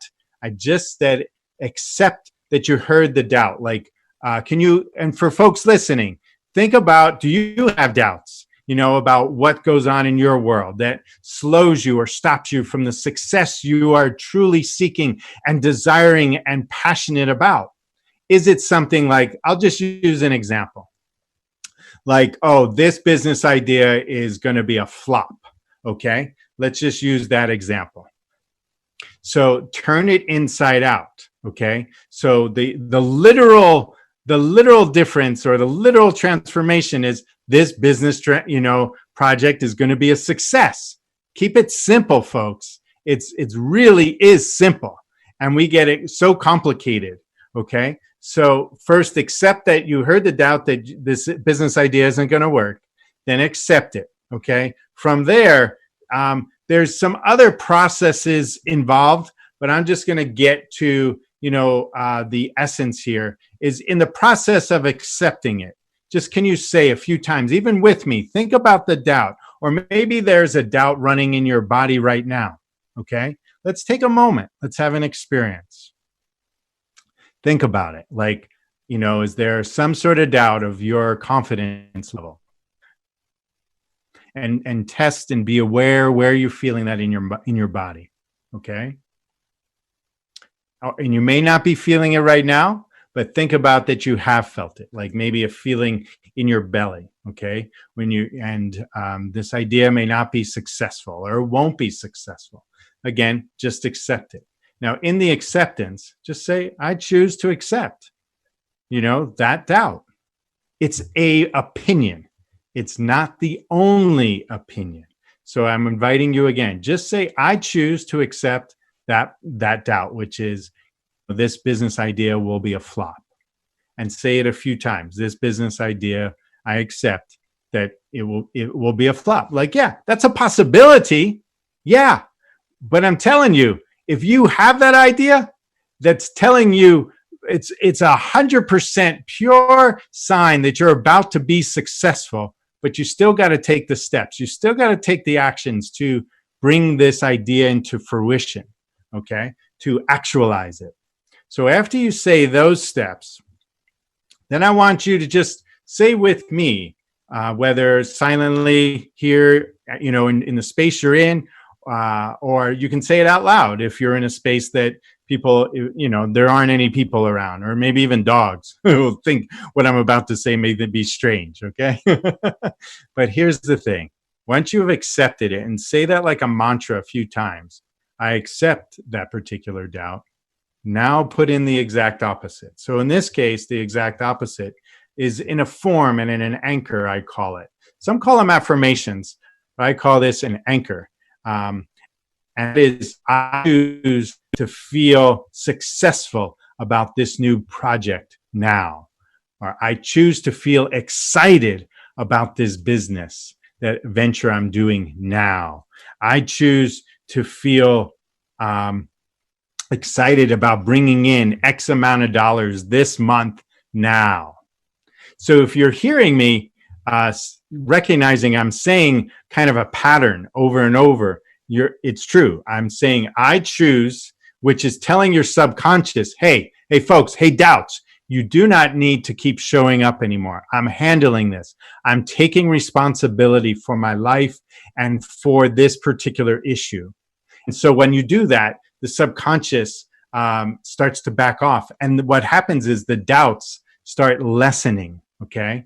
So when you say, I choose, that's saying that. And then to feel is really important because our bodies are so much about feeling and life is so much about feeling. And when you're feeling the doubt, you're feeling like crap, right? So let's turn that around and let's feel the exaltation. Let's call forth the feeling of excitement in our body. Okay. So, I'll just share with you guys, like for me, the doubts and the way that my life has been, my life has been really challenging as a kid, and grew up in a family that my parents loved each other, and their great way of sharing that was cursing, slamming doors, hollering at each other every day. Okay, but they did really love each other, but they had no tools. And I was a very sensitive, very shy kid. I picked up on all this. So I'm sharing with you, I know what it feels like in that kind of repressed feeling. I never knew what it was to feel joyful. And I've learned how to manufacture it in my life. I've learned how that we can, and this isn't special for me. It's everyone can do this. And this is what I'm sharing with you is a great way to do this, to feel and bring in the joy. Okay. So when you say, I choose to feel and then excited about my business project now, then when you say, when you say now, it's like pressing the button for your subconscious, and they're yentas, the subconscious. They just talk all the time, the cells into each other. And when you say now, it's like giving them an order, and they hear it, and they will. You say that, and you say it over and over again, multiple times in a day, and then in a week, in a month, and you start to feel genuinely starting to feel this this thing that you're dreaming of, the idea of what you're working on with the anchor. You're starting to feel like it's going to happen. Then what's happened there is that it's due to your choice to keep saying these anchors. It's your choice to deal with your feelings and turn it around, as well as your subconscious wants to help you. It's wired and working to help you. It's the doubt, again, is just showing up, or the fear or the anxiety is just to get your attention, folks. It's just a messenger. All right. Like a lot of people I deal with very intense situations too, with people that are depressed and all this. And a lot of times they say, oh, well, I'm glad you can be able to help, but I'm probably going to have to deal with these voices all my life. Even people that are taking medication. And we work this system, and there's more steps to it, but this is the essence. And in a very short time, they're feeling the shift happening. They're feeling confidence going on, and they start to achieve what it is they want. Now, you can say, hey, this is a bunch of crock. I don't buy it. Well, all I say is you don't have to believe me. I don't care that you believe me. I could care less. What I ask you to do, if this is something that you're challenged with fears and doubts, I have the opportunity to do this more and help you. And you tell me, you be the scientist if things are turning around. And I've tested it amongst thousands of people, as I said earlier, with athletes who they're seeing the shift very quickly. And, in their realm, whether it's a basketball player or a hockey player or a tennis player, a surfer, a golfer, they're seeing it in real time, the transformation. And also, if you say, well, I'm a business person, I want to see this, it will happen for you too. A big bulk of the people that I used to work with and still do is in the relationship world. And a lot of folks, have negativity or doubts about them getting into a relationship or being able to sustain a relationship. This is a much harder realm because you're dealing with another person in some aspects. But I'm saying even for those people, especially folks who have haven't been in a relationship for a long time, and they have such doubts about it, in matter of weeks, things start turning around, and very quickly, they start attracting the right people in their life. So I'm telling you, for the same aspect here of your business and your passions of what that is, this will turn around for you too. Undoubtedly, if you choose to do it. So that's the question. How hungry, how thirsty are you truly? Not just words and not just rah kind of motivational speak. I'm going to do it, blah, blah, blah. I could care less about that. What matters is your genuine care when the doubts come up. How much are you willing to end the war? And for most of us, it's challenging because these patterns have been going on for so long. They become habitual. Even though we don't like it, it becomes like, a pleasant misery. All right. So again, know that your dreams, your passions, your desires with creating the business that you want or expanding the business is awaiting for you, and the world needs you. You're the one who's to do this, and if not now, when? Okay, and so please do take heed to what I'm sharing and begin to apply yourself better, and know that all your dreams are about to happen. They're wanting to happen. And nature itself, our life itself, is desiring for you to have the success that you desire. And how does that feel? How does that feel to think about that? So, I wanted to see. Hey, Danielle. Gary, thank you so much for sharing that. I know that I'm I'm left with some more questions than I was left with answers, but wow, yeah, that brings up a lot for me. So I'm sure it brings up a lot for other people too. And I want to thank you for really putting your perspective out there, because, everyone needs this perspective, this guidance, no matter who you are. I truly think it's an integral part of us to understand the inner workings of our mind, right? Because the mind is a powerful thing. So thank you again so much. So Carrie, my joy. Thank you. So Carrie's going to be hanging out on Discord after the talk, and he'll be hanging out in one of the AMA rooms, the Ask Me Anything rooms. So feel free to connect with him for the next, 10, 15 minutes or so. Wow, we're almost at the end of the day, y'all. We have one more speaker. Last but certainly not least, I'm really excited to introduce Cameo to you all. So I'm going to hop off this stream and hop on hers. Carrie, I want to thank you again, and catch Carrie on Discord for an AMA session, y'all. Aloha. Hello. Hello, everyone. Aloha.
CSC Leasing Company has been offering non-dilutive equipment financing for more than 35 years. CSC's financing is non-recourse and does not require warrants, covenants, or giving up any equity in your business. As an alternative source of funding, CSC has financed nearly $1 billion in transactions while providing quicker and simpler transactions than traditional sources of debt. CSC works across all markets, from pre-revenue startups to middle market to large enterprise, as well as a wide variety of industries, and prides itself on saying yes when others tell you no. By financing your equipment instead of paying one lump sum up front, you can spread out your payments and have a predictable, fixed monthly payment that costs less than traditional lenders. With CSC's non-dilutive equipment financing, you stay on the cutting edge by accelerating technology refreshes without costly obsolescence or the hassle of equipment disposal. Explore CSC's solutions at cscleasing.com.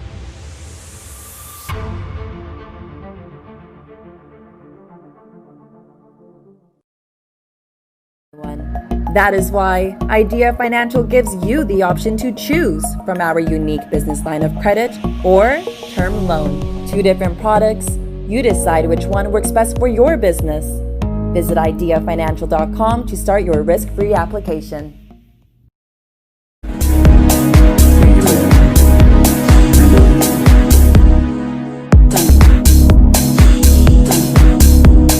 When creating your company, when inventing your product, when going to bed late at night and waking up early in the morning in order to succeed, one must ask, what is your why? Why do you strive for success every day? Why do you push yourself beyond a typical 8-to-5 routine? Why do you continue to work through the naysayers and those who only want to celebrate your victories, but are absent in your losses? It's about sacrifice, about passionate ambition, about creating a legacy.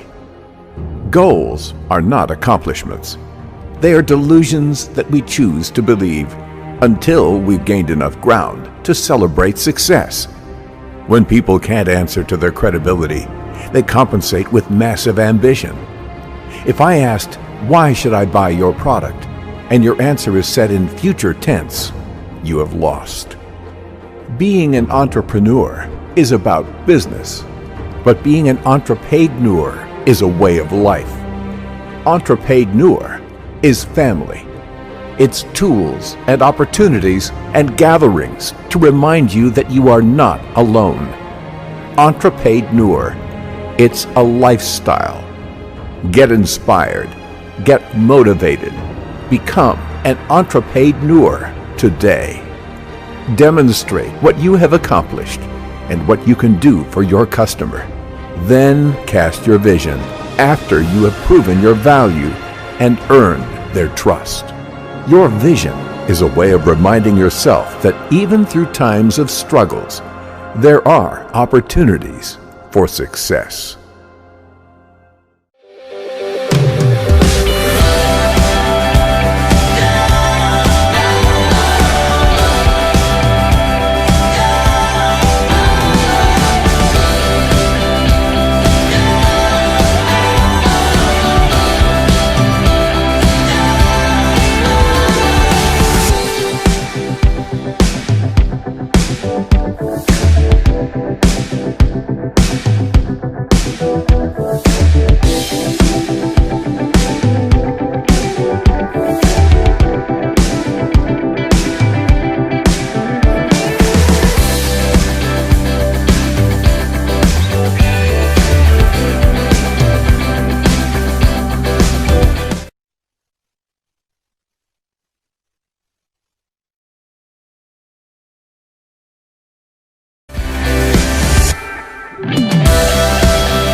Wait for everyone to gather, and thanks for hanging in with us.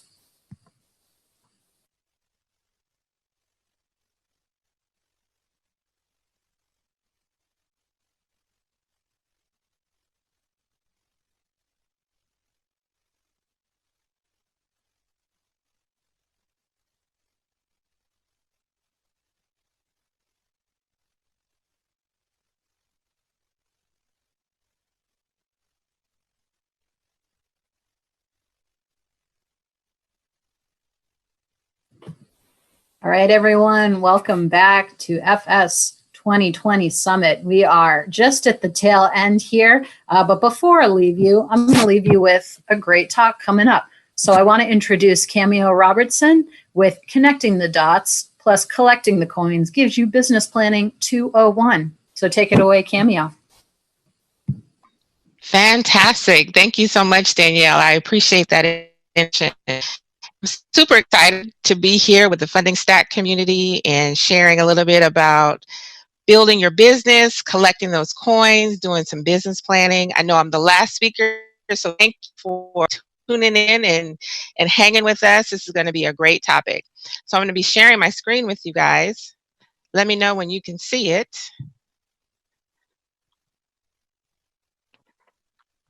Fantastic. So Business Planning 201, connect the dots and collect coins. A little bit about me. I am a business planning advisor and an operations consultant, and I launched Atlas Park Consulting and Finance in 2018, really as a way to build some more freedom for myself. I was tired of the corporate rat race. I was tired of not getting ahead. And so I wanted to create some freedom for myself and for my family in a way that made sense for me. So today's topic is going to be dynamic. I got a lot of real life examples that I'm going to share with you. Totally open to questions. So please put those questions in the chat box for me. So what I'm going to cover today is how did I get here? How did I end up as a business owner today? Real life examples of what I did to get to where I am today. And why it's so important for you to do some business planning. You want to make sure that you have a roadmap, a guide of sorts to let you know you're going and how you know that you have been successful when you get there. Having that entrepreneurial mindset. 3 roles that make all of the difference. We're going to be talking about the entrepreneur, the technician, as well as the manager. And then basically get your questions answered. So I hope to cover a lot today and get your questions answered and let me know what you think. So how did I get here? I just mentioned to you that I had wanted to start a business and really was working corporate America and wasn't getting opportunities for promotion. I was being overlooked. I was a Black woman working in predominantly white male firms. I got my start in financial planning and investment management. And if you look here at this image on this slide here, you see that woman kind of off to the side in the white jacket? That's really where I was, trying to figure out, you know, where am I going to make a difference in this world?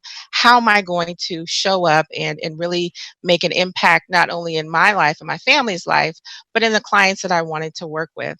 I was also dealing with bad management. How many of us have ever been there and you're just like, enough already? After 15 years of working in the financial planning profession, I said, I'm going to get myself together and start my own planning process. And so I did that in 2016, working on the business each and every day, figuring out what the plan was going to be so that I can get to a point where I could have some financial freedom. So why you should do some business planning, why it's so important for you to think about that. You know, this is the Funding Stack Summit, and we're talking about alternative financing, but you really want to have a solid business idea before you basically merge out and to start doing your own business. So you want to have a strong, solid foundation, understanding why you're going into business. Business planning also will set you up for success, making sure that you're doing all the right things ahead of time to make sure that you're putting yourself in a position to be successful. Having a roadmap of your plan. If you've ever considered or know someone who's an architect, right?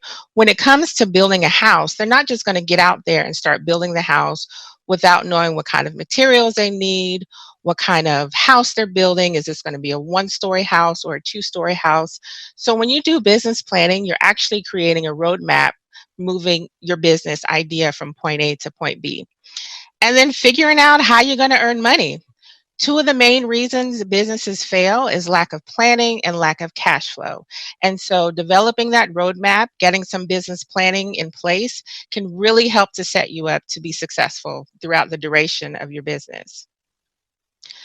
So what are the 5 components of a business? When you think about, you've got a business idea, now how do you take that idea from concept, right, all the way to reality? And so the first is, why are you in business? What are you building and why? What kind of firm do you want to have? Are you offering a service, or are you creating a I just lost my train of thought. Are you creating a product or a service? And then what's your plan to get clients, right? We know that the lifeblood to any business is making sure that you have money coming in. How will you run operations? When you think about operations, it's basically how the business plans to earn money. So you want to make sure that that's clear. What technology do you need and why? Making sure that you have that right infrastructure to set yourself up and have a business that's successful. And then also, do you need a team, right? When you're just starting out, it may just be you, but over the course of time, as your business grows, you may decide that you need to hire teammates, right? And in order for you to scale and move your business to the next level, you will often need to leverage the talents of other people in your business. Let's talk about a little bit about the entrepreneurial mindset. And really, it's different from an employee mindset. And with the clients that I work with, I really help people transition from employee to entrepreneur in a way that makes sense, because no longer can you just rely on a steady paycheck coming in. And so you really have to think about, why now? Why today? Why is it so important for you to start a business? And remembering how much work actually goes into building a business. People often say being an entrepreneur is risky, and I will add to the mix that working for corporations, especially in this day and age, is just as risky. We are still experiencing COVID-19 and the economic effects of that. And so companies are still laying off. And so actually now may be a great time to think about starting that business. Now, I will say starting a business is exceptionally hard. I have never worked this hard before in my life, but I thought about it because it's my own. And so when you think about the entrepreneurial mindset, you really have to be willing to do whatever it takes to make sure that your business is successful. And then also sacrificing today so that you can have the freedom to enjoy a life that you love tomorrow. I work a lot, I work every day, but like I just mentioned, it's my own. And so that gives me drive and that gives me inspiration to keep moving forward in my business. And then the last question is, what are you waiting for? There's no time like the present to think about how you can start a business. And when you think about business 101, this is 201, it's pretty much, what problems can you solve? What problems can you solve for other people where they would be willing to pay you money for it? So as you think about your own talents and gifts, think about ways that you can help other people. They'd be willing to pay you for it, and you'd have a chance to leverage your skills and your background in a way that makes sense. So I mentioned earlier that there are 3 roles that make all the difference with a small business, and why a lot of small businesses fail is because we don't really have an understanding of these 3 roles. So the entrepreneur or the visionary is the one who has all of the ideas, the one who is passionate about starting a business. Then you have the manager, right, who's the planner. And I am totally like this. I love planning stuff. Very predictable, does things in order. You know what you can expect from the manager. And then you have the technician, who is the actual worker. And basically, if you want it done right, then you do it yourself. And so when you think about these three individuals, they have very unique personalities, right? But when you're able to understand the role that each has and then leverage it in a smart way in your business, you can see significant transformation. And I'll share some examples of how I've been able to leverage this in my own business. So I just mentioned those three individuals, three personalities in one, guaranteed. And as you look at this image, you see that there are three brothers at the top of this slide. And they're sitting next to each other, and they're all looking in the same direction to my right here. But if you look at the bottom slide, each one seems to have a very unique and very different personality, right? You have somebody that's got a smirk on his face. You got another one who looks a little irritated, and he has a cookie. And then you have another gentleman with a cigar in his hand. So I want you to really conceptualize and think about how each one of these people will support one another, but they have very unique personalities. So, the entrepreneur. This is somebody who lives in the future. This is the innovator, the brand strategist, the new market creator. As I mentioned earlier, this is the person that gets the party started. This is the person that decides, you know what? I want to start a business. And it's a very creative type personality, thrives on change, and great at dealing with the unknown. So remember that this person can see into the future and can see the business happening. It's just a matter of they don't know quite how to get there just yet. But this person is very important, because without the entrepreneur, then you wouldn't even have the idea for the business. And so that's where we're going to start, is having that entrepreneurial vision and making sure that you can see the business out in front of you. So some truths about the entrepreneur. As I mentioned, they got the inspiration to start the business, right? We can't move forward if we don't have a business idea. They have the ability to see into the future, see a fully running business with a product or service at some point in the future. But the question is, they really don't know how to manage a business. I can have ideas all day, but when it comes to actual execution, that's where the rubber meets the road. And when we get to the next two personalities, you'll see kind of how those individuals will play a key role in working with the entrepreneur. So if this person, if you need ideas and passion, I have them for you all day. But it's not enough just to have the ideas and the passion. And the entrepreneur may be asking themselves, why can't I get it right? Why is my business idea not moving forward? How can I take this from point A to point B? I don't understand why. I have the passion. That should be enough, right? Well, let's see about that. So the manager, this is great, because I see myself in this individual too. The manager is reliable, pragmatic. They plan out everything to a T. Even more so, they write a process out for it. So when they decide that something needs to be done, instead of recreating the wheel over and over again when someone calls in and wants the same product or the same service, they'll actually create a process for it. They also will schedule when things should get done, so you know that you're staying on track with everything that needs to happen. The manager makes it happen. And this person actually lives in the past, and they crave order and knowing what's coming up next. This person is key, because when you think about the entrepreneur and the vision, I have a vision to create a service-based business. But if I don't plan out the actions to actually get things done, my idea isn't going to go very far, right? So the manager actually works with the entrepreneur and says, hey, this is what needs to move your business forward, and this is what's needed to move your idea forward. And then they make sure that it happens. So we've talked about the entrepreneur with the vision And now we got the manager who actually makes sure things get done. Some truths about the manager. Love being organized. And that's how I am. I love being organized. I know what needs to get done and when. I can totally write out a schedule, not a problem. Now, wait a minute. You want me to do some work? Oh, yeah, that's not what I do. I will organize the work that needs to be done, but if you want me to do it, sorry, I'm not going to be able to do it for you. Okay, so now the entrepreneur is saying, wait a minute. I got this vision.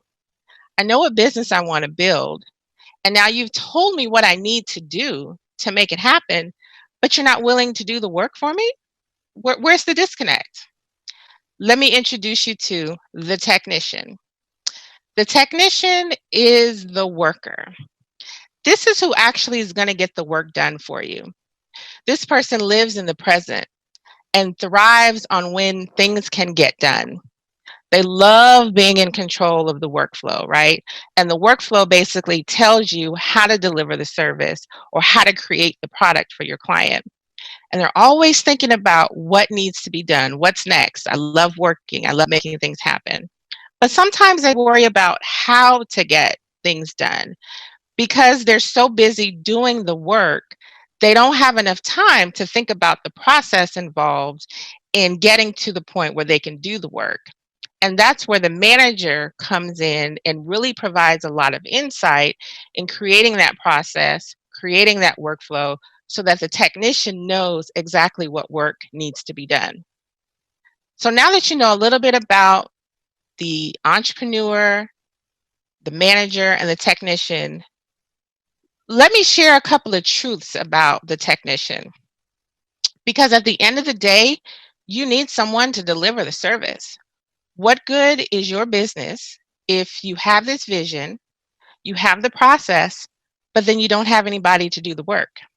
You don't have anyone to work with the clients to make sure that they are happy and being provided everything that they're paying you for. The technician says, I'll work harder and longer if needed. Just tell me what I need to do and I will do it. Controlling the workflow gives the technician life. And so it's important that the manager is always keeping the technician updated on what work needs to be done for the business. They're so busy working in the present, I don't have time to think about the future. That's not my role. And that's where the entrepreneur who lives in the future can continue to feed new ideas, new services, new ways of connecting with clients to the technician as well as to the manager in a way that makes sense.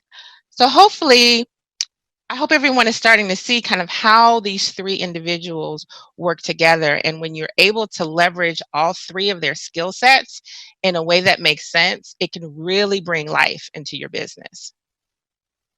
So let me tell you a little bit about my journey. So the struggle was all the way real when I got started.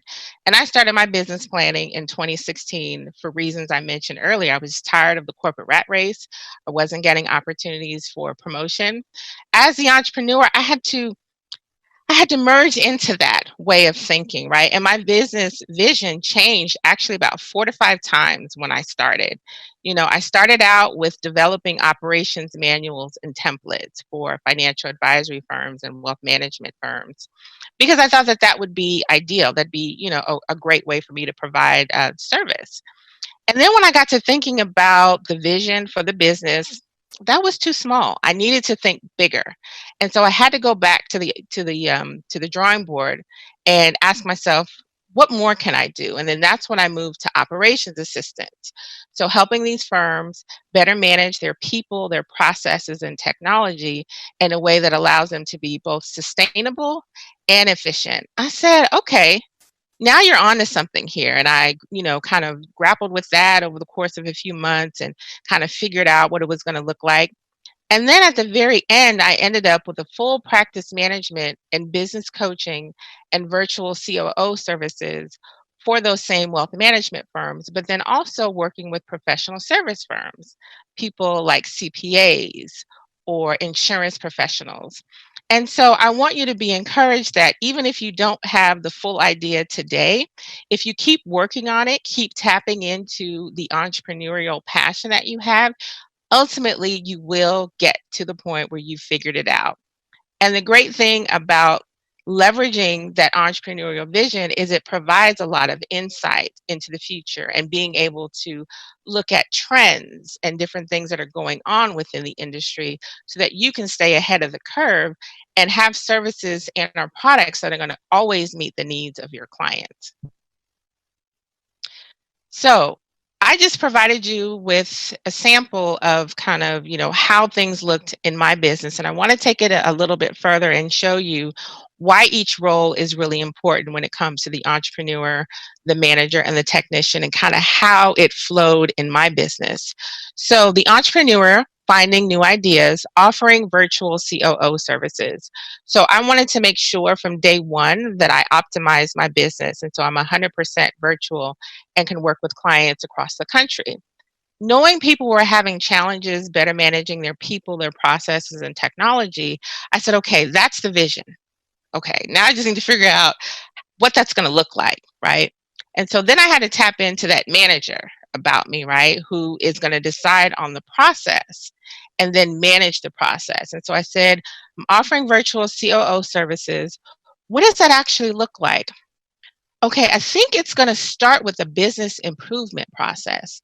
Companies are always trying to figure out how to be sustainable as well as profitable. So I can create an analysis process for them where I look at their entire business and figure out how we can move them from point A to point B in a way that makes sense for the business that they're building.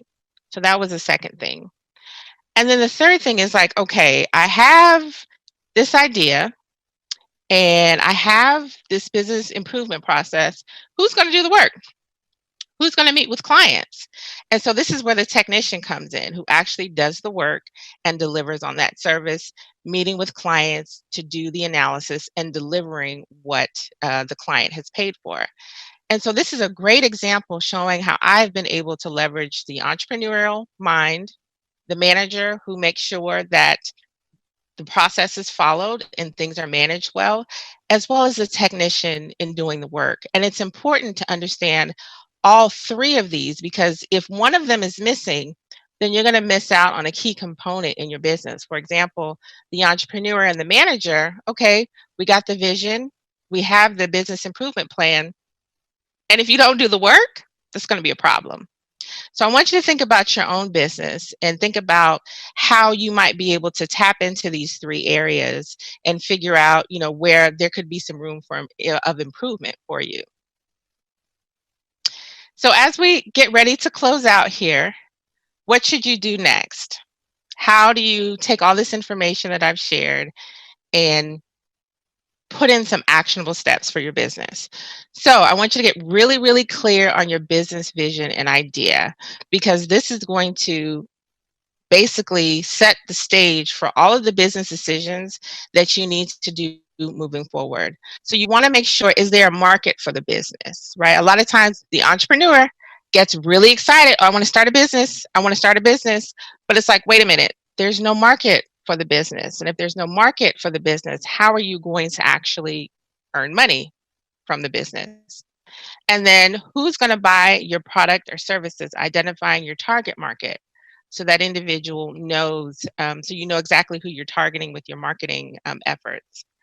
Understanding how the entrepreneur, the manager, and the technician work together. And it's really a work in progress. I haven't fully arrived.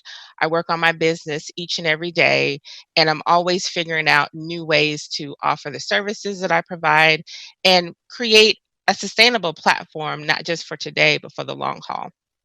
And then also you want to start out small. A lot of times people will say, oh my goodness, all this business planning stuff, I don't have time. So I would recommend that you start out small, pace yourself, and do just a little bit at a time. You'll get a lot more done if you take that approach instead of trying to eat the whole elephant at the same time. At one time, I should mention. Take small bites and work through your business vision. And if you have questions, totally reach out to me. Happy to set up some time to discuss where you are in your business planning and give you some ideas to think about as you move forward. Here's my contact information. I'm sure the Funding Stack community will also make sure that You get my information, and I have 2 websites. So if you're a firm, consultant, or trusted advisor, you can atlasparkco.com. And then if you're a new entrepreneur, you can go to finance.atlasparkco.com. Now, I'm hoping we got a lot of questions coming up. I did get a couple of questions in advance, and so I would love to go over those with you guys as you get your own questions together. So the first one I got is, I'm a new business owner and struggling in managing everything. What resources are available to help me? So there's a lot of different resources that are available. One is the Small Business Administration. You can go to their website, sba.gov, and they have a lot of information for new business owners and figuring out what you should be doing, the planning process. You can also reach out to me and I can source some specific information depending on what your particular business is. You can also do a Google search for different information. So do the work and make sure that you do a Google search and figure out kind of what you can be doing to help you in your business. And then how did you develop a plan to do marketing, get clients, determine pricing, and deliver the service? That was really, it was a process. So I had to get really clear on who I was serving. I had to then understand where my clients were, where my prospective clients were, and then figure out what was the best way to reach them. Digital marketing strategy, as well as, maybe putting ads in a newspaper or a magazine. I had to think about all those things, as well as determining prices had a lot to do with the services that I was offering, and then how I actually delivered the service, as I mentioned earlier, being the technician. And so it was a process, but the first step is I really had to get clear on who I was serving and the services I was offering, and then where they hang out, if they're on Facebook, if they're on LinkedIn, and then how I was going to create the right ads in order to reach them. And then the last question I got is, I want to take my side hustle to a main hustle. How do I do that? So again, if it's a side hustle that you're doing that someone is paying you for, then what you want to think about is, if you're not earning enough money doing that side hustle, how can you increase the services that you're offering? How can you maybe even create a new product if it's a product that you've created? So you want to think about how you can scale the business in a way that's going to allow you to take it from a side hustle into a main hustle. And a lot of that has to do with going back to the 3 roles that I just shared: the entrepreneur, the manager, as well as the technician, and figuring out if there are different things that you can do to take that side hustle to the main hustle in a way that makes sense for you. So I hope you all have enjoyed today's session. I really appreciate your time today. Welcome any questions that anyone has, and thank you again for allowing me to participate. I've had a great time. Thank you. Cameo, thank you so much. I know that we have one, I see one question here posted by someone. It's in the chat. If you want Okay, I will open up the chat. Oh, perfect. Okay, what are some words of wisdom if I tend to take on all 3 roles in my business and I'm equally good at all 3, but find it hard to manage everything myself? Okay. I can totally identify with this. So some words of wisdom I would say are, 1, start with one level of service that you're offering, if it's a service, or one product that you've decided that you want to do. Next, I'd say figure out what technology platforms you can use to help manage some aspects of the manager or the technician in a way that makes sense. And an example of that is, I use a tool called 17 Hats, which is my client relationship management software. And it allows me to automate a lot of things, such as billing and contracts and quotes and invoices, things that the manager role would take care of, and I don't have to think about it. And so the first thing I'd say, start with one product or one service. Don't try to overload yourself. Figure out what kind of technology is available to help you automate some aspects of your business. And then the third thing I'd say, if you can't really manage it all today, is to reach out and to find someone who can help you. manage it all. And there's no shade in that at all. We all need help at some point. Like, for example, when it comes to the marketing and branding of my firm, I outsourced that because I knew that that wasn't my skill set. And so those are 3 words of wisdom that I would share with the community. I hope that was helpful. Cameo, thank you so much again. I think that was a great point. You know, sometimes we just can't manage everything ourselves. We just have to, kind of let go of that, and that's okay. You know, it is okay. And I tell you, the minute I did that, my business just took off because I was no longer trying to hoard everything myself. Absolutely, yeah. Shed some of that weight a little bit for sure. Mm-hmm. Yeah. I want to just. I know we got to do that. I just wanted to, say again, if anyone has questions, this would be the time to ask because we all close out, so don't feel shy. Yeah, don't feel shy. There's no dumb questions. You know, feel free to ask. I'm happy to share, everything that I've done on my journey thus far. And I'm still learning, right? Still learning and still growing, but this has been the best thing for me. I'm so thankful that I took. I have to say, I loved how tangible your points were and just how like concrete and how you set up everything and kind of organized it. It helped me understand a lot. So I really appreciate it. I'm sure it helped a lot of folks out there today. Good. That's the manager in me. That's it. That's it. There you go. There you go. One of your strengths. One of many. Again, thank you so much. I think we have to start wrapping up. Wow, I can't believe it's already 5:30, y'all. I mean, it's at least for Pacific time. So Cameo was our last speaker of the day. We are going to have a closing out town hall. So I'm going to hop out of here and hop there. I do hope y'all are still with us and can join that closing. So see you there. Thanks again. Absolutely. Cameo. Thank you so much, Danielle. Thanks, Bye-bye. everyone. Bye.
Hi, everyone. Thanks for, I think it disappeared. But in any case, in case it didn't, hi, everyone. Thanks for joining us for the closing session. Really, really excited to still have you here if you're with us. Thank you so much.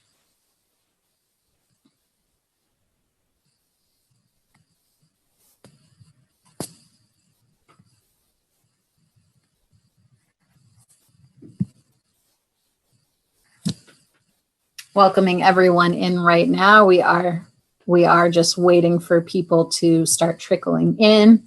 We have a lot of different people streaming from different platforms, so got to wait for everyone to catch up with one another.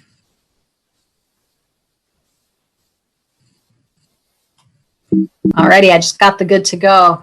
Well, everyone, I can't believe it's already 5:30, at least Pacific time, and we are done with day one. wow, that honestly flew by in the blink of an eye.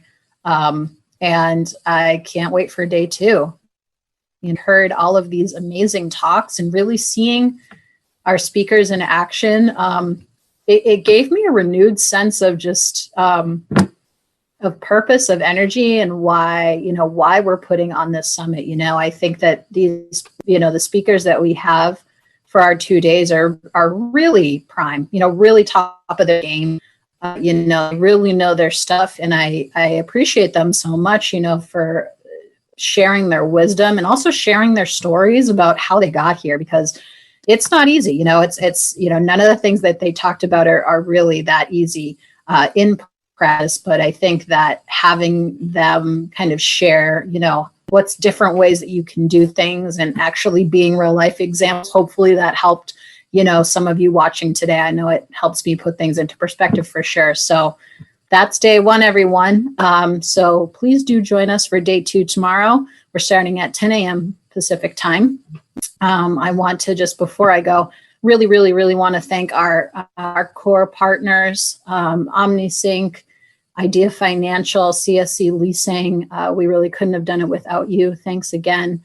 And our supporting partners as well. A lot of our speakers today are also our supporting partners in their businesses. So thank you all so much. We really couldn't have done this without you. You are the community, right? We're building this community together. So thanks for being a part of it.